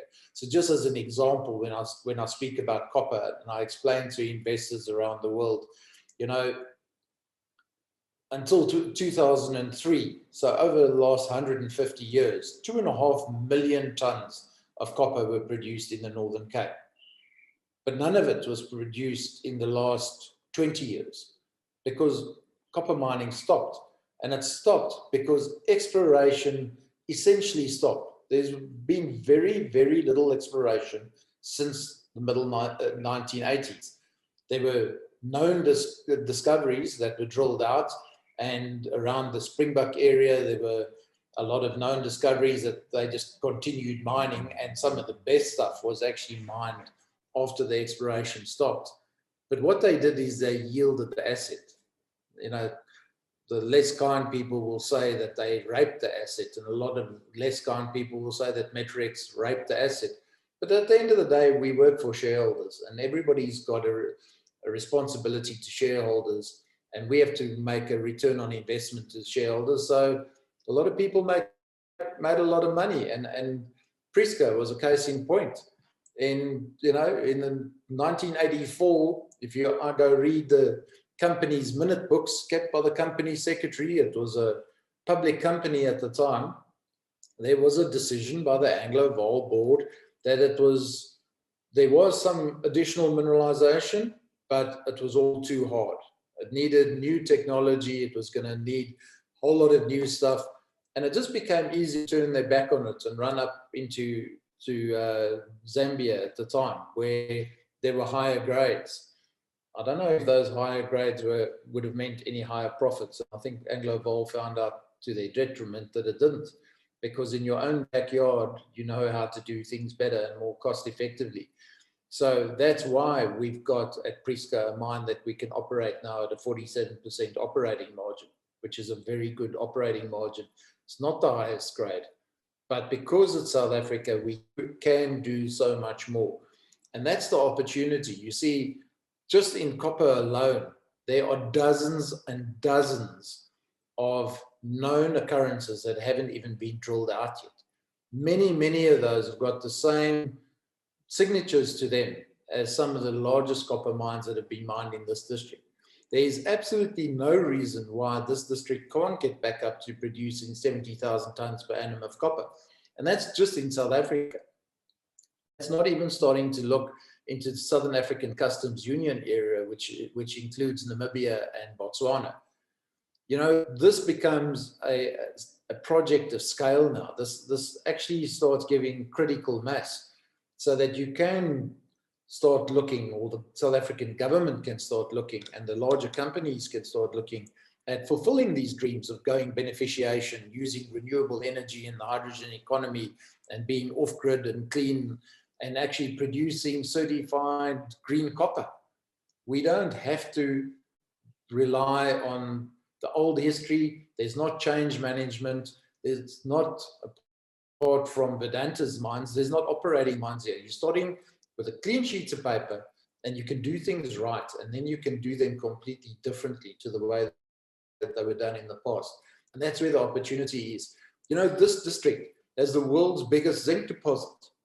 You know, the Black Mountain Johannesburg complex, that Broken Hill style mineralization / question mark SEDEX style mineralization, that stuff is huge, and it's massive zinc and subordinate copper and lead mineralization. You know, the Prieska deposit is the world's single largest VMS lens, and a true exhalative lens. Yes, I know Kid Creek is 180 million tons, but I can wave a stick and touch and feel more than 100 million tons in a single lens of mineralization at Prieska that is still open in every dimension, along striker, up dip, and we are now drilling discoveries within sight of the head frame, new discoveries. You know, around the world, VMS deposits always happen in clusters. Nobody's looked for the cluster around Prieska yet, or they did look, sorry, incorrect. They did look, and they actually discovered them. We're going and rediscovering them because the 1970s data is largely lost. But we're going back there and we're drilling and we're proving these things to be economic. And that's what's going to drive this whole Northern Cape district again. You've got an opportunity here that is second to none. And then on top of that, of course, the beauty of the Ariaga belt that sits on the Craton margin is we do have these massive nickel, copper, and believe it or not, platinum-rich intrusives. And there's huge volumes of magma. And, you know, I think it was Dave speaking earlier on again, when you've got these big nickel-rich intrusives stoping through, what you want is where they intersect sulfur sources and actually stope out the country rock and the sulfur sources on the country rock.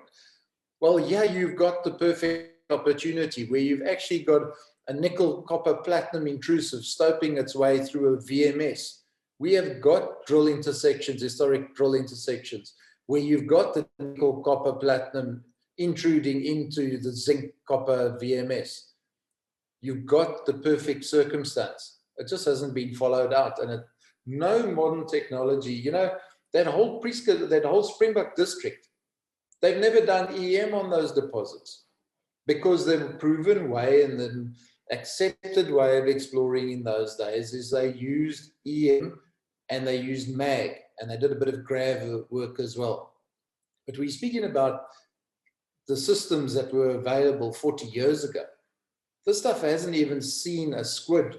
It hasn't seen a moving loop. It hasn't seen a fixed loop EM, which is a standard exploration practice.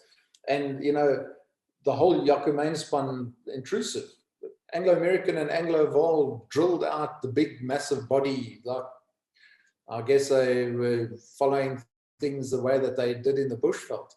But around the world, people see that as the smoke to lead you to the fire, because you've got to look for the massive sulfide that gets exhaled and injected around these things. And we're seeing it and we're finding it. So we've got this fantastic environment where we've got plate margins, we've got accretion happening, we've got intrusives, we've got the VMSs, and in fact that we've got a very late stage and very important pegmatite belt that's got the lithium and the rare earths and all sorts of interesting things in there. So that's where Orion, our company, has focused ourselves, but it's only part of a much bigger treasure trove. And I always tell people that when we know we've got success is we'll look out of the window at Prieska, and anybody that's been to Copperton, where our deposit is, will know you can almost see all the way to Kennard. It's so flat. Well, I want to see a forest of drilling rigs, and I don't want them to be ours. then we'll know we've got success, because then the belt would have come back to life as it should be. So Orion has gone about, and we've positioned ourselves very strategically. We've taken 5 years doing it. We've been putting ourselves into a very strong position. We will be renewable energy powered. We will be off-grid powered 5 years from now. We've seen the opportunity of being completely solar, wind, and hydrogen powered. Our current bankable feasibility study is to operate on a 52% renewable energy basis. So we will have certified green copper. We've got improved regulations happening in South Africa. Yes, I know there's fits and starts and problems, and I fight with Gwede about it all the time, and we fight with the government. But we're making progress, people, because we've actually gone 1,000,000 miles ahead of where we were 3 years ago. So things have improved dramatically, and we've got to embrace it. As an geologist, we've got to see the opportunity. We've got to bring the investors here and make things happen. You know, this whole Southern African zone, if you look at all the big copper projects that are coming on stream in Botswana, Namibia, South Africa, you know, we see 170,000 tons of copper production here in the next 5 years in this belt, within an 800-kilometer strike. That belt is all fed by networks of road and rail. We've got the renewable energy corridors. There's the talk of the new Bochum port and the rail corridor that goes past Uppington and into Botswana. All of those things are the future of where this district is going. And with the post-COVID relief programs, there's going to be an enormous amount of money plowed into that by the development finance agencies. As miners and as the explorers that are going to feed the miners, we've got to go out and find these deposits and actually have them ready and keyed up to produce into this new era. So Orion is positioned. Yes, we do have exploration in the Fraser Range in Australia still. That's a joint venture, and we've got Independence Group as our joint venture partners. We free carried. They're busy drilling a big nickel copper deposit that it's a part of a complex. So just 15 k's away from us, 12 months ago, there was a major discovery drilled. That company's share price, Legend share price, went from $100 million to $350 million in a couple of weeks. Well, we are 15 kilometers away from there in identical rocks with identical mineralization, and we're just trying to get the rigs back in there while joint venture partners are to drill over there. So we're one of the few companies listed on the JSE where South African can actually invest in Australian exploration and be free carried on it. So it's a great opportunity. We've got a great mine. We've only done the bankable study on the first 12 years. We believe it's a 20-year life of mine. It's going to produce, just on the base project, a 22,000 ton per annum of copper, 70,000 tons per annum. Fully permitted, ready to build, ticking all the boxes. And that is the first step for us. That's the hub. Now we're going to start developing the spokes. Great economics. You know, it'll produce a free tax flow, and I've converted this into rands for this presentation. You know, on a post-tax basis, it's 12.8 billion rand free tax flow. It's only going to cost 4.5 billion rand to build, but it operates at a 47% operating margin. It repays the cost of capital in 2.5 years. Great post-tax NPV. Those are the kind of project economics that we need, and we need to be driving, and the Northern Cape can deliver a number of these. You know, if you just look at our cost, where we would sit on the cost curve as Orion, on a co-product basis, we'll be producing at $1.60 a pound of copper. But as a byproduct basis, net of zinc credits, we'll be producing at a 45 cents a pound of copper. That's a great position to be in, and it's a good building block to be going forward. So that's our vision for growth. But my vision for growth isn't just about Orion. It is about a whole exploration and mining district in the Northern Cape. And I know many of you have worked in that district. You know the opportunity. I know as a snortkop, I had a bunch of the old salts take me out there. Mokot, I'm hearing you laughing. Be careful. So there were a lot of people that were telling me as a youngster that the Northern Cape is where we should be. I didn't listen. I went elsewhere in the world and had a good look. You know, I came back because now I believe this is where you need to be. So thank you, everyone. Thank you very much, Errol. That was a very inspiring and interesting presentation there. Great insights. And hence, as per Steph's comment, he loves your optimism. I like it too.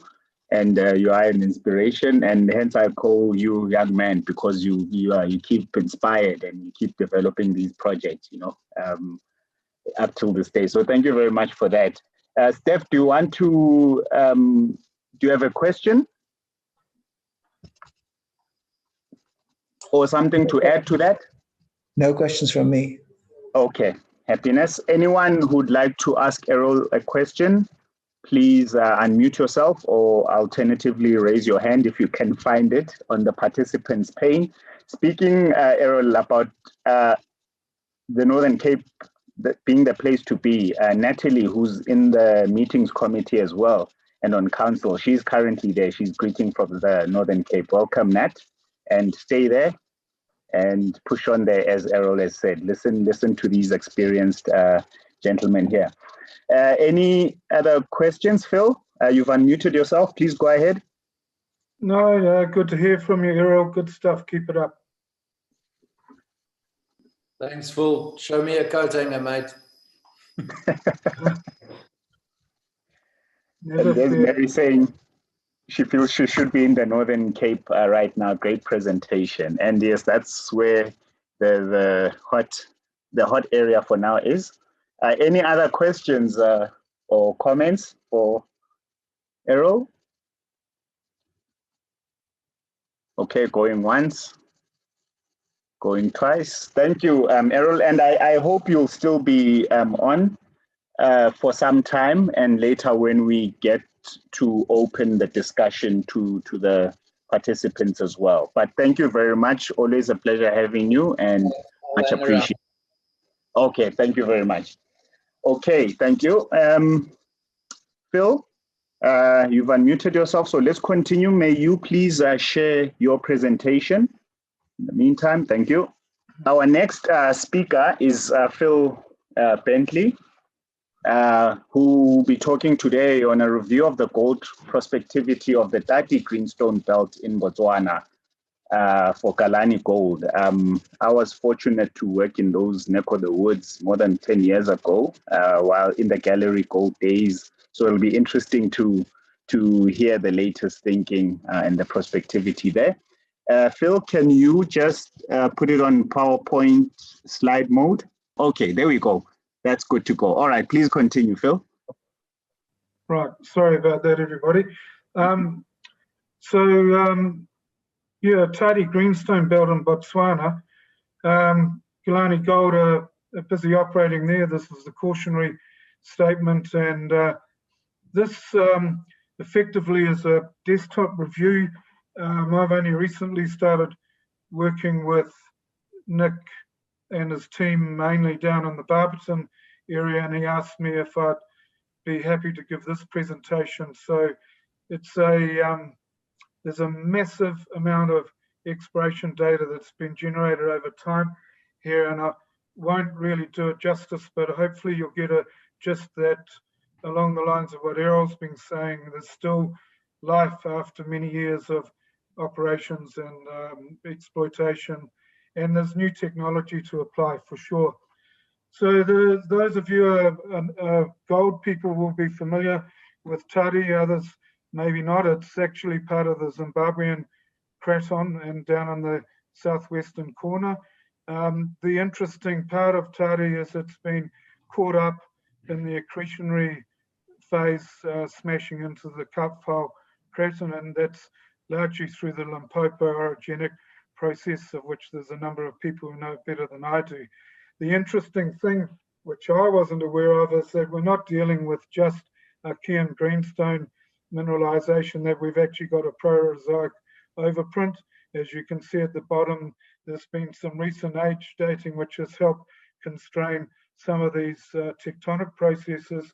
and can give us an idea of what life after things have slowed down a bit in Mopani, but there's still plenty to do.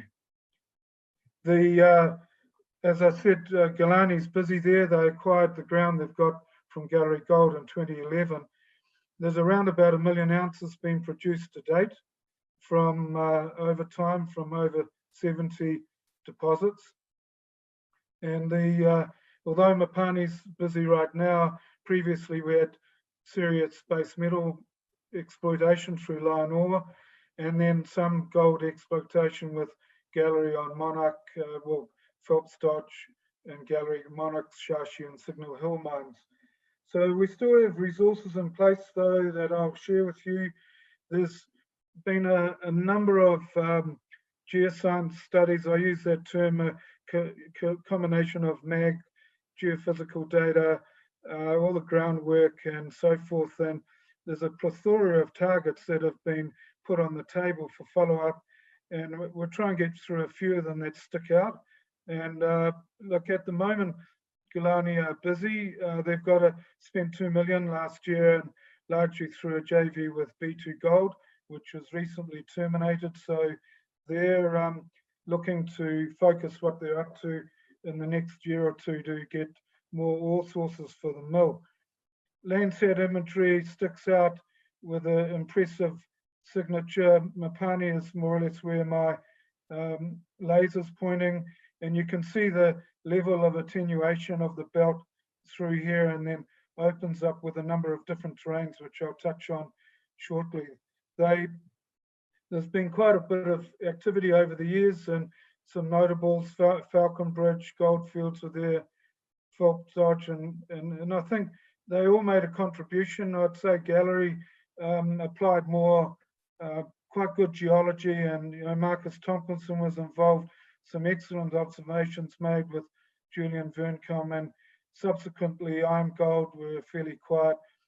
Guyana have, Nick's had a few scientists do structural studies, and Kenix do a prospectivity thing, which you'll see. So there's a lot to cut your teeth on when you think about what's left there to go for, notwithstanding we've got a hungry mill.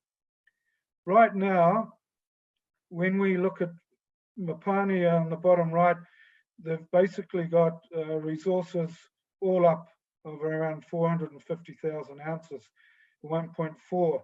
The pit in the top there is the Mopani pit, which they mined for a few years after acquisition and then subsequently went underground. And you'll see on the left, I just put it in there as a comparison, that when Gallery were busy, they had 1.75 million ounces on their resource book, and of which Mopani, which is the Tolo mineral deposits, was nearly 900,000 ounces. And to give it credit, that ore system has generated over 800,000 ounces over time. So it's not insignificant at all. The current production profile of Mopani is around 304,000 ounces since inception. Basically, a relatively small mining operation doing 30 to 40,000 ounces a year. And they've largely been a mixed bag of developing underground on the Tau ore body in particular, but there's been an ongoing pickup of all the low grade, all the rock dumps, various slimes dams. Wayne Haddon-Jones, who's a metallurgist, has not spared anything, and virtually all of that's been treated now, and we've generated a new slimes dump at the current operation, which has got low grade ore. The resource and reserve statement as of the end of last year, 2019, tells the story though. We've got 246,000 ounces left of M&I, which can moved into PMPs. We've got 116,000 ounces left, which is roughly 3 years of mining, and that is not a long time. It's pretty common with greenstone terrains, but bottom line is we need to get going and get an integrated exploration program to support mine development of other ore sources quite soon. So we turn to the geology. This is effectively a terrain model.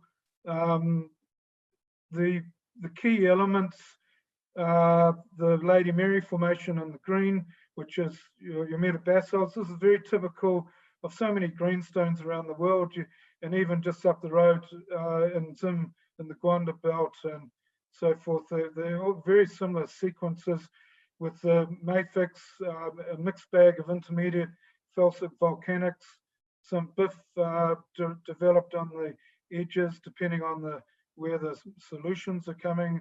And then the eastern volcanic succession is really, it's actually got komatiites in it, but it also goes into cherty sediments and mag-bearing chert. And really what we're getting down to here is lochthonous terrains which have been smashed onto each other, and then there's been a lot of shortening, crustal shortening, and then transpression and strike slip faulting, and that's complicated with more recently a significant Karoo dike swarm which pervades right through this part of the crust, right through Botswana. But as I'll touch on later on, we've got gold on each one of these formations, and they all have a slightly different characteristic, which makes it interesting from a prospectivity point of view. Just to touch on a big database, airborne mags, radiometrics, ground surveys, geochem, good coverage, 40 by 40 down to 100 by 25. Airborne photography, we've had some prospectivity analysis work done, structural studies, and over reviews, LIDAR recently, and the first time groundwork with the shortwave, the infrared work, which Marty's been doing in the eastern area with some success. Mag signatures, you can see the middle image with the plethora of dikes clouding the underlying basement structures, and then on the right, probably a little bit more of an idea of this northwest, southeast trend and cross-cutting structures. Part of the work a lot of us have been doing in craton margins and Proterozoic Archean terrains is looking, especially in the Proterozoic, is looking for transforms caught up in these lochthonous plates that get smashed up together, and they provide significant buffers that are difficult to form, and they become fluid pathways. And we haven't really exhausted looking in this area at the basement structure properly, and I'm advocating we need to do more gravity and good high resolution VTEM to pull some of the structural fabric together going forward. Radiometrics, some ground surveys on the right, a lot of the geochem, there you go, full on, and a lot of hotspots that have been the focus of numerous exploration programs. Mapani is here, and then really the Signal Hill's been recently mined, and then the other main, other than the base metals, the other main operations are in this area around Shashi, and the Monarch mine, which is around here. LIDAR, and then just the integration of data is really what the power driver of the prospectivity analysis is, and there's scope for a lot more work in this area, and then driving down into focused follow-up targeting. This is the output from the Kinex prospectivity model, giving the hotspots, and the way they go about their work, or back in those days, was really geological buffering, and this is a creditable bit of work which needs, it's a good platform for us to work from. It picked out all of the main critical aspects, including the fault densities, splays, areas of high quartz veining, and then fundamentally looking at the formational boundaries, terrain boundaries that I ascribe them to, and looking at the fluid movement through there. Obviously the golden arsenic soil chemistry has worked well and been used for many targeting and follow-up programs. I'll skip through this one. So where we are now, we've got mineralization. It is a classic Archean and going even into Proterozoic style mesothermal mineralization. This is an amphibolite facies now. Rheological contrast. All of the formations have got known significant mineral occurrences and mining operations. So Mopani's in the Penalonga, and it's really driven off the graphitic iron formations there, whereas the Monarch is a straight, clear quartz carbonate shear zone on the formation contact with the tonalite. Map Nora, which is Shashi, is in your mafics and in higher amphibolite facies with complex metallurgical issues at Map Nora and other more difficult sulfitic ores nearby. But these days we have the technology to deal with those mineral assemblages. And then Signal Hill is an example of a particular later Proterozoic overprint, possibly, which is silica driven with quartz veining and shear zones. So the recent work that I mentioned Marty doing with the SWIF was she picked out a lot more tourmalinisation in areas, suggesting maybe a magnetic influence. And there's some of these teasers that we need to think about in the evolution of the mineralized fluids overall, and what style of mineralization is more likely to provide a feeder for the plant. The structure evolution is complex. Gold mineralization is driven really in the gold 2 and gold 3, and post the accretionary phase deformation, which is ascribed to northeast to north verging compression. We went into metamorphism and right up to amphibolite facies, and ensuing that was a silica carbonate, what I call a flush, and it's really been a fundamental indicator of the fluid wall rock alteration in these fluid pathways, and a lot of deposition of carbonate on a number of phases and overprinting by silicification, and then in localized areas where the wall rock interface has been in the right chemical stability field, we get these significant ore zones, and they're relatively discrete, but they're significant enough, as I mentioned, to give 800,000 ounce type combined mineralization. So there's some of them in antimony bearing, but mostly a gold and plus or minus arsenic and pyrite are the drivers. And then there's this later overprint at around 1990. There's a lot going on around that time.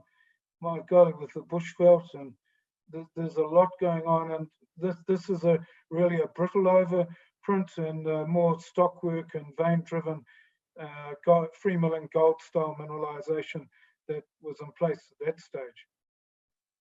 So just quick, I've touched on amphibole garnet metamorphism. Quartz carbonate alteration is really the main driver, and some of the core from the tower ore body where you can see the different periods of carbonate, quartz flooding being replaced again by carbonate, and late arsenopyrite with gold associated. How many times I've heard of gold coming in late in these systems, and there's no difference in this situation. No beautiful arsenopyrite mineralization there on the right. And this is the work that Marcus put together with the chert and fine grain carbonate infusion into the rocks, and then the metamorphism driving up to upper amphibolite facies. And I wonder if there's been an amount of retrogression a la Renko, which is northern marginal zone, where maybe we've got zones of retrogression which have actually dropped down, so physical chemical zones are favorable for gold deposition. And we haven't, so what I'm getting to with that comment is alteration, structure, that integration, it always vectors you into where the gold's going, and one should not move away from those sort of basic good geological coat hangers, thanks Errol, just to get you into the right structures, and then the gold will come forth once you get your structure and the plunging shoots and lined up.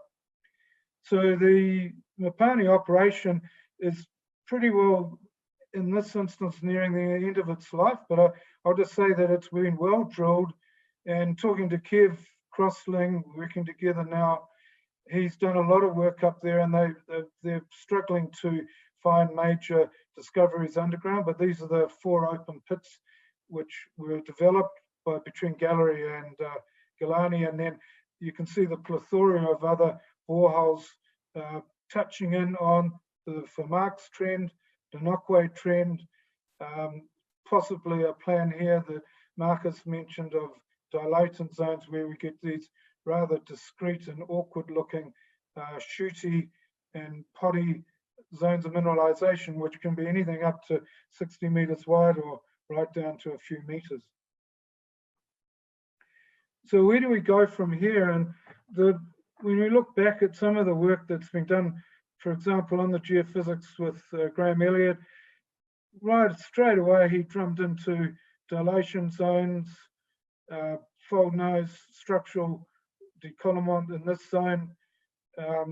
There's a zone here of 20 kilometers of virtually underexplored.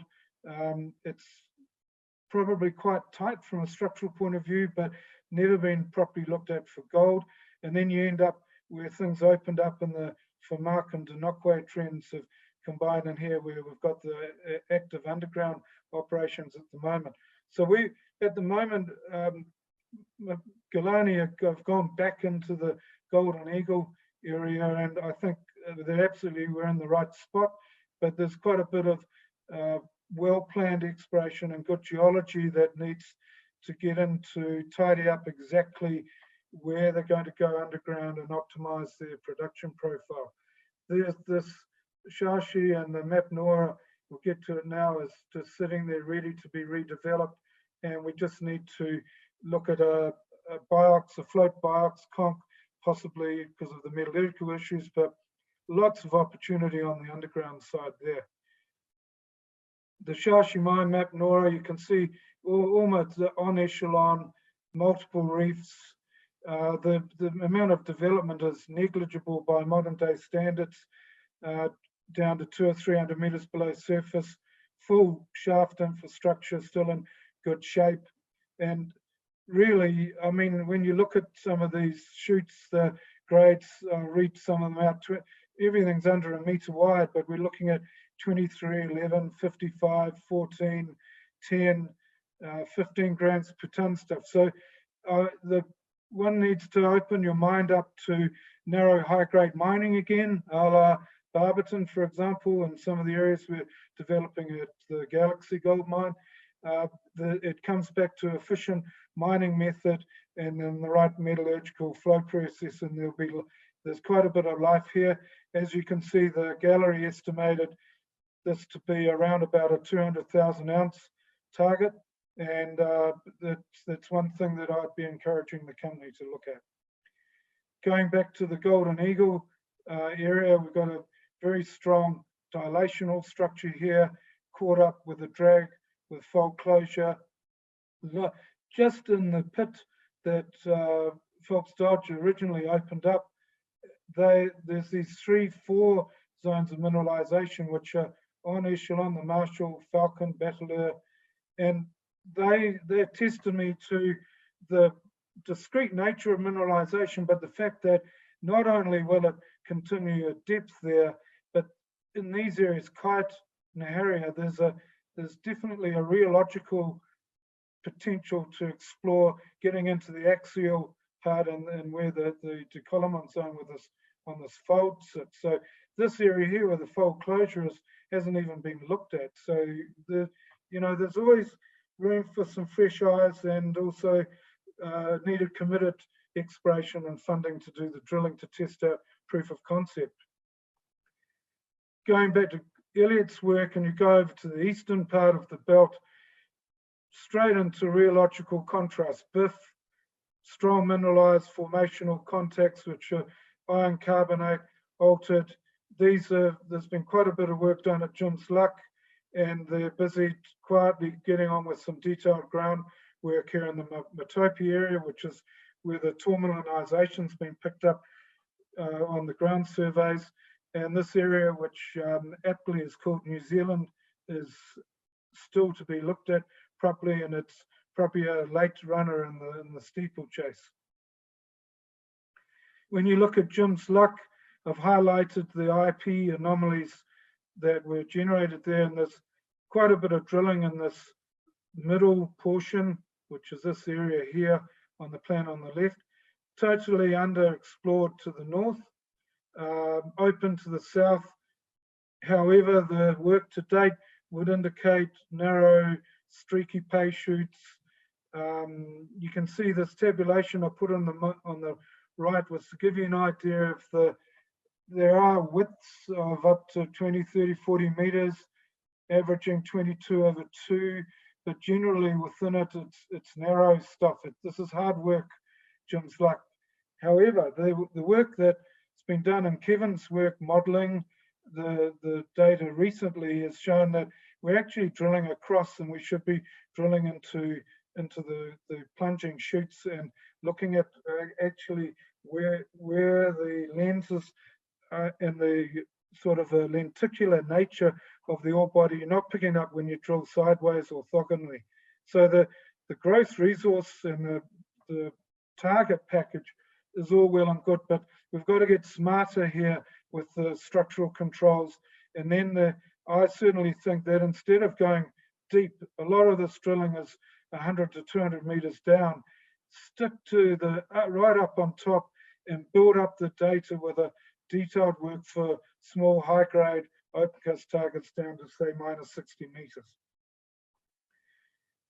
So in conclusion, I've touched on about 3 or 4 of 150 targets, but these are ones that just stand out that are waiting to be picked up.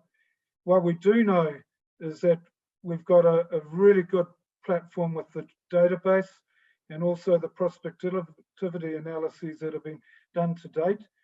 There's very clearly work to be done on understanding the quartz carbonate ion alteration signature. And in my look into the archives, I just couldn't find a decent ASTA study, which we used to do back in the Randgold days with Rob Harrison and Renette Mormon, where we do principal component, look at the quartz carbonate ion, and then run the structure in with it. There's plenty of data to integrate with that sort of work.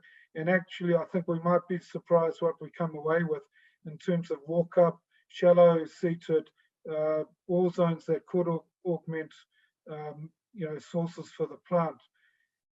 Touched on the tourmalinisation, and no one's really looked at intrusive driven and hosted mineralization that might be sitting underneath what we're looking at. So there's always that undercover approach. I still feel there's, as I mentioned, a gravity, microgravity, and a high resolution VTEM, which really strips out basement structure, and also you can work backwards into mineralized zones from that data. So we're still prospective, discrete extensions from known deposits, call it brownfields work. It would help if we captured all the underground mining data in 3D. Then there's a small high-grade open cast. Charles Byron's been advocating them for decades now. They're still around, outcropping at surface, a few trenches, 10 meters at 3 grams, no one's followed them up, etc., etc. The ASTA image work I would be advocating we get done sooner rather than later. And then the sum of the matter at this stage is that even though Guyana might have about 300,000 ounces on the table, I would say there's clearly a lead into another 500,000 that we could look to keep their plant up and running. And I'd just like to acknowledge Nick allowing me to give the presentation. Charles has been up there for years, as many of you know, and had many JVs and added a huge amount of interest and information to understanding the Tati Greenstone Belt. Marty's been running the exploration and the JVs, been working with Charles for ages, and Kevin has now been working with Galliana Gold, helping tidy up their in-house modelling and all the geological modelling and resource estimation, and he's brought a bit of sanity to actually what we've got in the ground there. And also thankful not only to Gallery but the other geologists, but these guys made a fundamental good start out of the blocks. So thanks for your time and enjoy talking to you. Thanks. Thank you very much, Phil. That was a very interesting presentation, and some of those names, Charles Byron, Marty, and Jerry Sherrock, bring a bit of nostalgia. But thanks for explaining those different settings very well, and more importantly, the remaining potential and prospectivity. So thank you for that. Since we are pretty much caught up in terms of time, I'll just allow one question. I see there's one from Steve on the chat. What was data to constrain the AU2 and AU3, Phil? They were using micas, Steve, and some zircon dating, but there generally is a first pass bit of work that came out in April of this year, and so it was a combination of argon, and some shrimp work, and then I think they might have gone back to some of the other dating that Barton and Co and the other researchers in the Limpopo have been doing. But they, the interesting thing is, the Archean in Zim for me is a 2.67 gold event, and they've hung their hat on a 2.8 number, which I think might be a metamorphic event, and I think my feeling is that the ages in Tadi are a 2.67 overprinted by around about a 2 billion year, which would be a combination of fluid pushing out through the collision, and then I really don't know with the Bushveld, because as you know, I've worked extensively in the Eastern Transvaal, in Mpumalanga, and we know what the Bushveld can do pushing laterally, and you never know, there might be some interesting fluid movement in that northwesterly direction towards Tadi. It's a long way away, but notwithstanding that, that's a huge magmatic sort of situation. So there's a lot going on. I would imagine there's a lot of scope for more detailed age work to actually tighten up where the bang for the buck is, in terms of which mineral phase of mineral fluids are sustaining the reasonably economic styles of mineralization. All right, thanks, Phil. Are you happy, Steve, on the AU2 plus and AU3 plus? You want to comment? Thanks very much, Sifisa, and thanks, Phil. I'll just follow up with Phil on a private chat. Okay, great stuff. Thanks, Steve. All right, thank you very much again, Phil. Okay, it's coming up. Our next, our final talk for this third session is by James Campbell, who's the MD for Botswana Diamonds, who are the only active diamond explorer covering Botswana, South Africa, and Zimbabwe. And that is his presentation. Please go ahead, James. Thank you. Thank you so much, Safisa. Yes, the title of my presentation is Botswana Diamonds, the only active diamond explorer covering what we believe to be highly prospective ground, Botswana, South Africa, and Zimbabwe. And if opportunities present itself, some of the smaller countries in between. Following up a little bit from what Errol said earlier today in terms of the Northern Cape, it's quite sad to make a presentation title such as this, that pre-2009, there would have probably been a dozen or more companies which could actually say something like this. But sadly, in today's post-GFC world, with everything happening to it, this small little company, Botswana Diamonds, is probably the only active diamond explorer in these three countries. I'm just going to page down. The usual disclaimer, Errol said the same, any public company person has to say the same thing. So Botswana Diamonds, we're listed on the Botswana Stock Exchange and the London AIM market. The London AIM market is probably one of three particular markets, the others being the TSX in Canada and the ASX in Australia, which host junior explorers. Sadly, listing in Johannesburg is not particularly an option because of the difficulty in raising money for junior exploration work and mine development work in this country. There was a lot of discussion on that particular item at the Junior Indaba, and I can refer you to some very good work done on that, in particular from a gentleman called Paul Miller. On the technology side, if we keep on doing the same thing as our fantastic legacy we have in the industry, we'll probably get the same result. So in order to find new commercial diamond deposits, we have to use out-the-box thinking. We have to use combinations of technology which may not have been used before. And of course, we have to use technology, new technology, to look and try and pierce the veil in looking for this new diamond deposit. The type example we like to use is the discovery of the AK6 kimberlite, now known as the Karowe mine in Botswana, which was discovered by De Beers in the late 60s, was seen to be small and low grade, but following the advent of groundbreaking geophysical technology, particularly gravity, and through the advent of less destructive evaluation drilling, being rotary reverse circulation drilling, that the kimberlite turned out to be 4 times larger and have a 10 times grade.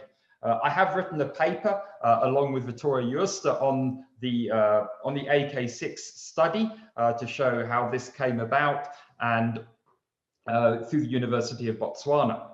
So our vision is all about the development of quality advanced primary diamond projects close to or current historical diamond mines. So it is more focused on brownfield development using new technology than actually just going into greenfields work, which is obviously a higher risk.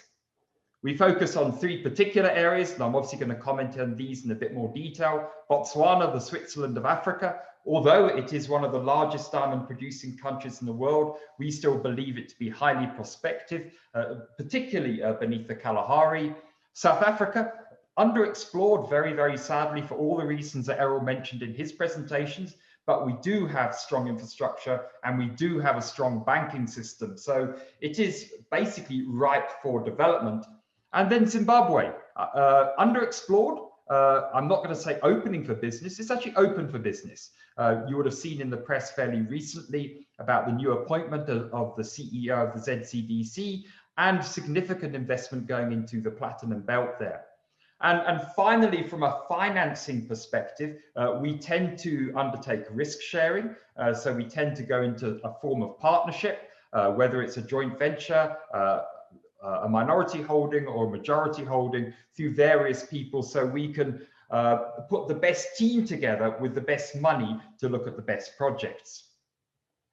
So the focus areas, and I'm going to talk about these in a bit more detail, and the slide on the right from Professor Mike de Wit in his June 2016 paper will clearly see why we're focusing on Southern Africa. You'll see all the little diamond shapes there. You see Orapa, OR, VE Venetia, JW Droneng, and CU Cullinan. So it's certainly very, very rich from a kimberlite and a diamondiferous perspective. In Botswana, we recently announced the acquisition of Sekaka Diamonds Pty Limited, which was Petra's diamond exploration arm in Botswana.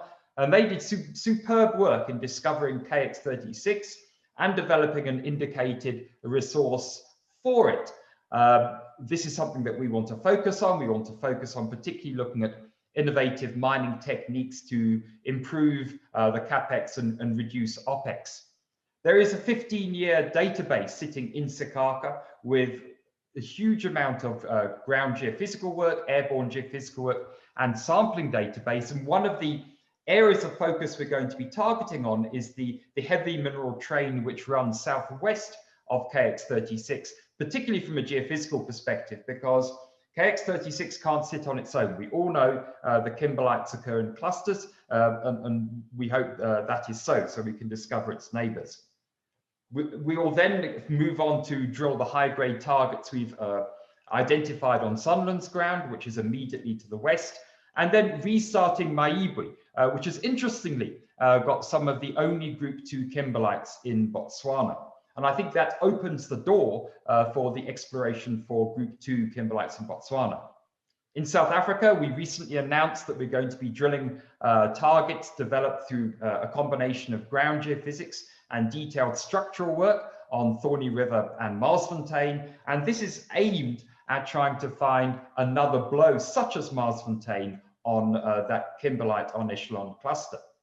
And then in Zimbabwe, one has to be patient, and I think that's the motto in exploration. You have to always be patient. We have a joint venture with VAST to explore and develop a concession in the Marangi diamond fields, and with a bit of luck, that license will shortly be approved. So where do they all sit on the project development continuum? This looks at investment going up on the left, risk going down, confidence going up on the right, and time as such. And for every diamond exploration company, it's very important to have a portfolio approach, focusing on an area and focusing on a methodology.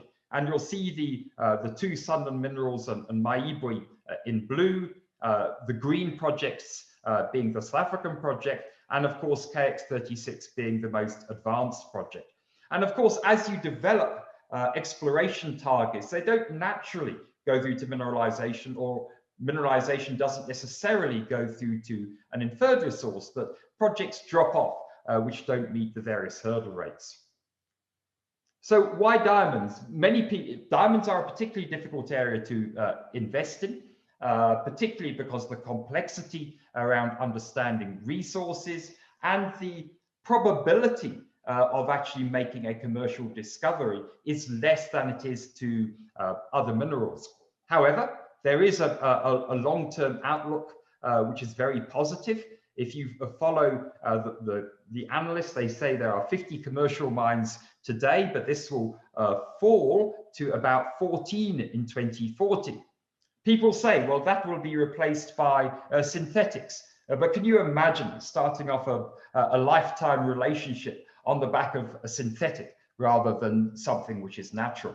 So we fully subscribe to the Diamond Producers Association that real is rare and real is a diamond. So what's happened with the pandemic?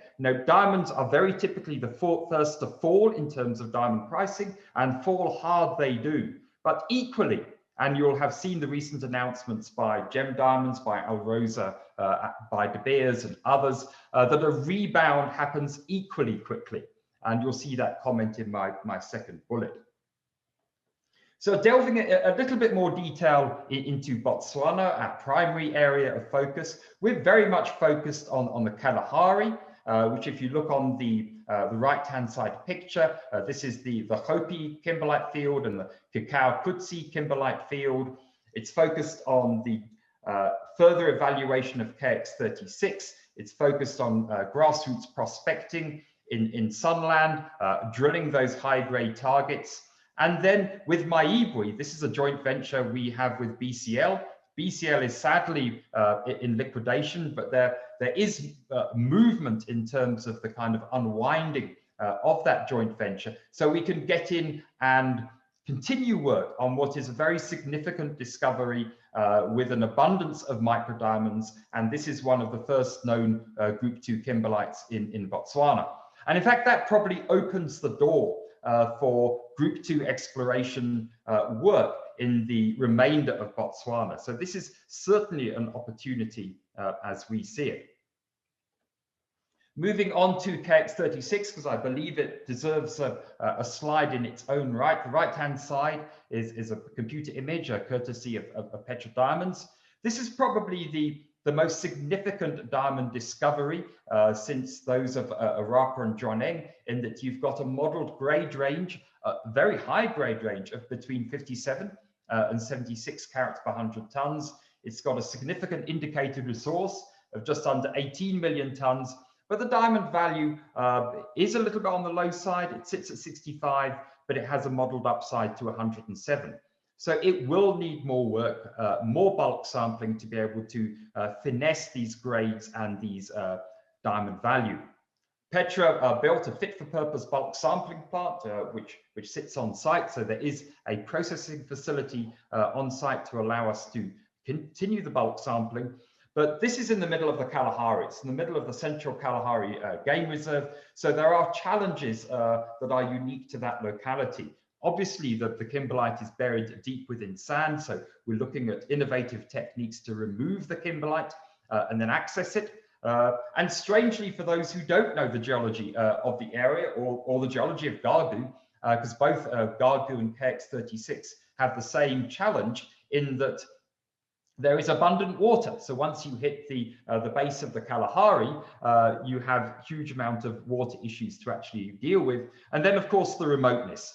These kimberlites are a long way away and obviously need power and they need road to actually bring in people and equipment. And then finally, this new database is probably second only to the De Beers database in Botswana, provides very fertile ground for new exploration discoveries, particularly in the 2 prospecting licenses adjoining KX36, but also more generally across Botswana itself.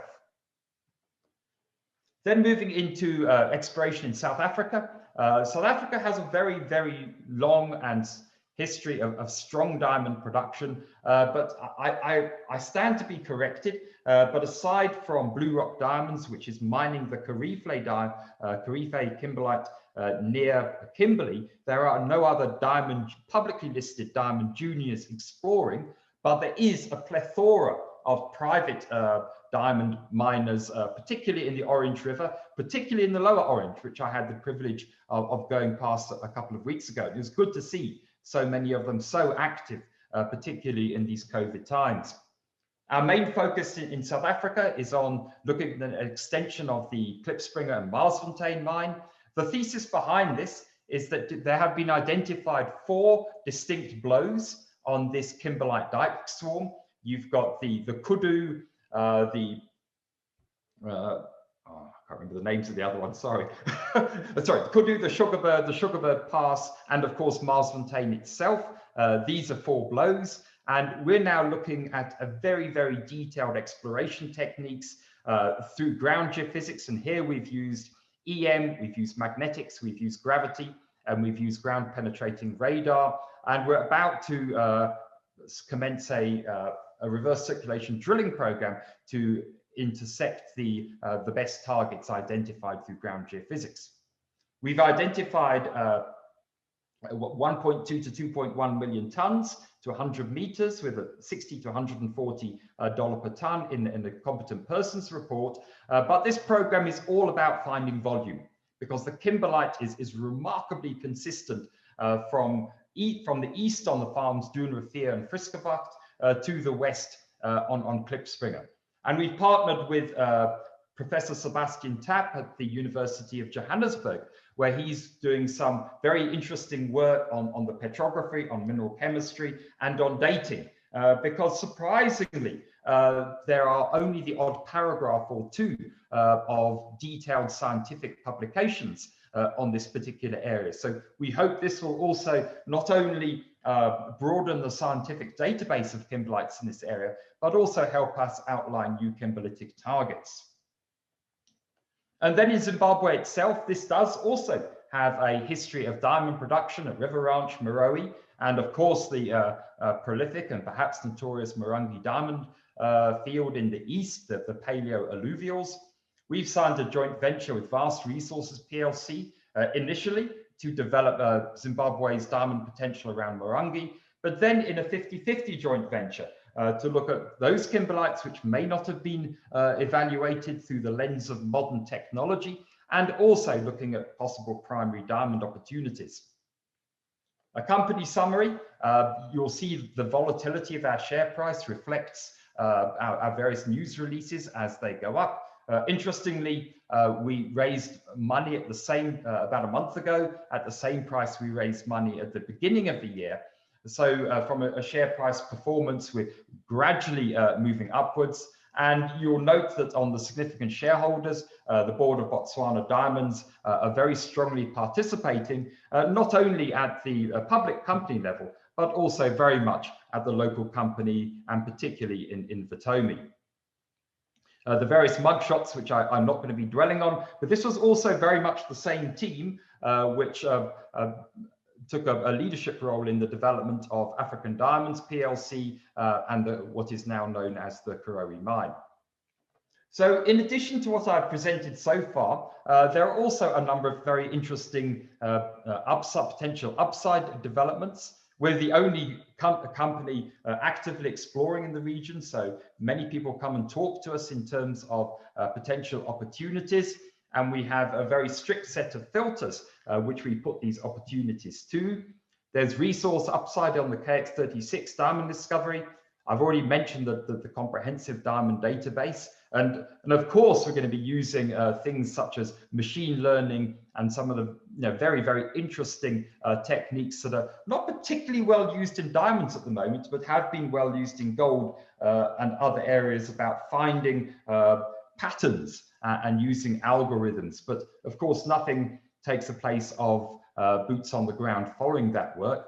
And then in South Africa, we're partnered with two particular groups. One is a satellite imagery group out of Canada, and another one is a geophysical and structural geological group out of the UK to look at trying to unravel the whole Thorny River areas.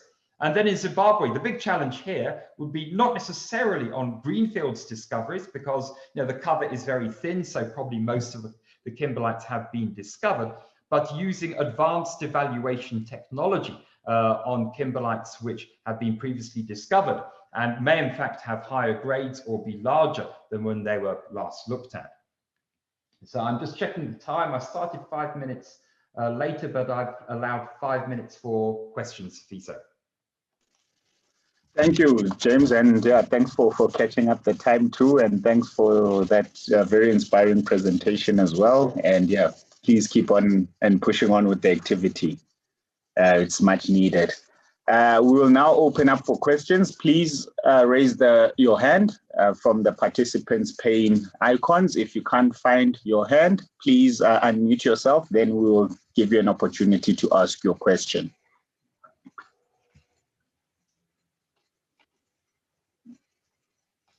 Okay, so I'm just checking down here.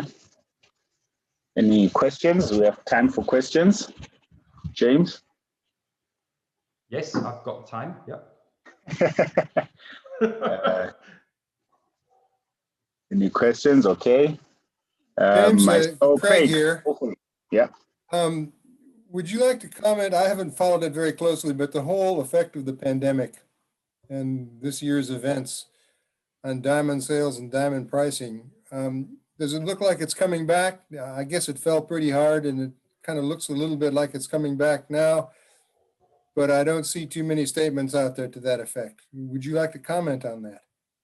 Yes, Craig. I think there are two possible answers I can give there. The first one is there has been obviously a structural shift with the advent of De Beers' light box and synthetic diamonds. So if one believes that smaller and poorer quality diamonds are going to rise again significantly in price, I don't think so at all. I think that area of the diamond assortment has been structurally changed.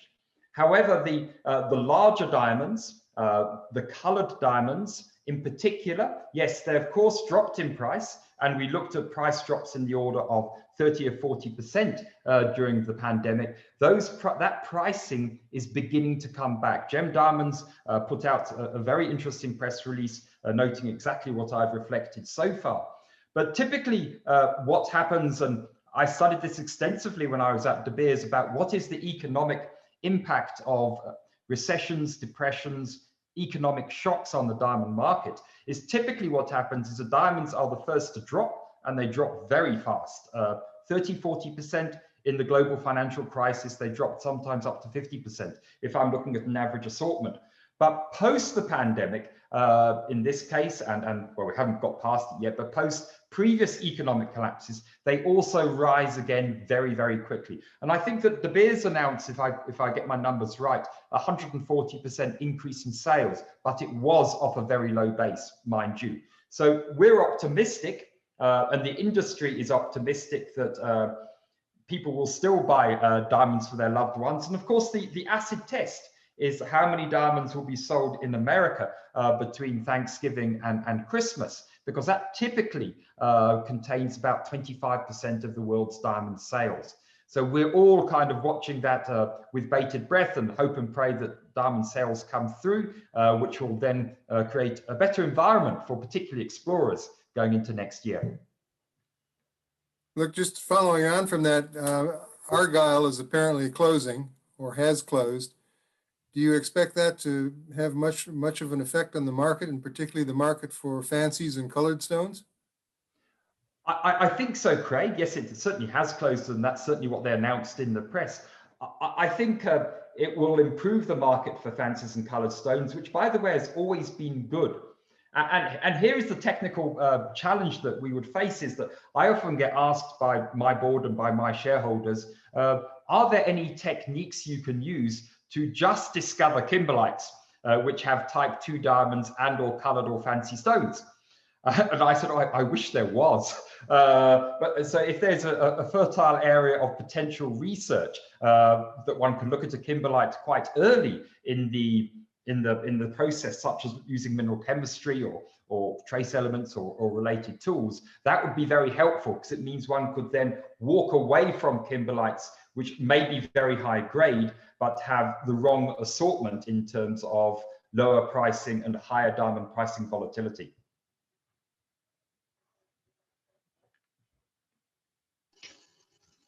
All right. Thanks for that, James. I'm happy, Craig. Yeah, it'll be interesting if you are able to potentially find the pinks only. All right. Any further questions or comments before we go to the last tea time? Okay, great. Thank you very much, James, for that very good talk. Mary shares the same sentiment, and I'm sure the rest of our participants. So thank you, and hopefully you'll still be around later this afternoon. Yeah, I'll do my best. Yeah, thank you. Okay, without further ado, we have Matt Mullins from Tacoma Strategies. His bio is in the abstract pack. He's going to present to us what looks to me like a case study on the discovery, exploration, and development of a manganese deposit in hot as hell. So Matt, take it away. Thanks, Craig. I feel really privileged ending up this fantastic day, and I'm sure it's been a really good 2 days, thanks to the GSSA for, I think, what, the 7th year running, putting together the African Exploration Day. I thoroughly enjoyed the talks ranging all the way down from West Africa all the way down to Southern Africa, and some deposits that I hadn't seen for a while, like in Sizwe.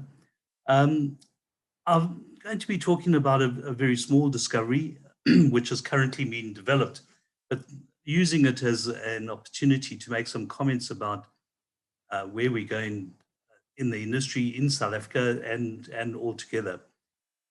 The comments made by Errol earlier really struck a chord with me on that we'd got lazy on the Craton. And I'm a great believer in the Northern Cape and the potential there.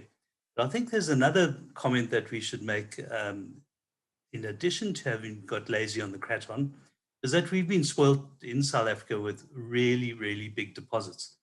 And in some ways, we maybe lost sight of the small mining aspect to exploration and development. And we've had some very good talks today in that area, thanks to Phil Bentley, James Campbell, amongst others, who are developing really nice deposits and developing into bigger mining companies, hopefully.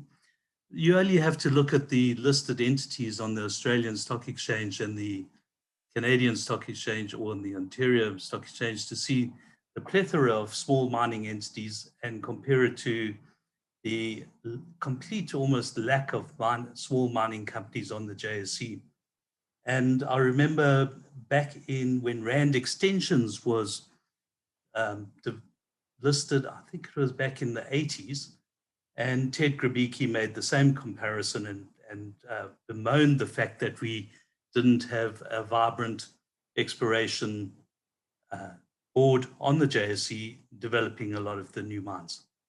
The situation is the same today. I think we still need to start thinking small again, as well as big, and realizing that the small mines do have the ability also to develop a large amount of cash flow and also to develop a large amount of social benefit in the areas that they mine, as long as they're done properly.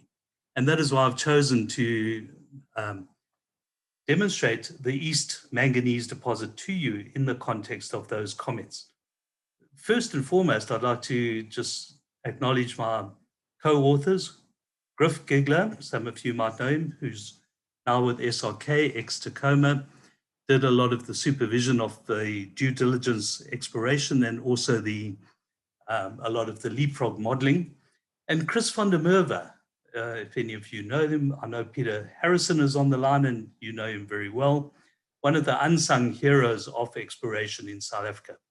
Mark Bristow mentioned this the other day and I'll come to that. So let's go on to slide 2. What is East? East is actually a farm name. And the deposit is named after it. It sits on the eastern boundary of the Hotazel manganese field. I know that this diagram isn't 100% right, but I've used it to show the many deposits that are being mined and projects in the area, starting at the south, Mamatwan, and in the north, Vessels, and a couple of others that were started basically in the 60s.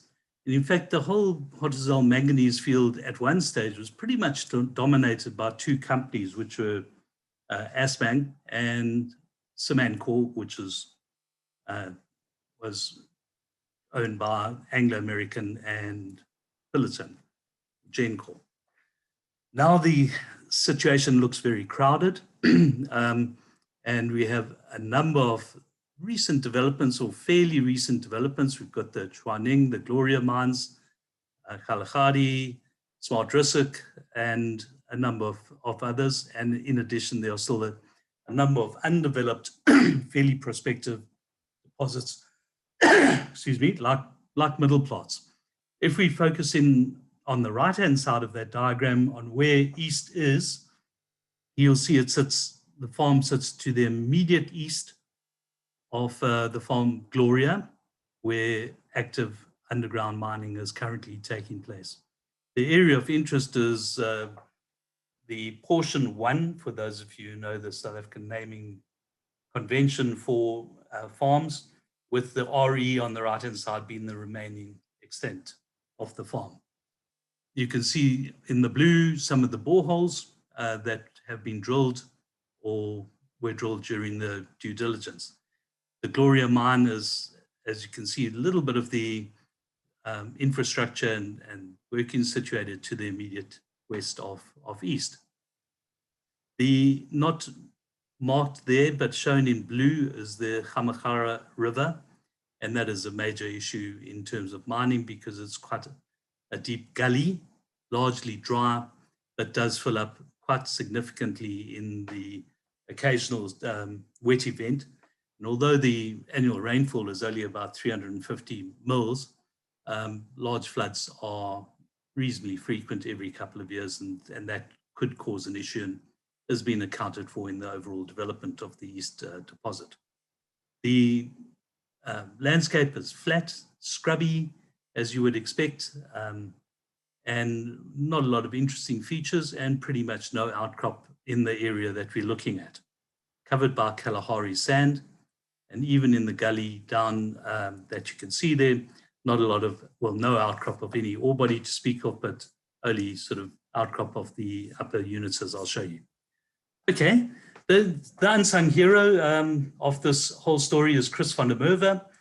Van der Merwe family have been involved in manganese development, exploitation, exploration, grade control, mine planning, etc.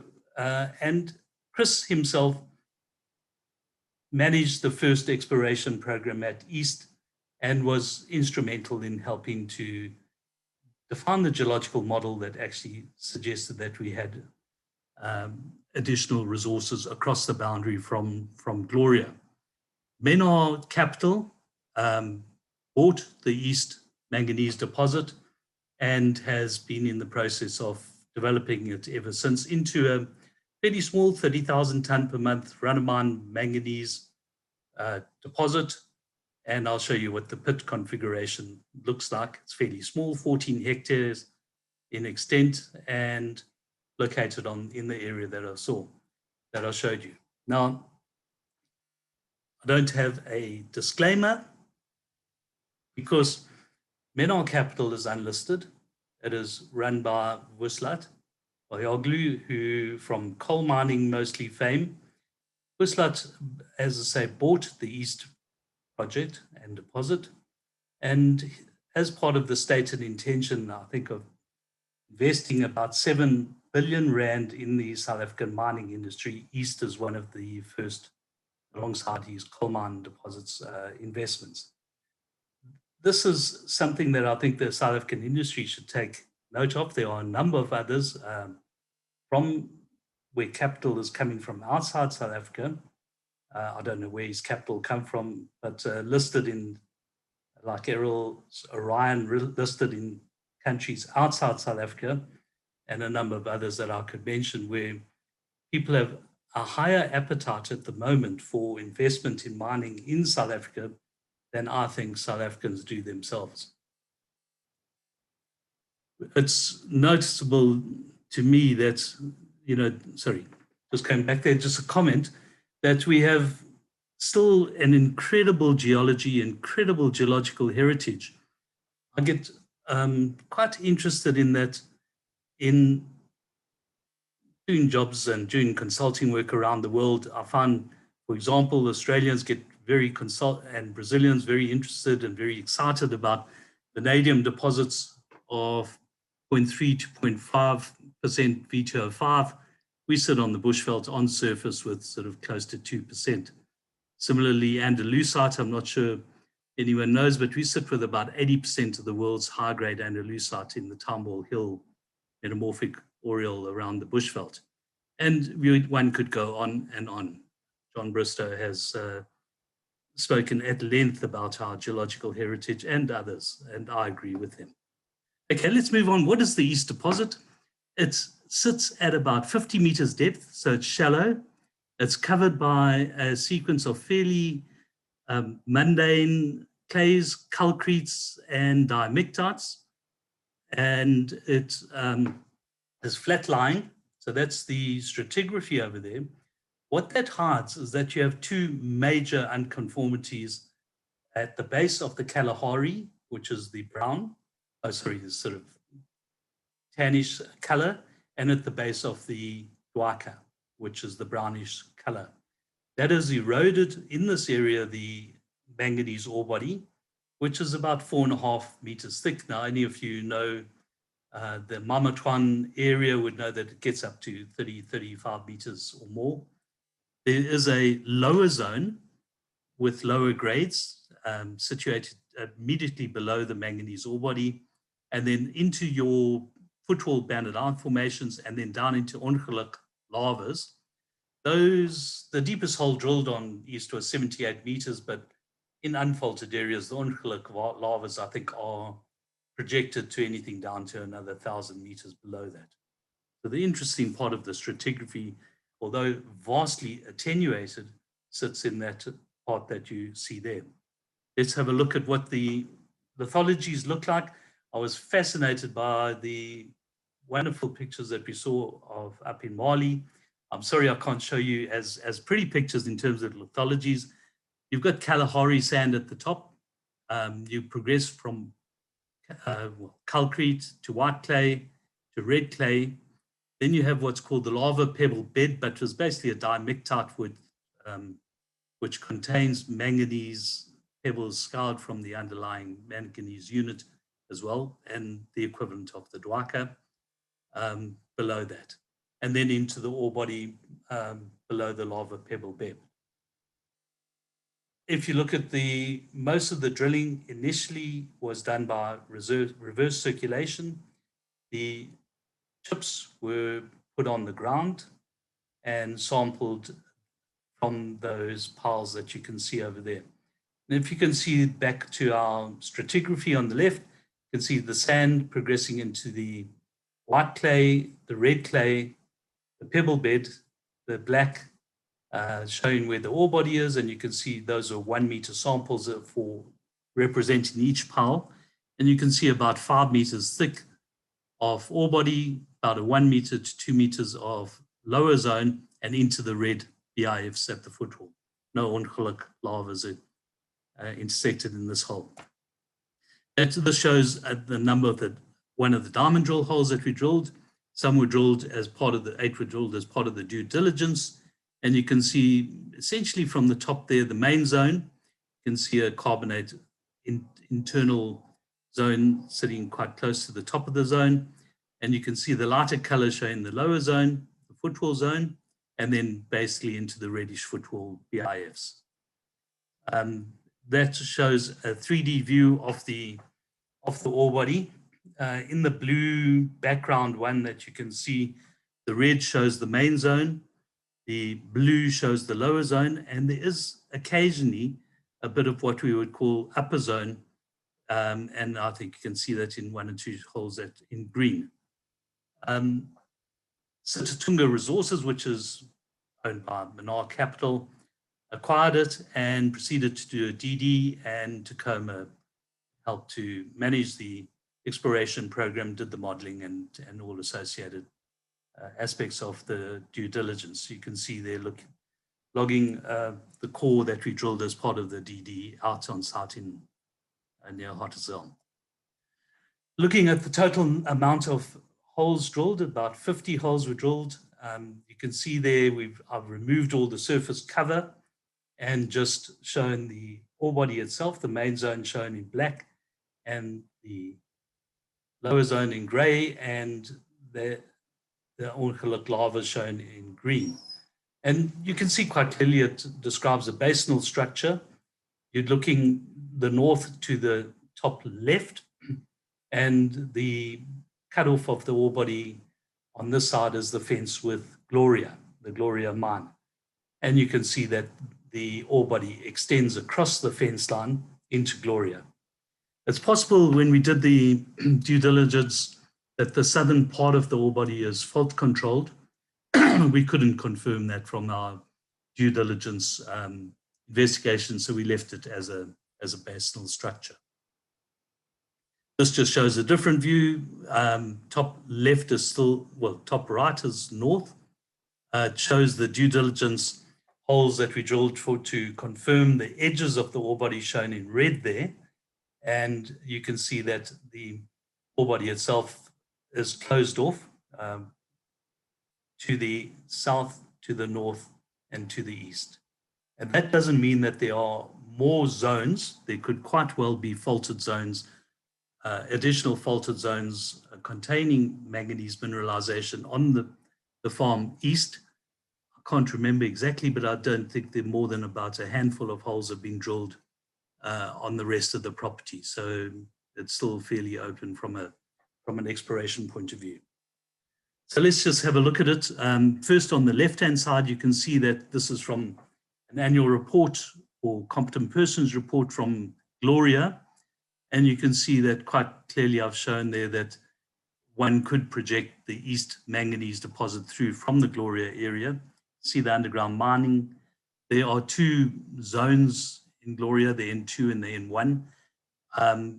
We would have projected that they have coalesced by the time we get to East Manganese. On the right there, you can see exaggerated a bit and simplified the pathologies, basically Kalahari sand, calcrete clay, Kalahari pebbles, which really describes the diamectite of the Dwaika, and into the main lower biff and lava of the main sequence of the ore body itself. Down in the bottom right, you can see also a section showing exactly the same thing from the north, essentially north down to the south. If we move on, that was, we modeled the ore body itself. So we modeled the thickness, the manganese grades, iron grades, silica grades, and alumina grades, which are very important in this environment, and then put it through a Whittle pit optimization. And you can see quite clearly on the left, the pit optimization shows nice positive NPV going up and then flattening and essentially taking out all of the, pretty much all of the ore body. The pits in 3D view is shown on the right-hand side, the left part being the boundary with Gloria. And if you can see it well, we designed 4 stages of mining, from first one going down to get the very thick ore body in the main zone in the middle of the ore body, and you can see it in the colors on the right-hand side. So stage 1 was chasing that thicker zone. Stage 2 and stage 3 progressively moving outwards, and laterally in phase 4 just taking out the final bits of the ore body on the proximity of the pit. This is what it looks like now. So mining started a couple of months ago, 2 months ago. That is Clifford Hallett, who is the project manager. And you can see on the left-hand side, the sand, and he's standing in front of the calcrete, which is quite hard actually.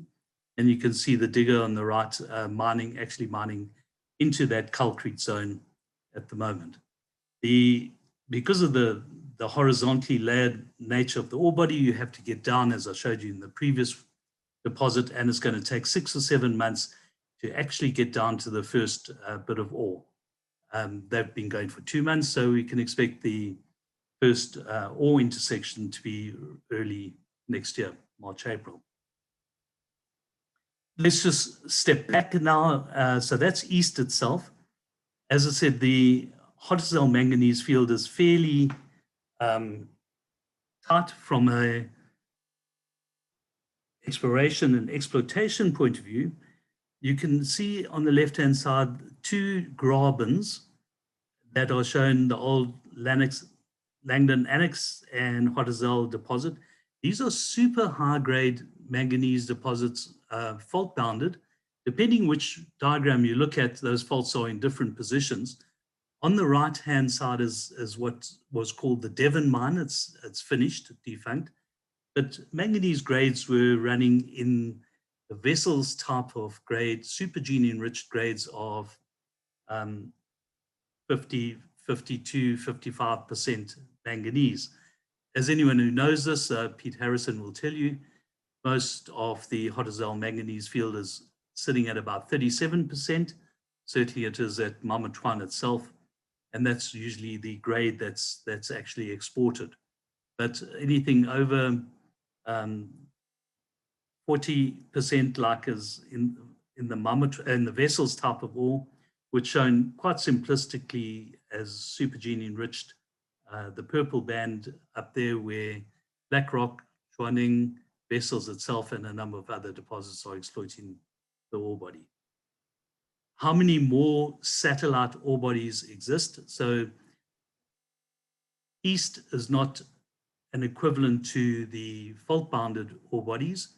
It's more an extension of what exists on Gloria, but one would question whether more deposits could exist in that area and whether we've actually fully explored it.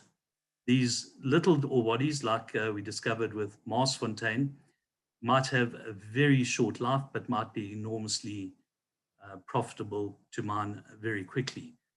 The open pit potential is largely confined to the eastern side of the Hotazel manganese area and dips down to the west. So one would look for additional deposits on the eastern boundary and to the north and perhaps even to the south.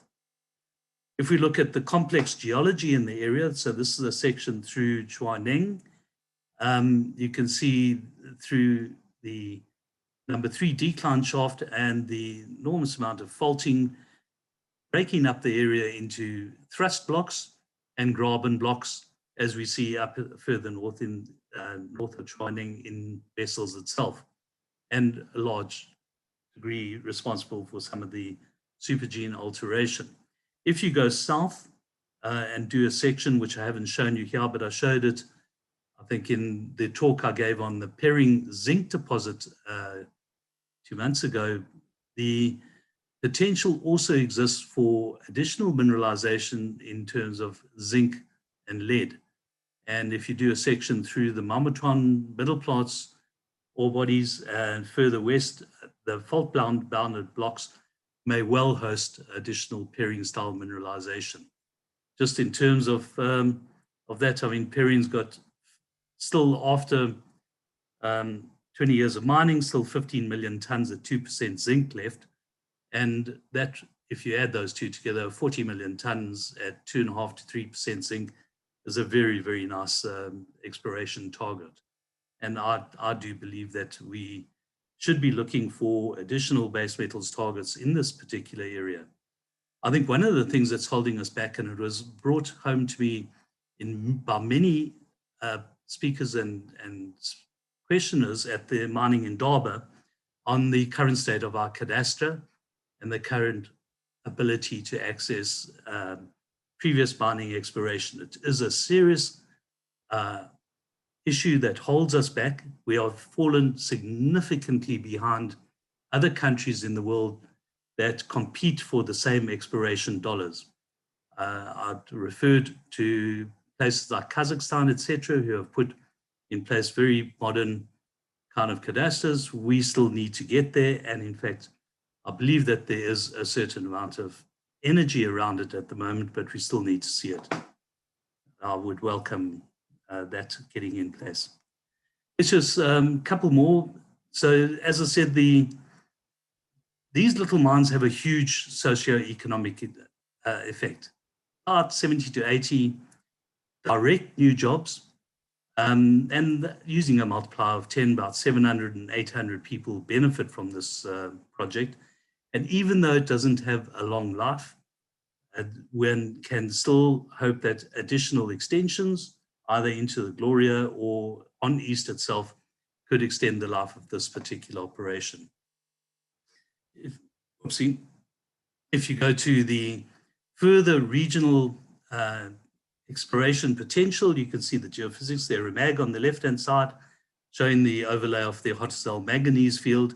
There's no reason why further exploration shouldn't take place to the north, further to the north, and although in depth, further to the west, and as I said before, with possible zinc-lead exploration potential there.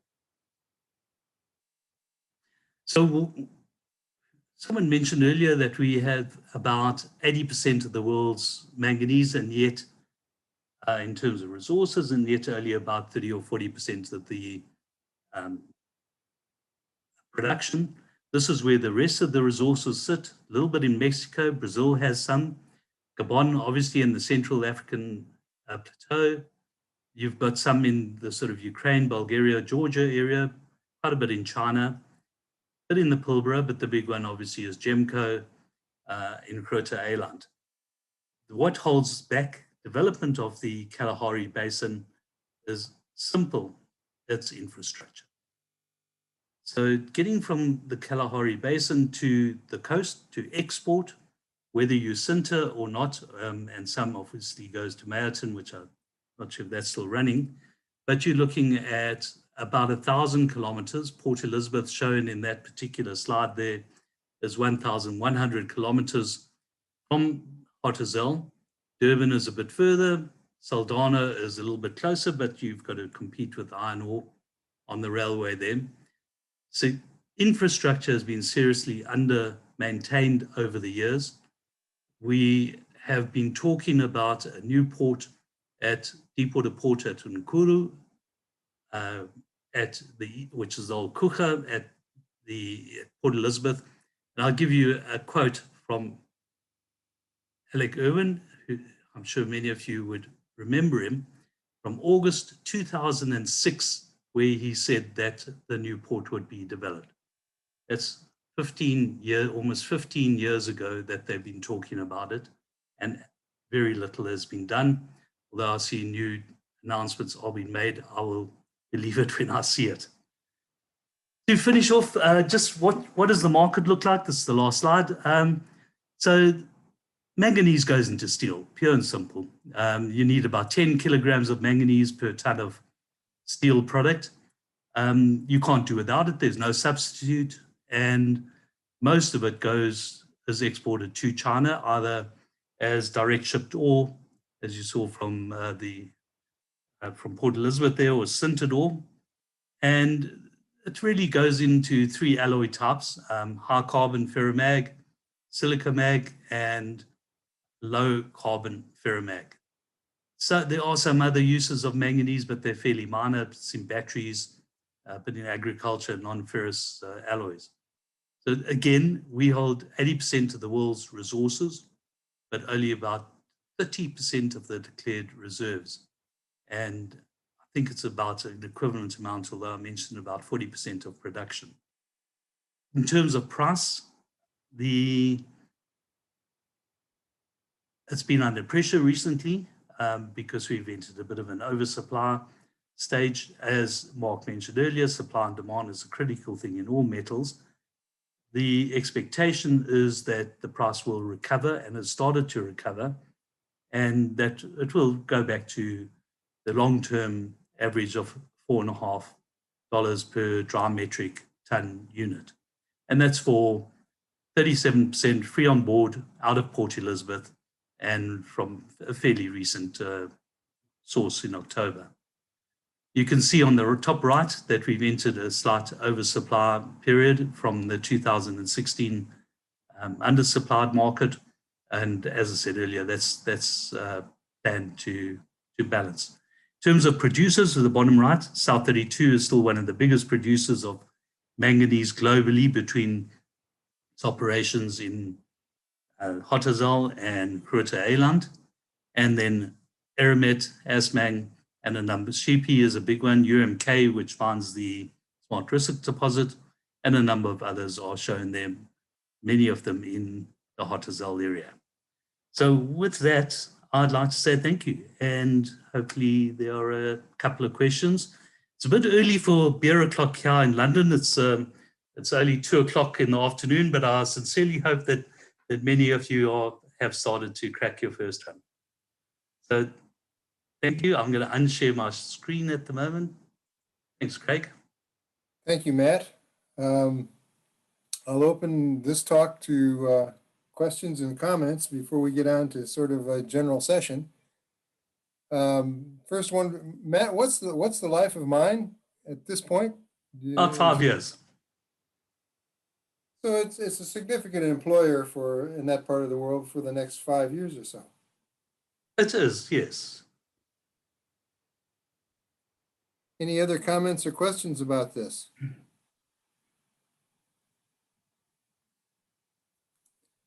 Are you able to share what's the cost of getting this thing up and running? 250 million Rand, all in cost to get it up and running to first ore to the port. And it is reliant on the railway line having the capacity to get it to port. Is that right? Well, it's a fairly small amount that you need to get onto that railway line, but it's not easy to get allocation. But yes, the alternative to Port Elizabeth would be Durban, or perhaps even Saldanha. But you could even go to Beira, for example. It wouldn't cost much more than Port Elizabeth. Any other comments, questions? Matt, thank you very much for the presentation. It was the last presentation of the day. And it's my privilege to sort of close out the meeting with a little bit of a discussion session in the first instance. And we have a bit of an Ask the Audience session on what is your opinion on the state of exploration in Africa? And I know there's been recent noises from Gwede Mantashe on the South African front in terms of improving legislation to incentivize exploration a bit, and including some chatter about things like flow-through shares and the like. But would anybody like to comment on it? I suspect we have Matt and Errol, who are very bullish on exploration in South Africa, as well as James. Others of you may have different experiences, and what is the consensus on kickstarting exploration in South Africa in particular, but the legislative environment in the rest of the continent? Would anybody like to open up with comments on that?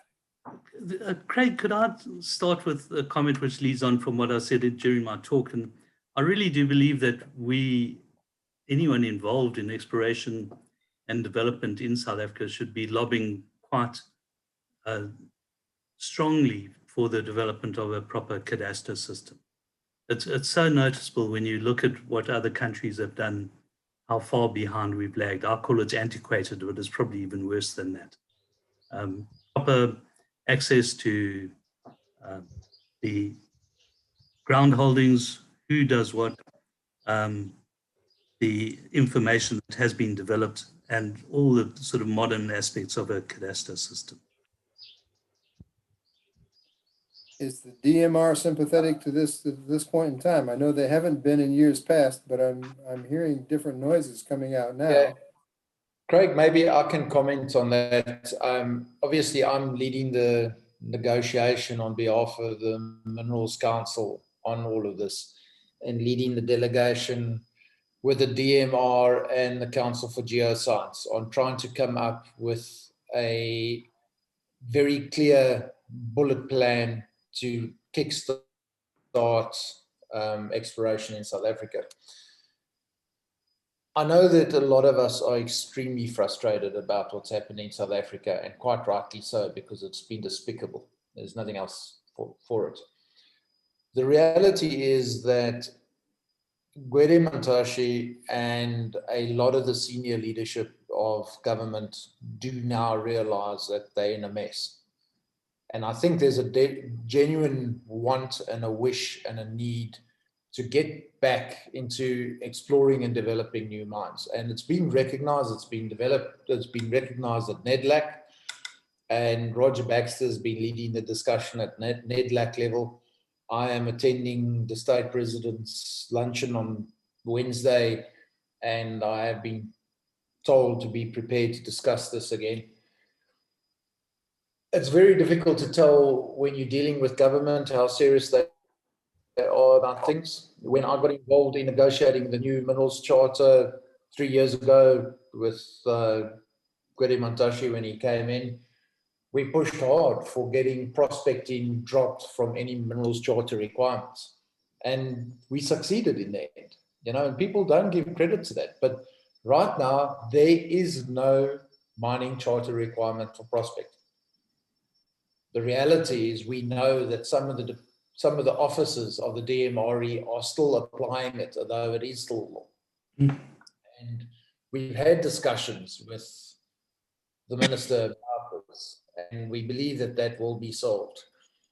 The cadastre issue, I think, it's almost a certainty now, because everybody that you speak to in DMRE and in Council for Geoscience, and Musa Mabuza, who's been tasked specifically to drive this, he is sold on it. It has to happen. And there's all sorts of, they're getting down to the point of actually getting the costing done and exactly how it's going to be done. And they're working out the exact implementation.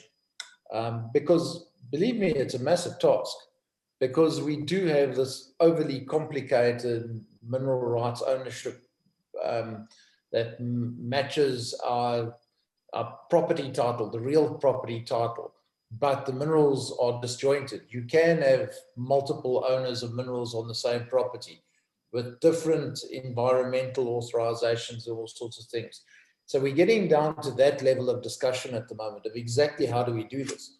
And we have been saying to the DMRE that the industry is actually prepared to almost crowdfund this, and we'll all pitch in our best hands. And I bet you there's 25 people on this panel right now that are very happy to pitch in and make this happen very quickly, because it's that critical for the industry to get it right. So I think there's a genuine will. There's more will than what I've ever seen. And in the 5 years that I've been dealing with negotiating with government and the DMRE and the minister, and it's not just the Minister of Mines, of Minerals and Energy Affairs, we're speaking to DTI, Environmental Affairs, Water Affairs, every one of the regulators, because all of these are partly guilty for the mess that we're in. I think there is genuine understanding and recognition that they have to fix something and fix it fast. I think by standing and criticizing, we don't get anywhere. And I fully understand why some people are so full of venom at the moment, and it's just easier to call them all idiots and refuse to speak to them. But you know what? You do that, you never get anywhere. And history has taught humanity that we actually have to engage to make a difference. And I really implore all of you to get involved in the debate and the discussion and be part of the lobby, because the lobby is actually winning. It's started very slowly, and it started with the mining charter, but slowly but surely we are winning and we're getting ahead of ourselves. And unfortunately, I've taken this oath of biting my tongue and not speaking too public about everything in that negotiation at the moment. But we are speaking more and more publicly about it, including on the things that the flow-through shares in that. And that hasn't made me particularly popular with the other side on the negotiation fence. But I can tell you that things are moving along pretty well and better than what I would have expected. But the more you guys get involved and the more you throw your weight behind it and industry throws their weight behind it, the more it will become a reality. Okay. So Errol, you mentioned, if I could carry on there, Chris, about the flow through shares. I mean, 12J was meant to be the big savior, and it's been a disaster. And certainly that some aspect of a flow through exploration tax benefit has to be on the table when one looks at kickstarting the exploration in South Africa, if you can call it that. Yeah, look, you saw in the ANC's policy statement, they actually made a reference to the fact that there needs to be some kind of stimulus for the economic requirement for investment. You know, this whole talk about the stock exchange doesn't work, the JSE doesn't work. It's not the JSE that doesn't work. It's the actual fund managers in South Africa. The financial regulatory authority does not allow them to invest in exploration. As a fund manager or as a wealth manager in South Africa, you are looking for huge trouble advising your clients to invest in an exploration company because of our financial regulations. That's why we don't have an active stock exchange anymore. So we're busy working at that level now to try and make a change here. We've got to convince the fund managers. The fund managers must be lobbying to say, listen, we want to invest in mining. I can tell you now that being listed on the JSE, I get to see every single individual, and there's a lot of them on this call right now that are shareholders in my company, not big money. The guy that wants to put in 50,000 Rand of his Christmas bonus and goes and sticks it into a listed player, and you see their name. But I also see the names of every one of the big fund managers in this country are sitting on my share register. So they actually believe in it, and they'll take the risk with their own money, but they are not allowed to take the risk with their clients' money. We need to change that. So we cannot stay in this tunnel vision as geologists of thinking just because we've got good geology, we're going to make an economic success of it. We've got to attack this thing at a whole lot of different levels. And we are starting to make that success now. We're getting some high-powered people that are prepared to throw their weight behind this thing. The heads of, you know, the big audit firms and accounting firms, the law firms are all doing this pro bono at the moment. You know, the team that I had working on the flow-through share scheme, when I took it to Treasury, Treasury said it was the most comprehensive economic assessment that's been put in front of them. And that is why they will consider it. And they recognize we tore apart 12J in detail and explained to them why 12J does not work. And they said, oh, is that why it doesn't work? All right. So then why must we accept a Canadian scheme? Because we need something that's home-baked South African. We said, guys, you don't have time to invent a new wheel. We all know a wheel is round and it needs rubber. For heaven's sakes, let's take our South African tax law, and we went through line by line, and we said which existing chapter and verse of the tax law can be used to create a flow-through tax scheme. And they were astounded. And then we got economists, we got the top economists working it out and working out what the impact is on local, regional, and national earnings and also tax earnings, indirect tax earnings. So by starting to behave like professionals, instead of whinging and throwing rocks, we set about actually presenting a well-ordered argument and case. And we're getting the support of the economic cluster government. And, you know, they're paying attention to it. There's a lot of fear at the moment because obviously with this COVID situation, tax earnings are the top priority for everybody. But Treasury are an incredibly smart bunch of people. I was astounded. Compared to any other government department that I've dealt with, the Treasury people are incredibly smart people.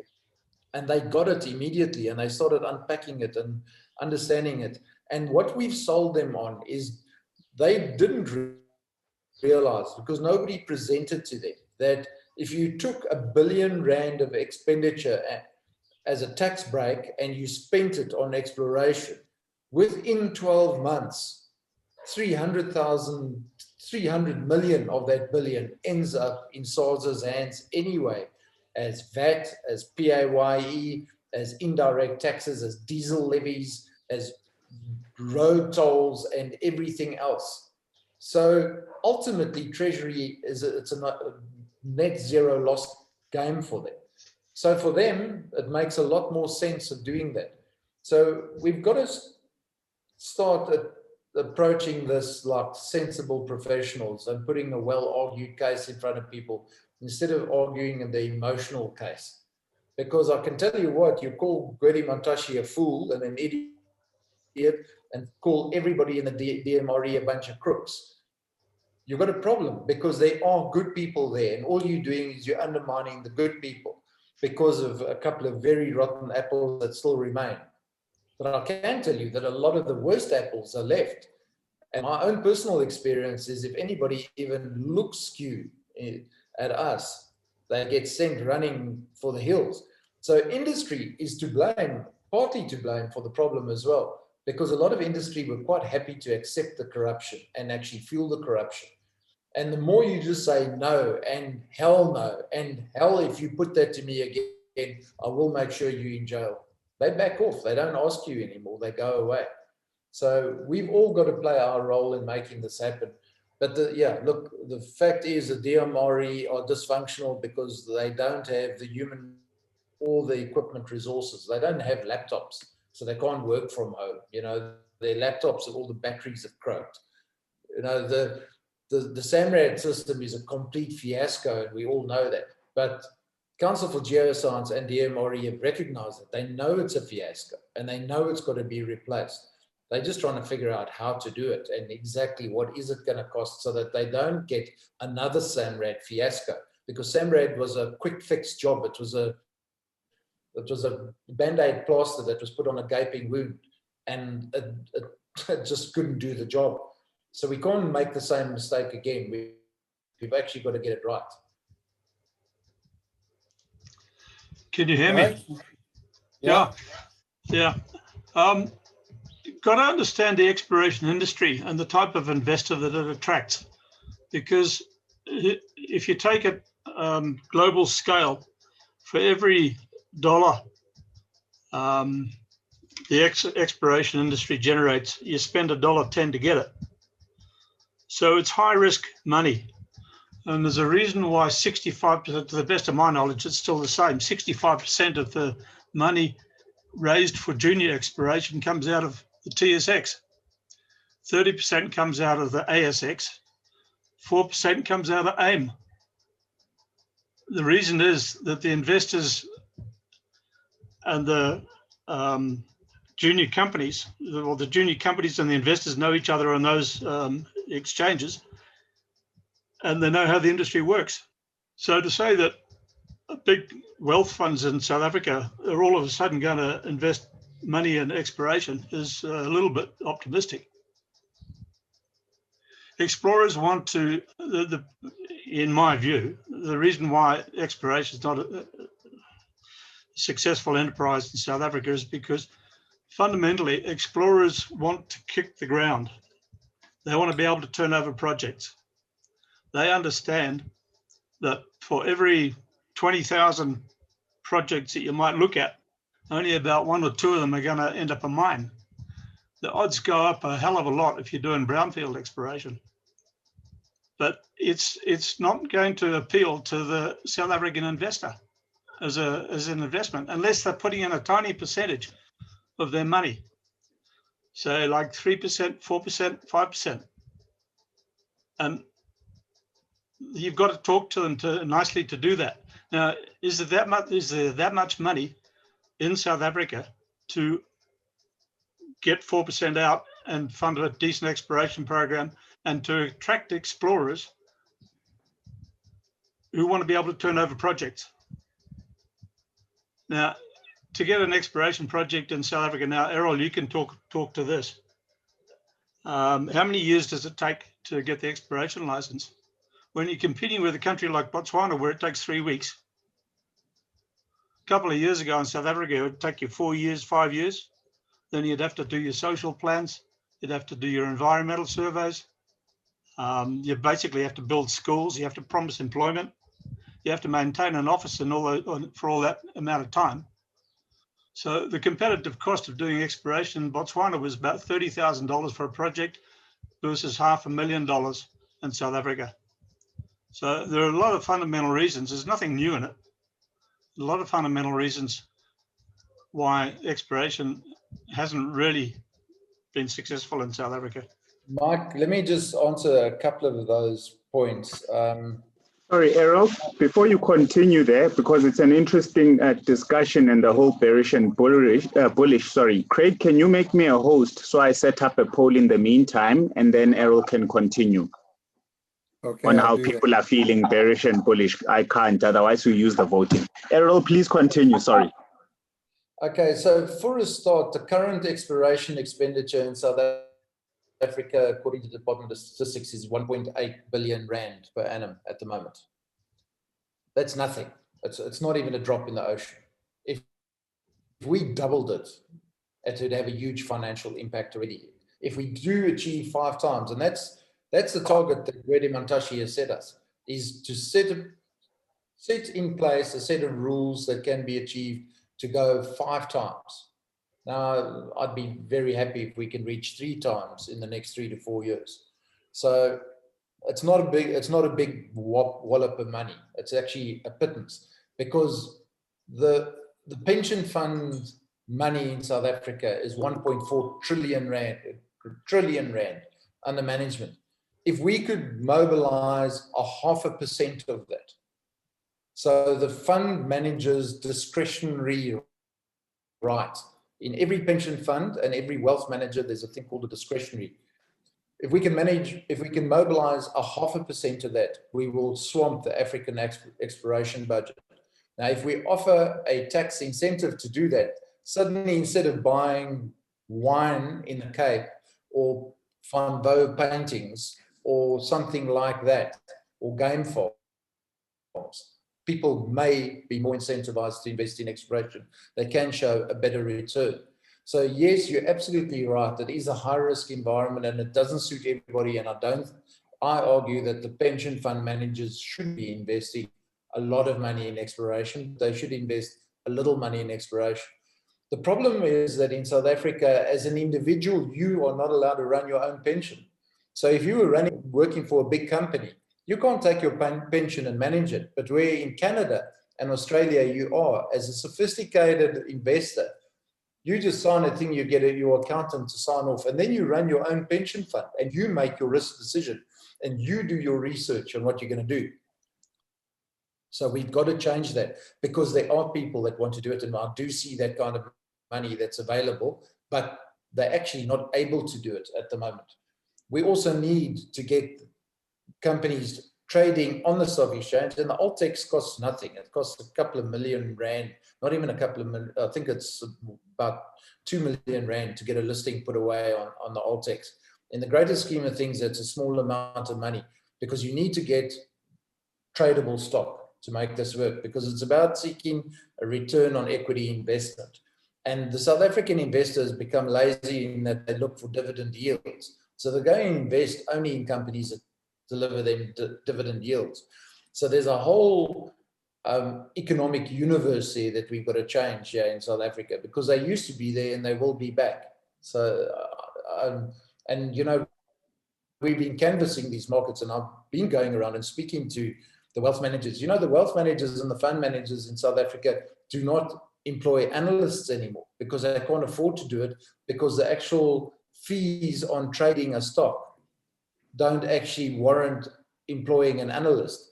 So there are no analysts in South Africa that can write research on any of these small little things that we're speaking about at the moment.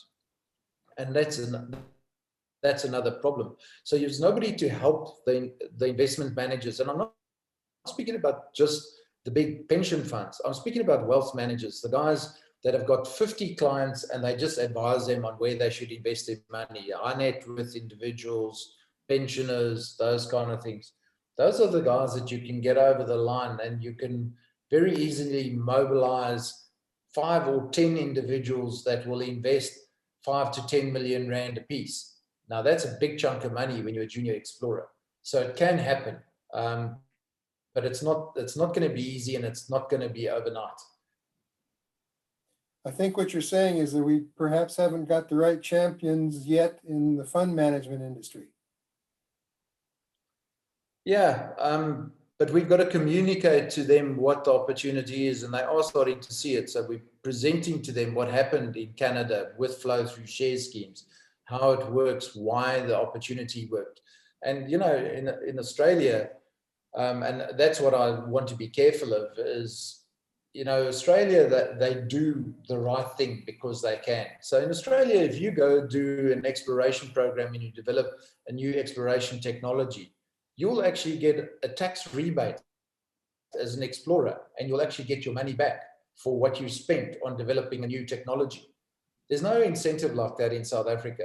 The problem is it may well be misappropriated in South Africa. So we've got to take the control of the money out of people's hands that shouldn't be controlling it because they're not competent.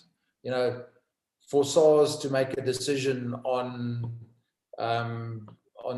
some of the taxes that were mooted just recently, and breaking down the ring fences and that kind of thing. SARS aren't qualified to do that. They're a bunch of accountants. That's got to be in the hands of competent people. So if we keep the money in the private universe, it's easier to manage it and direct it. But what we need is an investment environment that will work. So flow-through share schemes will be an important part of it. And I think we're getting traction. There's a lot of fear about it because it's a fear of the unknown. But again, what they hear is they think an industry is asking for a tax rebate of 20 or 30 billion rand. We're not. We're trying to achieve 5 times our current spend. So, you know, current spend is 1.8 billion rand. 5 times of that, it's a drop in the ocean. So it's not a lot of money, but nobody told Treasury that it's not a lot of money. So when you put it in context, suddenly they see it differently. Okay, maybe one other, if I could throw a curveball in here a little bit. How is the oil and gas industry? Are they part of the debate at the moment, or are they kind of sitting off in a separate cupboard somewhere, spending a lot more money? Yeah, they're going off on their own route.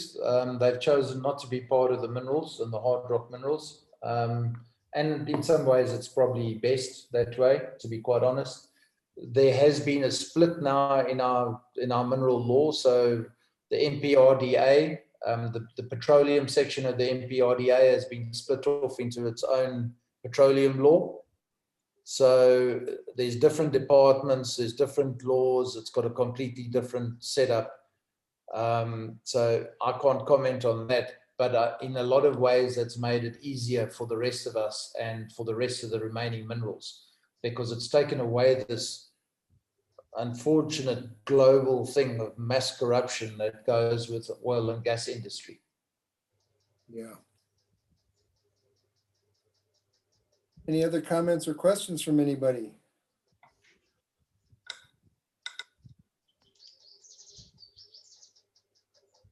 Can you hear me? Yeah, we can. Yeah. So I'm talking about making South Africa attractive for the explorers who have got the money from overseas. South Africa's got to be more competitive than the other exploration terrains. According to the Fraser Institute, we've got one of the most prospective terrains in the world, but it's one of the least attractive destinations for the exploration dollar because of the regulatory environment, the difficulties in getting land, all of those sort of things. So I think that's what we've got to work on first, rather than trying to make it easier to invest for the South African investor. Yeah, Mark, again, the tone of the negotiation at the moment, that is very high on the list.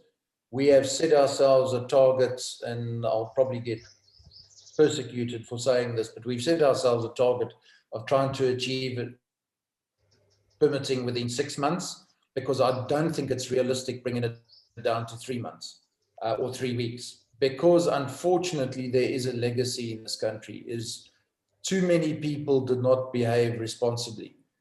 And the Minister of Environment and the Minister of Water Affairs and the Minister of Mines can point to too many examples where mining companies have gone and operated less than ethically and smashed stuff up and dug up waterways and sensitive environments and all the rest of it.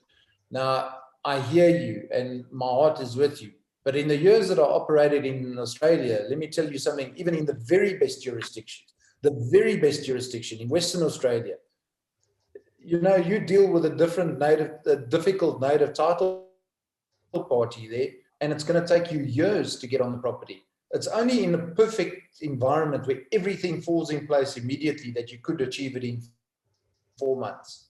But it'll take you a minimum of 4 months, because you've got to have proper environmental studies, you've got to engage with the community, you've got to engage with the native title holders and all of those things. So I don't think anybody in South Africa is going to complain about a 6 month. It's 6 years is the problem. 6 months is a manageable situation and we can all do it. And the problem at the moment is because they don't have the skills in the DMRE and the personnel in the DMRE, everything is actually run in series. Nothing's run in parallel. So, for instance, the guys that handle community and the SLPs won't consider it before Water Affairs have signed off on it. Water Affairs won't sign off until the Environmental Affairs have signed off. And Mining Economics won't consider it until all of those have signed off on it. So you've got a series program that runs for months and months and months. And if there's a glitch at any one of those points, you return to zero. What we're trying to get is a system in place that it all runs in parallel.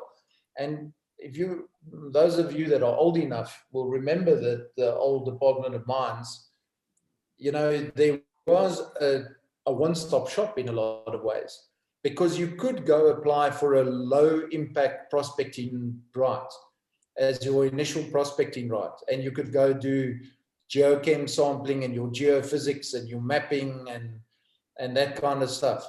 And you could get that almost immediately. And then you could go through the rest of your permitting process. Now, that's an interesting concept to me, because that's what most of us want to do. We want to get it on the ground, physically get boots on the ground. And then, you know, in our MPRDA, not the Mine Health and Safety Act, the MPRDA, section 54, is the right of the minister to override the landowner or the land occupier's rights, because minerals come above that. Now, that doesn't get applied whatsoever because of all the sensitivities about land ownership in this country. But in the middle of the Northern Cape, where you've got a farmer that's sitting on 20,000 hectares and he's got 20 sheep on the 20,000 hectares, and he just says to you, I don't care, you will not come on my farm. That is exactly where the minister should be saying, you will let them on your farm. And that's what we're trying to do, is remind them of what laws are actually written in at the moment and what powers the minister does have and what he can do. So those are the kind of impediments that we think we can overcome relatively easily. And there's a lot of discussion and working out exactly how those could work.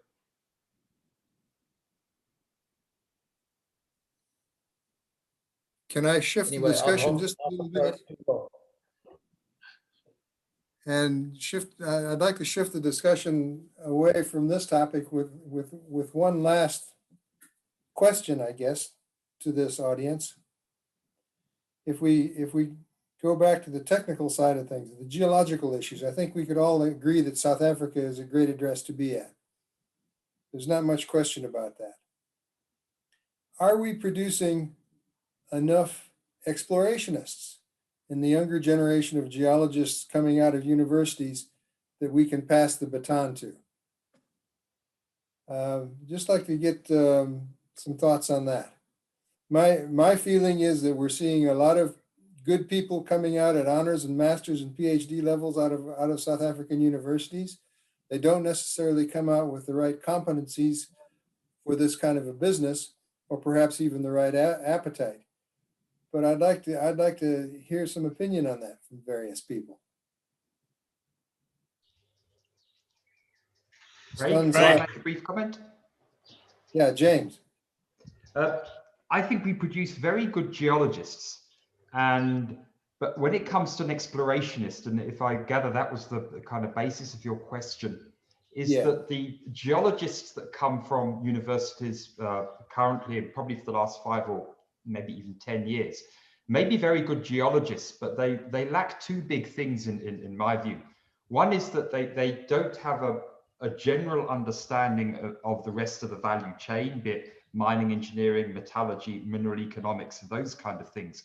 And the second thing is that most of them lack a deep curiosity and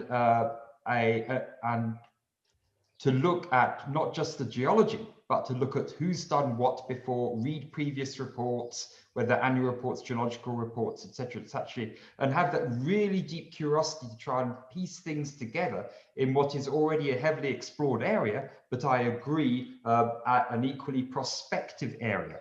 So somewhere it's the lack of deep curiosity, which I don't know how you train or develop. I'll leave that to the experts here. And then secondly, a general understanding of the rest of the value chain.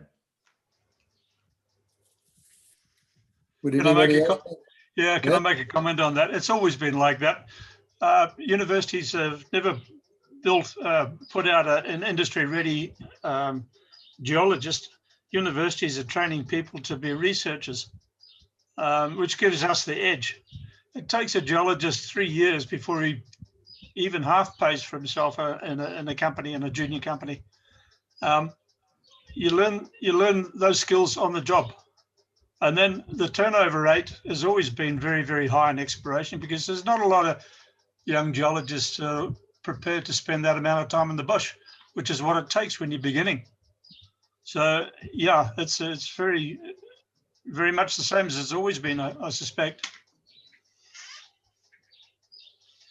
Just to maybe add an opportunity to it, at least South Africa is producing geologists that go into industry. The trend in the UK and Europe and partially in the States is geologists do not go into mining at all. Everybody's studying things like environmental, groundwater.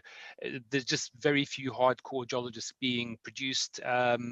RSM doesn't have anything to do with mining, even though they call themselves a mining school. And Camborne is effectively in the process of shutting down both mining and geology.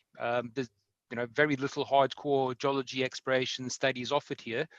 I think St. Andrews and Edinburgh are trying very hard to reestablish, but again, most of the people in faculty, from what I can see, actually have never had hands-on industry experience doing exploration or production geology.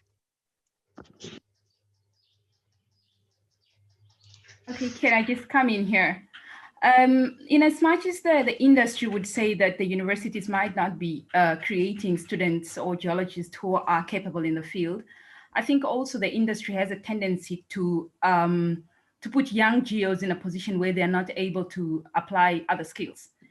For example, you would have a junior geo who would be 6 months in the field collecting data. They don't have an opportunity to synthesize that data, create models, nothing. And so in the 5 years that they would have been working for that company, they would only have been in the field without an opportunity to actually apply themselves as scientists, because I think overall geologists are scientists and we should be using our inquisitive minds.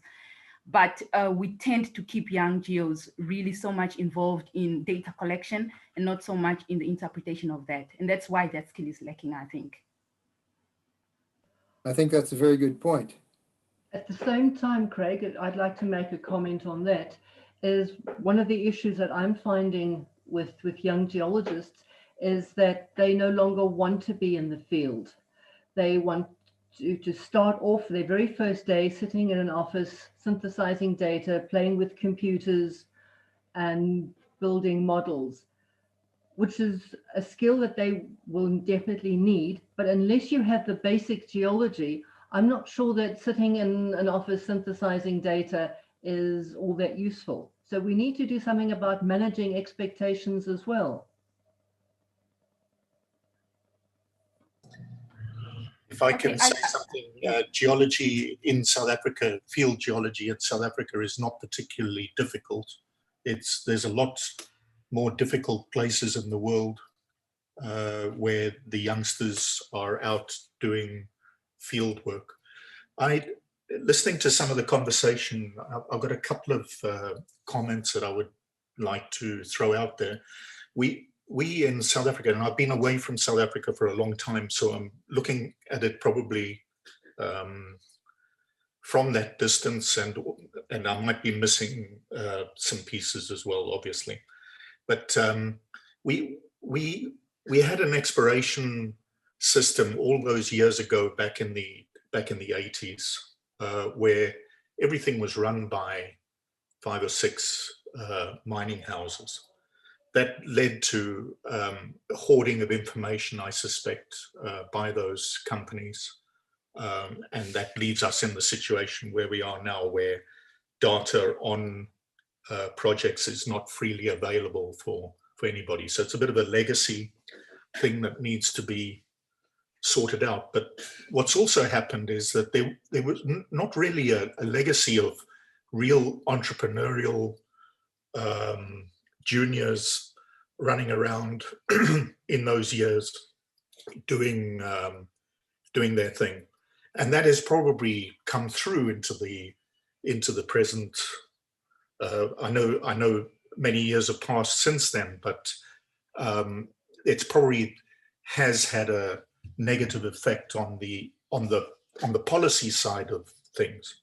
So one of my comments really on this is possibly what universities and the senior people within organizations like the Geological Society of South Africa and equivalent organizations on the engineering side, and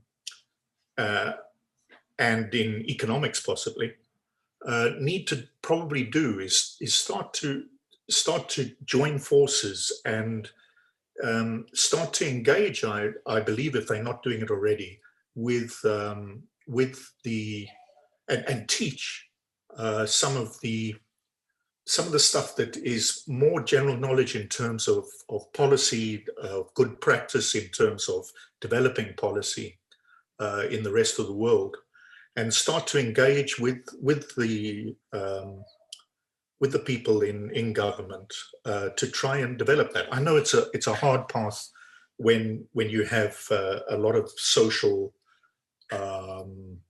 issues that need to be dealt with and are higher up the list in terms of priorities for policy. But I think if there can be a level of education at that level, then you might start to be seeing some of that. And obviously, some of that's going on from some of the discussion that's going on. Well, just a comment from me on that. The GSSA has been involved in a number of events and courses, largely through the meetings committee, but also through Tanya, in putting together events and courses, basic skills for young professional geologists, for example, project management. And we find that those courses and events are very, very well attended. So they're clearly needed. And maybe we should be doing more of that.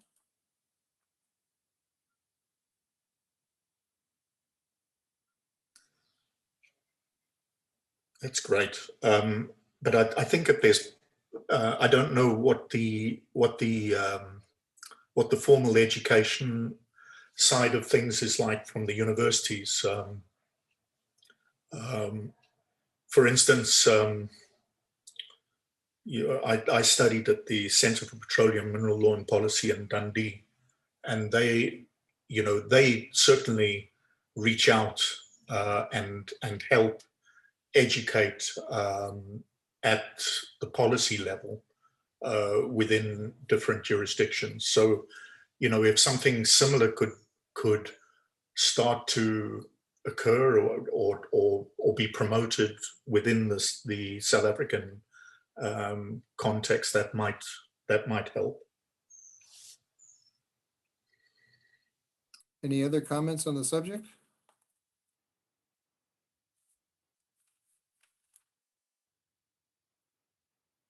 Viso, anything to add to this? Nothing more from me, Craig. Sorry. James posted his presentation, which he presented at that GeoSkills that you were referring to. So people can have a look there. But yes, I mean, we are dealing with a new wave, millennials more into technology. So it's going to shift away from the pure explorationists, as we know, Craig. But nothing more from me. I'm not sure, Mary, is your hand still up from earlier? Or do you have another something else to add, Mary? No, sorry, I just forgot to put it down. Okay, no worries. So Fisa, I've got just a comment there on the supply of geologists, and firstly, I mean, the numbers and then the right sort of people that are entering the industry.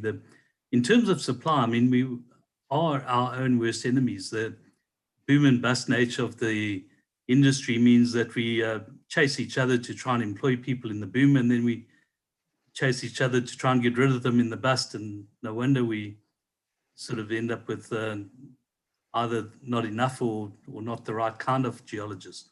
Somehow, and I don't know the answer, we have to dampen the cycle to a certain extent when it comes to employment. No, thanks, Matt. Are there any other comments or discussion points that we should raise in this session?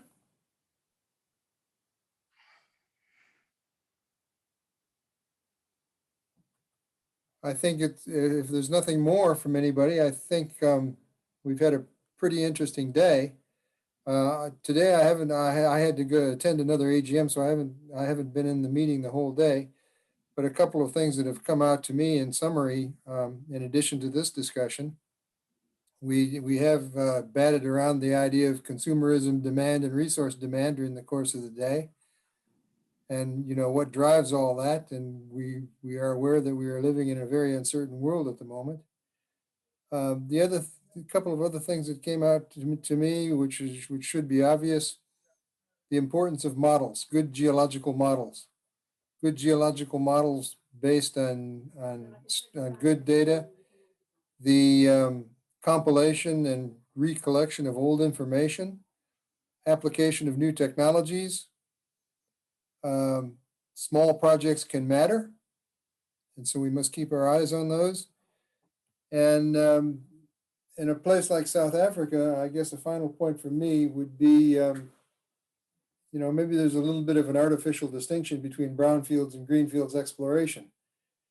And we're certainly not doing enough greenfields at the one end of the scale, but it kind of merges into brownfields, and we're seeing a lot of success with those kinds of projects, I think. The one thing that did not come out in the course of the day, at least while I was listening to the sessions, was the effect on our mineral economics calculations of recycling over the next 2 or 3 decades, which probably is going to increase in intensity and value. But again, I have no crystal ball in the future in that, but it's probably going to happen. Craig, sorry, I think Mark, do you want to add, Mark Bennett, on that? I'm sure everybody is sick and tired of hearing from me. So. No. not?